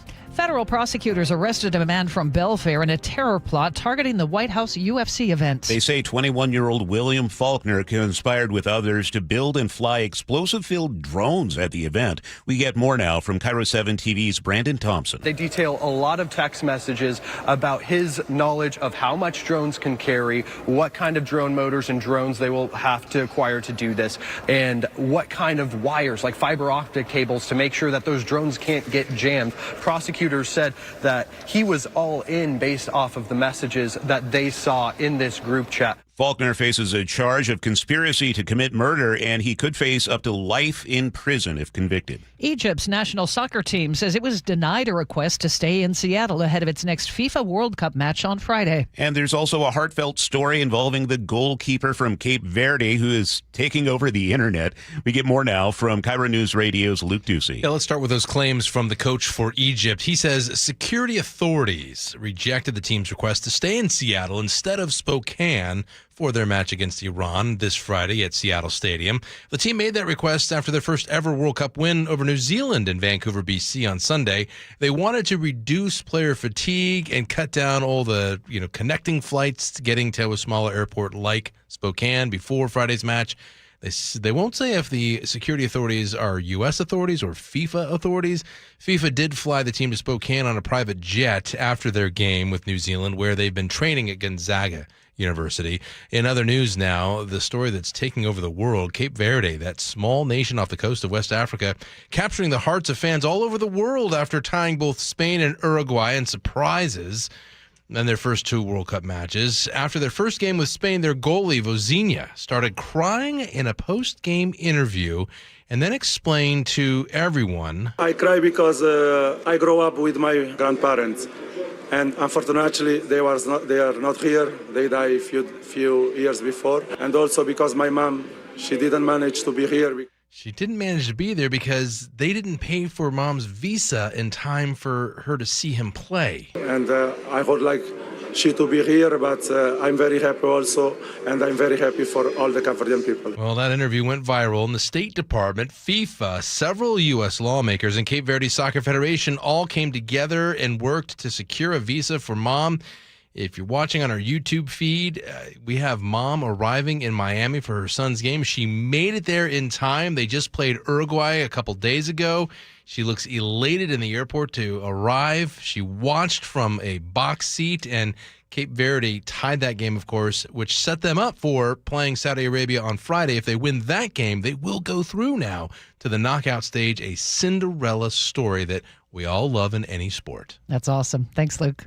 8:33 now. Time to check traffic on the threes. Chris Sullivan is watching the roadways. Well, we're trying to get better out there, Charlie, and we're picking up the pace in a few places. It looks like the lion's share of the commute has kind of moved through. Where that hasn't really happened yet is on northbound I-5 from the beginnings of Boeing Field. It is going to be bumper to bumper all the way up into the Seattle core. You're going to need 40 minutes still to go from South Center into downtown, and an hour all the way from Federal Way. The good news is we are definitely picking up the pace between Federal Way and South Center. Now, my good friend Don let me know, and I have confirmed we've got a stall on northbound Airport Way getting through Georgetown, right near Lucille. Looks like it's a conked out bus blocking one of the northbound lanes. So if Airport Way is your normal go-to to avoid I-5, you'll probably lose just as much time sitting behind that bus as you will kind of grinding it out onto the freeway. Looking at the Renton to Bellevue Drive, still struggling up past the SR 900 corridor. Have about a 40-minute trip to go from Renton to Bellevue. Behind that, the Valley Freeway is definitely thinning out, back to 45 there. Olympia to Tacoma, no problems for you guys. However, southbound on I-5, it looks like we have a crash approaching Tillicum there as you get into the JBLM. Not sure which lane it's in at this point, but we're starting to see some very heavy braking as you come down, basically from Lakewood down through JBLM. Coming down from the north end, we've got about an hour drive from Everett to Seattle, maybe a little under, probably closer to 50 minutes now. Hour from Everett to Bellevue, though. This report brought to you by KIRO News Radio. I'm Chris Sullivan. It's going to be hot again today. 89 the expected high in Seattle. The record's 92. For tomorrow, we'll see a few clouds roll in. That'll keep us a bit cooler, about 83 for tomorrow. And then, if that's still too hot for you, Thursday, 69 the high with some rain a possibility by late in the day. Friday looks rainy and breezy and only 64. Right now, sunshine has warmed up to 70 in Seattle. Seattle's morning news. Hear it live. Stream it online. Watch the show or catch the podcast anytime. Seattle's morning news, wherever you are. Peace in the Middle East? That's a question this week as officials from the U.S. and Iran meet in Switzerland to work on the logistics of a peace deal that would end the war between the two countries. Vice President J.D. Vance said yesterday there has been great progress with the negotiations. Let's bring in retired Lieutenant General Richard Newton once again, a national security contributor for News Nation. Seems a big development, General, in the last 24 hours has been that Iran is agreeing to international nuclear inspections. Can you just expand on that a little bit? Well, good morning, man. And Charlie, always good to be with you. First off, just very broadly speaking, I think my certain experience, but also last 47 years, and I know the administration is doing so, but we need to be very clear-eyed who we're dealing with here with regard to now what I believe is the IRGC-led Iran. They're still fanatical. They're still theocratic, based in terms of their decisions. They still promote death to America. But now let's neck this down in terms of what perhaps may be in negotiations, the thick of it with regard to nuclear weapons disposition on the Iranian side, as well as now what you refer to, Amanda, with regard to those inspections. Certainly we've had IAEA, International Atomic Energy Agency inspectors there before, but they've been very limited in Iran and been somewhat under the control of the regime. I don't expect that to change, frankly. But in this case, moving forward, what the administration needs to underscore here is that not only will we have IAEA inspectors, but also accompanied by United States inspectors to include military and other civilian nuclear experts to do the inspection along with the IAEA. That could be in the cards. We don't know yet. That would be my advice to the president. We have to drive this. And what we have to drive also is an anytime, anywhere inspection regime, rather one that's scheduled not only hours, but in days that we've seen for years leading up to this point. So not to give them a lot of warning, they've got to necessarily, it has to be on our terms. And that, I think the president is trying to make that a goal in terms of inspecting the Iranian nuclear enterprise. What I know about the Revolutionary Guard in Iran, they're very hard line. How likely is it that U.S. inspectors would be able to go in and inspect those facilities? Charlie, I don't hold a lot of optimism here because, again, what you just alluded to in your question, they've been very hard line. Their objective, the regime's objective, is to survive. It's certainly to recover, and it's certainly to reload. Reload in terms of being able to now restore their ballistic missile capabilities, which is really the means how they would deliver these nuclear weapons and so forth. The United States should hold all the cards, but we've given some of those cards to the regime with regard to their control over the Strait of Hormuz and our efforts to really get to a memorandum of understanding. I'm going to sound harsh here, but it's not really based on strength, but really based on weakness from our part standpoint. Now, let me speak out of the other side of my mouth. There's a lot of things we don't know that's going on behind the scenes. We have to give some confidence, certainly, to Vice President Vance and our other negotiators as we move forward with this 60-day period of the memorandum of understanding for negotiations and so forth. But I'm very concerned. But the first and foremost, the number one objective here is really to curtail and prevent Iran from ever having a nuclear weapon. The president's been very clear about that. Now, the devil's going to be in those details. But you cannot, Charlie, you cannot trust this regime.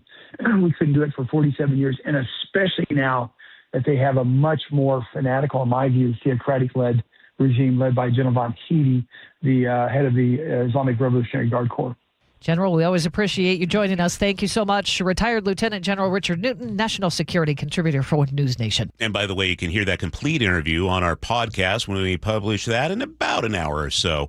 It's 8:39. Sully, what's coming up in traffic? Well, we now have a 2-mile backup for this crash on southbound I-5 getting towards Thorn Lane at JBLM. We'll break it down for you next. Hey, it's Jason Rantz. If your air conditioner is barely hanging on, CM Heating has one of the best offers I've heard this summer. Right now, you can get any size high-efficiency AC system for just $179.99 a month with zero upfront costs. And here's the game changer. CM Heating's Comfort as a Service program includes lifetime repairs, annual maintenance, and even filters at no additional charge ever. Go to cmheating.com and schedule your free estimate online today. License number CMHEAHL 751LW. It is summertime, which means sunshine, baseball games, beach trips, hiking, fun with the family. And Brad, I'll bet it's easier to pay for with free checking from WaFd Bank. That's right, Dave. Set your financial goals and stick to them with free checking. No minimum balances or monthly maintenance fees to worry about. Hey, you'll also get spending tools to help you stay on top of your budget. Not only is WaFd Bank rated the best bank, we have more than 200 branches to serve you across 9 western states. And tell me more about this card control feature I've heard so much about. Dave, you can view transactions for individual cards, set controls and alerts,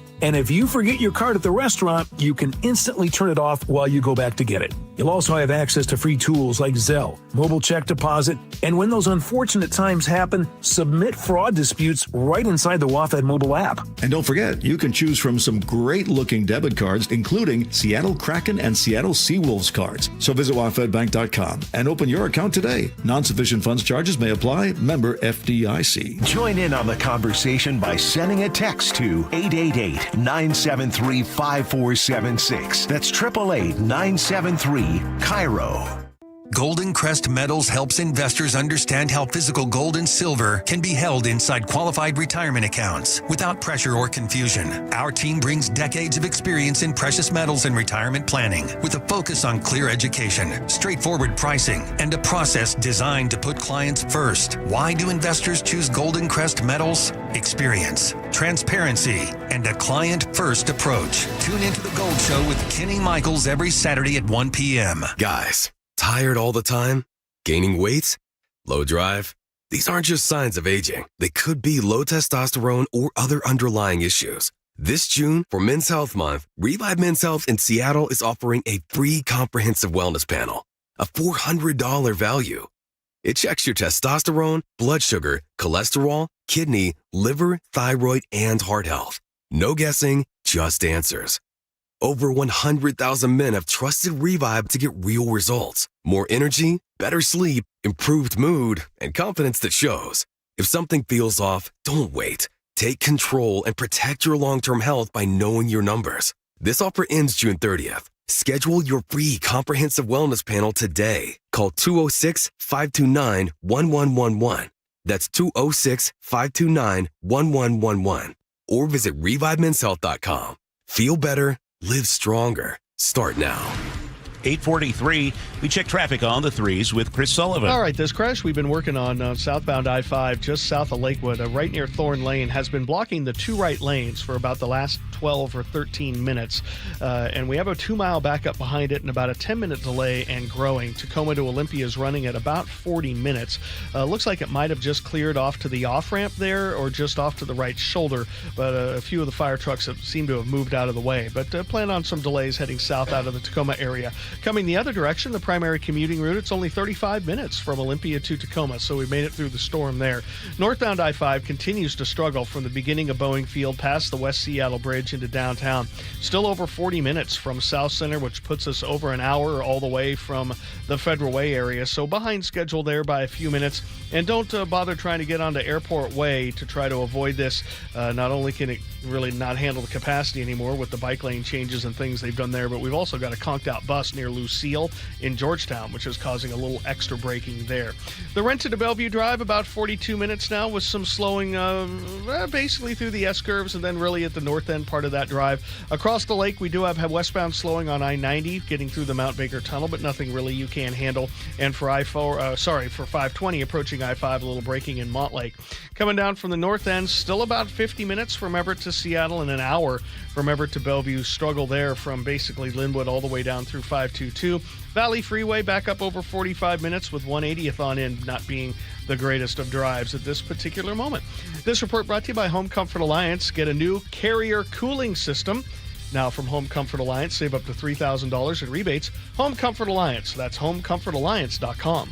Beautiful sunny day, but it's going to be hot again. 89 for today. We'll cool off to 83 for tomorrow. A few clouds roll in. And then Thursday, dry early on. We might start to see some rain late in the day Thursday, only 69. 64 on Friday, rainy and breezy. Saturday looks like the showers will stick around too.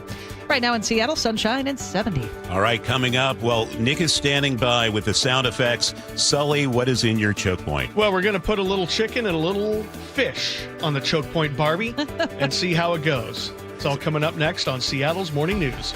I'm Bradley Johnson with 1-800-DUI-AWAY. Let's talk about soccer.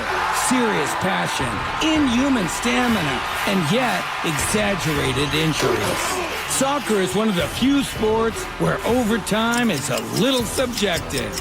One thing we know is that many fans enjoy game day with craft brews. Be sure to keep a clean sheet. It's not worth trading in those bicycle kicks for riding your bicycle to work. When being pulled over for DUI, there are rarely yellow cards, only red. So play it safe and don't go off sides. Call 1-800-DUI-AWAY or go to 1-800-DUIAWAY.com to schedule your free private consultation. If you're stopped for DUI midfield from home and there are no free kicks, make it your goal to call 1-800-DUI-AWAY. 1-800-DUI-AWAY! They call this one Bill. Whoa, aliens? Am I in a spaceship? Affirmative, Bill. What's with the laser saw? Relax. We are cutting our bill in half. What? An Xfinity mobile transmission says you can cut your bill in half. Oh, your mobile bill, not me, Bill. Xfinity Mobile also says we can try it free for a year. Free. Yes, with no commitment. Can we put the saw away? I am reluctant. But we will find another being to bisect. That's not sci-fi. It's Xfinity Mobile. Xfinity Internet members cut your mobile bill in half. Plus, try Xfinity Mobile free for a year. No commitment. Learn more at xfinitymobile.com. Xfinity. Imagine that. Restrictions apply. Xfinity Internet required. Savings compares one line of Xfinity Mobile Select to comparable plans from T-Mobile, Verizon, and AT&T as of 3/24/26. Taxes, fees, extra. $30 monthly discount limited to new mobile customers only. After 12 months, regular rates apply. I'm their conduit, and I'm glad to do it. Charlie Harger and Manda Factor, Seattle's morning news. Let's go! Now, Choke Points with Chris Solomon. Presented by Carter Subaru. I think chicken choke points are my favorite kinds. Me too. They're fun. Not just chicken today, chicken, fish, and other transportation tidbits. Let's start with the chicken, though, Sully. And today, of course, is the big day in Linwood and Mill Creek. Washington's newest Raising Cane's chicken joint opens on 164th today.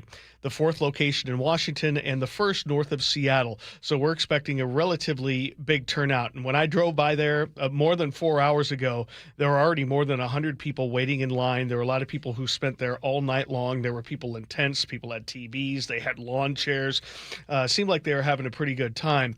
But the reason why we're focusing on this location so much is because it's on 164th. And if you don't know that area, it is one of the biggest and most busiest streets in Snohomish County, and adding this joint right where it is has the potential to slow down what is already close to an impassable road during peak congestion, because the new Raising Cane's is only about 1,000 feet from the off-ramp from I-5. There's a Walmart just a block away, and there's a lot of weaving and merging in that 1,000 feet because people try to get over to take a left to kind of work their way down to some of the new homes on the north of Martha Lake, the west of Martha Lake. A lot of people there trying, and then the right lane becomes exit only once you get past it, past the bowling alley there.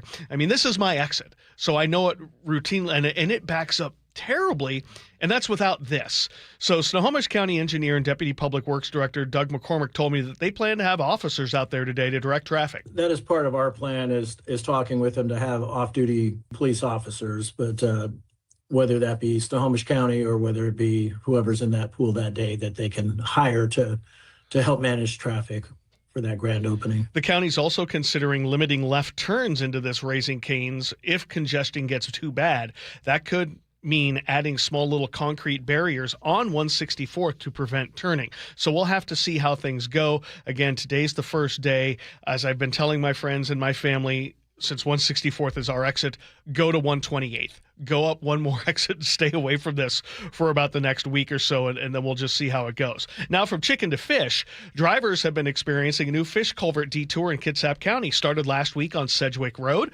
just northeast of Bethel, about 1.5 miles from SR 16. Washington Department of Transportation's Mark Krulish says a 4-month closure of the road is now underway as contractors build a new bridge over Salmonberry Creek. The detour around it, fortunately, is pretty short. You're adding on only about 1.5 miles to your drive, so you're going to take some county roads around the closure, and you'll be back on your way to the ferry before you know it. And that's why I'm focusing on what is a relatively small fish passage work in this area, is because this closure is on the most direct route to the Southworth Ferry Terminal, coming over from SR 16. So just plan on this. It's a 4-month closure. Once the bridge is built, workers will return next summer, to remove the old culvert, fix the stream bed. The current culvert just not getting it done. It's 60 feet long, but only 48 inches wide. Not a lot of work. It's too hard for the salmon and other fish to work through that area.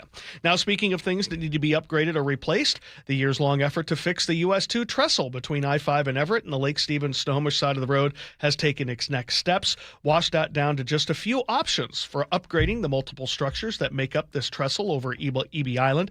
Online survey now active through July 7th to get your feedback on what you think should be done to the trestle, what you think they should build there, how much capacity they should add, and things like that. You can check out all the options and find that survey at mynorthwest.com. And finally, if you haven't checked out Google Maps in Pierce County lately, I suggest that you do. I hadn't during my time off, but my listener Jason made sure I did. In fact, it was the only email that I returned during my time off because I thought this was important, because the new SR 167 extension is now being shown on the map. This is the toll road that's going to connect Puyallup, where 167 now ends as a freeway, and I-5 in Fife. It's showed now as a closed road that will open in November. Unfortunately, that's just wrong. It's just not correct. The section from I-5 to Puyallup won't open until 2029. The 2-mile section from I-5 west to 509 at the Port of Tacoma is the section that we'll expect to open in November. In fact, I've reached out to Google Maps to see if they can get this off their map, because it's really confusing to have a giant red line for a road closed that isn't even on construction yet. It's going to be there for almost 4 years, really, as they do the work. There it is. And also, if you click on it, it says closed until November of 2026, which, again, isn't accurate. So I've reached out to them to kind of make the changes. I appreciate that they're on top of this. But again, the road doesn't open until 2029, just that little straggler that goes from I-5 down to the Port of Tacoma. But yeah, just a new little section there on the map. When that does open, remind me, what's the tolling situation going to be like? It is going to be an entirely tolled road. I don't believe that even with a flex pass you'll be able to get past it. So it's going to be more like 520 in that the tolls in this case will be used to actually pay for the construction of this road. So it could turn into a flex pass situation down the road, I believe. But on the front end, it's going to be a straight toll for everybody, and it's going to be by axle. So for the freight traffic that this is designed to use, it is going to be very expensive to use that, but it's necessary to move all that freight off of 167 and 512, off of 18 and down the Peasley Canyon. We need those trucks out of there, and this will give them a dedicated road, but again, not until 2029. All right, and we should maybe transition here to talk about traffic, what's happening right now. Why not? 853, traffic on the threes. Well, I'm here, Charlie. And we do have some positive news for those of you stuck in the slowing coming down from 512 getting into JBLM. The crash that was blocking 2 right lanes right around Tillicum there at Thorn Lane appears to have gone away, and we just now have a very limited backup there. So as you kind of go from Madigan down, you will hit that brake light section, but then you'll get out of it pretty quickly. Back down to about 38 minutes to go from Tacoma down into Olympia. Going the other direction, Olympia to Tacoma, that's under 35 minutes, so that's great. And I-5 itself has cleared out really nicely from Federal Way up through South Center. But boy, from the beginnings of Boeing Field all the way into downtown, it's not going to be a great drive. Still 40 minutes from South Center and just under an hour all the way from Federal Way. Valley Freeway, still 45 minutes, heavy in Auburn, and then also at the north end part of that drive from 180th on in, but trying to get better. About 42 minutes up the 405 corridor from Renton to Bellevue. Most of the slowing there is up to about 30th before it breaks free. Lake bridges are both in very good shape. However, I-90 in both directions a little slow at 405 and Factoria. Again, that's normal. Coming down from the north end, trying to get better. We're under an hour from Everett to Seattle or Everett to Bellevue, so that is definitely a positive development. This report brought to you by Subaru Puyallup. Subaru Puyallup has defendable, fuel-efficient all-wheel drive models, including the redesigned Subaru Outback. Find stress-free pricing on offers at SubaruPuyallup.com. Subaru Puyallup, your stress-free dealership. Feel much better now. Good. Heat advisory remains in effect. It's pleasant this morning, but we're headed for 89 for today. If you don't like the heat, tomorrow we'll cool off to 83 and only 69 by Thursday. We might see some rain move in late Thursday. Friday looks wet and breezy and only 64. Right now, sunny and 70 in Seattle. Coming up, it's Ursula and Angela Poe Russell. Former Seattle City Council President Sarah Nelson will join the G and Ursula show to explain how she would reduce crime in Seattle. You are listening to KIRO Newsradio. Your best source for local news. KIRO Newsradio, Northwest News. How does your roof look after this winter? Justin Shirley, CEO of State Roofing and Exteriors. Spring into action today. Save $3,000 on a new roof, siding, deck, or windows. Call 866-ROOF-ROOF or visit stateroofing.com. KIRO FM and HD1, Tacoma, Seattle. He flew fighter jets in 2 wars and taught you how to drive a car. He fed everyone on the block, but never shared his secret recipes. And every time he'd tell a story, he'd own the room. But now more than ever, he may feel alone. Today, older adults and their loved ones are struggling to connect in a time when connection has never been more important. But there is something we can do. Embrace our older loved ones through StoryCorps Connect. With StoryCorps Connect, you can honor seniors remotely with an interview about their life. Every interview will be archived at the Library of Congress, becoming part of American history, so that years from now, future generations can listen in. All right, Grandpa, what's one piece of advice you have for me? Just 3 words, sweetheart. Live with courage. The man that had the best stories still has plenty of stories to tell. So connect virtually and share the conversation of a lifetime at StoryCorpsConnect.org/AARP. Connect, honor, share. StoryCorps Connect. A message from AARP, StoryCorps, and the Ad Council. Endless hours of research, seeking referrals, dozens of calls. Hiring the right attorney can be a challenging process during an already difficult time. J.P. Pendergast with Pendergast Law explains. In Washington State, Tom, there are thousands of attorneys to choose from. Referrals and online research can be helpful, but discovering the right attorney requires a conversation. It can be hard to identify integrity and authenticity without that interaction. So, what do you recommend? We encourage anyone looking for personal injury representation to call for a free consultation with our team before making a decision simply based on referrals or online research. Accident victims need an attorney that listens, demonstrates honesty, and is genuinely understanding of their unique circumstances. The care, attention, and preparation that our firm provides throughout the case mirrors the effort involved when taking on the insurance companies. Save time and avoid mistakes after an injury. Contact the caring and compassionate team at Pendergast Law. If you or a loved one has been injured in a car accident, call Pendergast Law. We can help. Always exhausted, loud snoring, keeping your partner awake? You could have sleep apnea and not even know it. South Seattle Smiles has a comfortable solution with no CPAP required. Most medical insurance accepted. Call 206-241-5533 today. SouthSeattleSmiles.com. It started as a puddle. Where? In the shower. Uh-oh. Then the kitchen sink. Started backing up? Yeah. I know where this is going. Clogged up. Right. No problem. Beg your pardon? There's no clog we can't clear. You're Dan. From Apollo Plumbing. This is going to get pricey. How about $83? To clear my drain? Apollo Plumbing clears main drains every day. For $83? $83 or it's free. What's the catch? No catch. We'll even do a camera inspection. Why's that? It's the best way to find the cause of your clog. And it's included? No extra charge. Truth is, we hate clogs. I don't love them. Seen them all. Ew. I promise. There's no clog Apollo can't clear. Guaranteed. 83 or free. Goodbye, slow drains. All it takes is an accessible clean out. And Apollo gets my drains draining again. You call, we come, it's fixed. My heroes. Just doing our job. Thank you, Apollo Plumbing. ApolloPlumbing.com. Looking for a simple solution to hair loss this summer? Get the same breakthrough one-day treatment I received at Advanced Hair during their once yearly summer savings event. Your own natural hair begins to regrow the very next day, and Advanced Hair guarantees it will grow. Take advantage of your flexible summer calendar and get the most hair for your dollar during their best offer of the year. For details and a free consultation, call 425-449-8185, advancedhair.com. Lake Washington Windows and Doors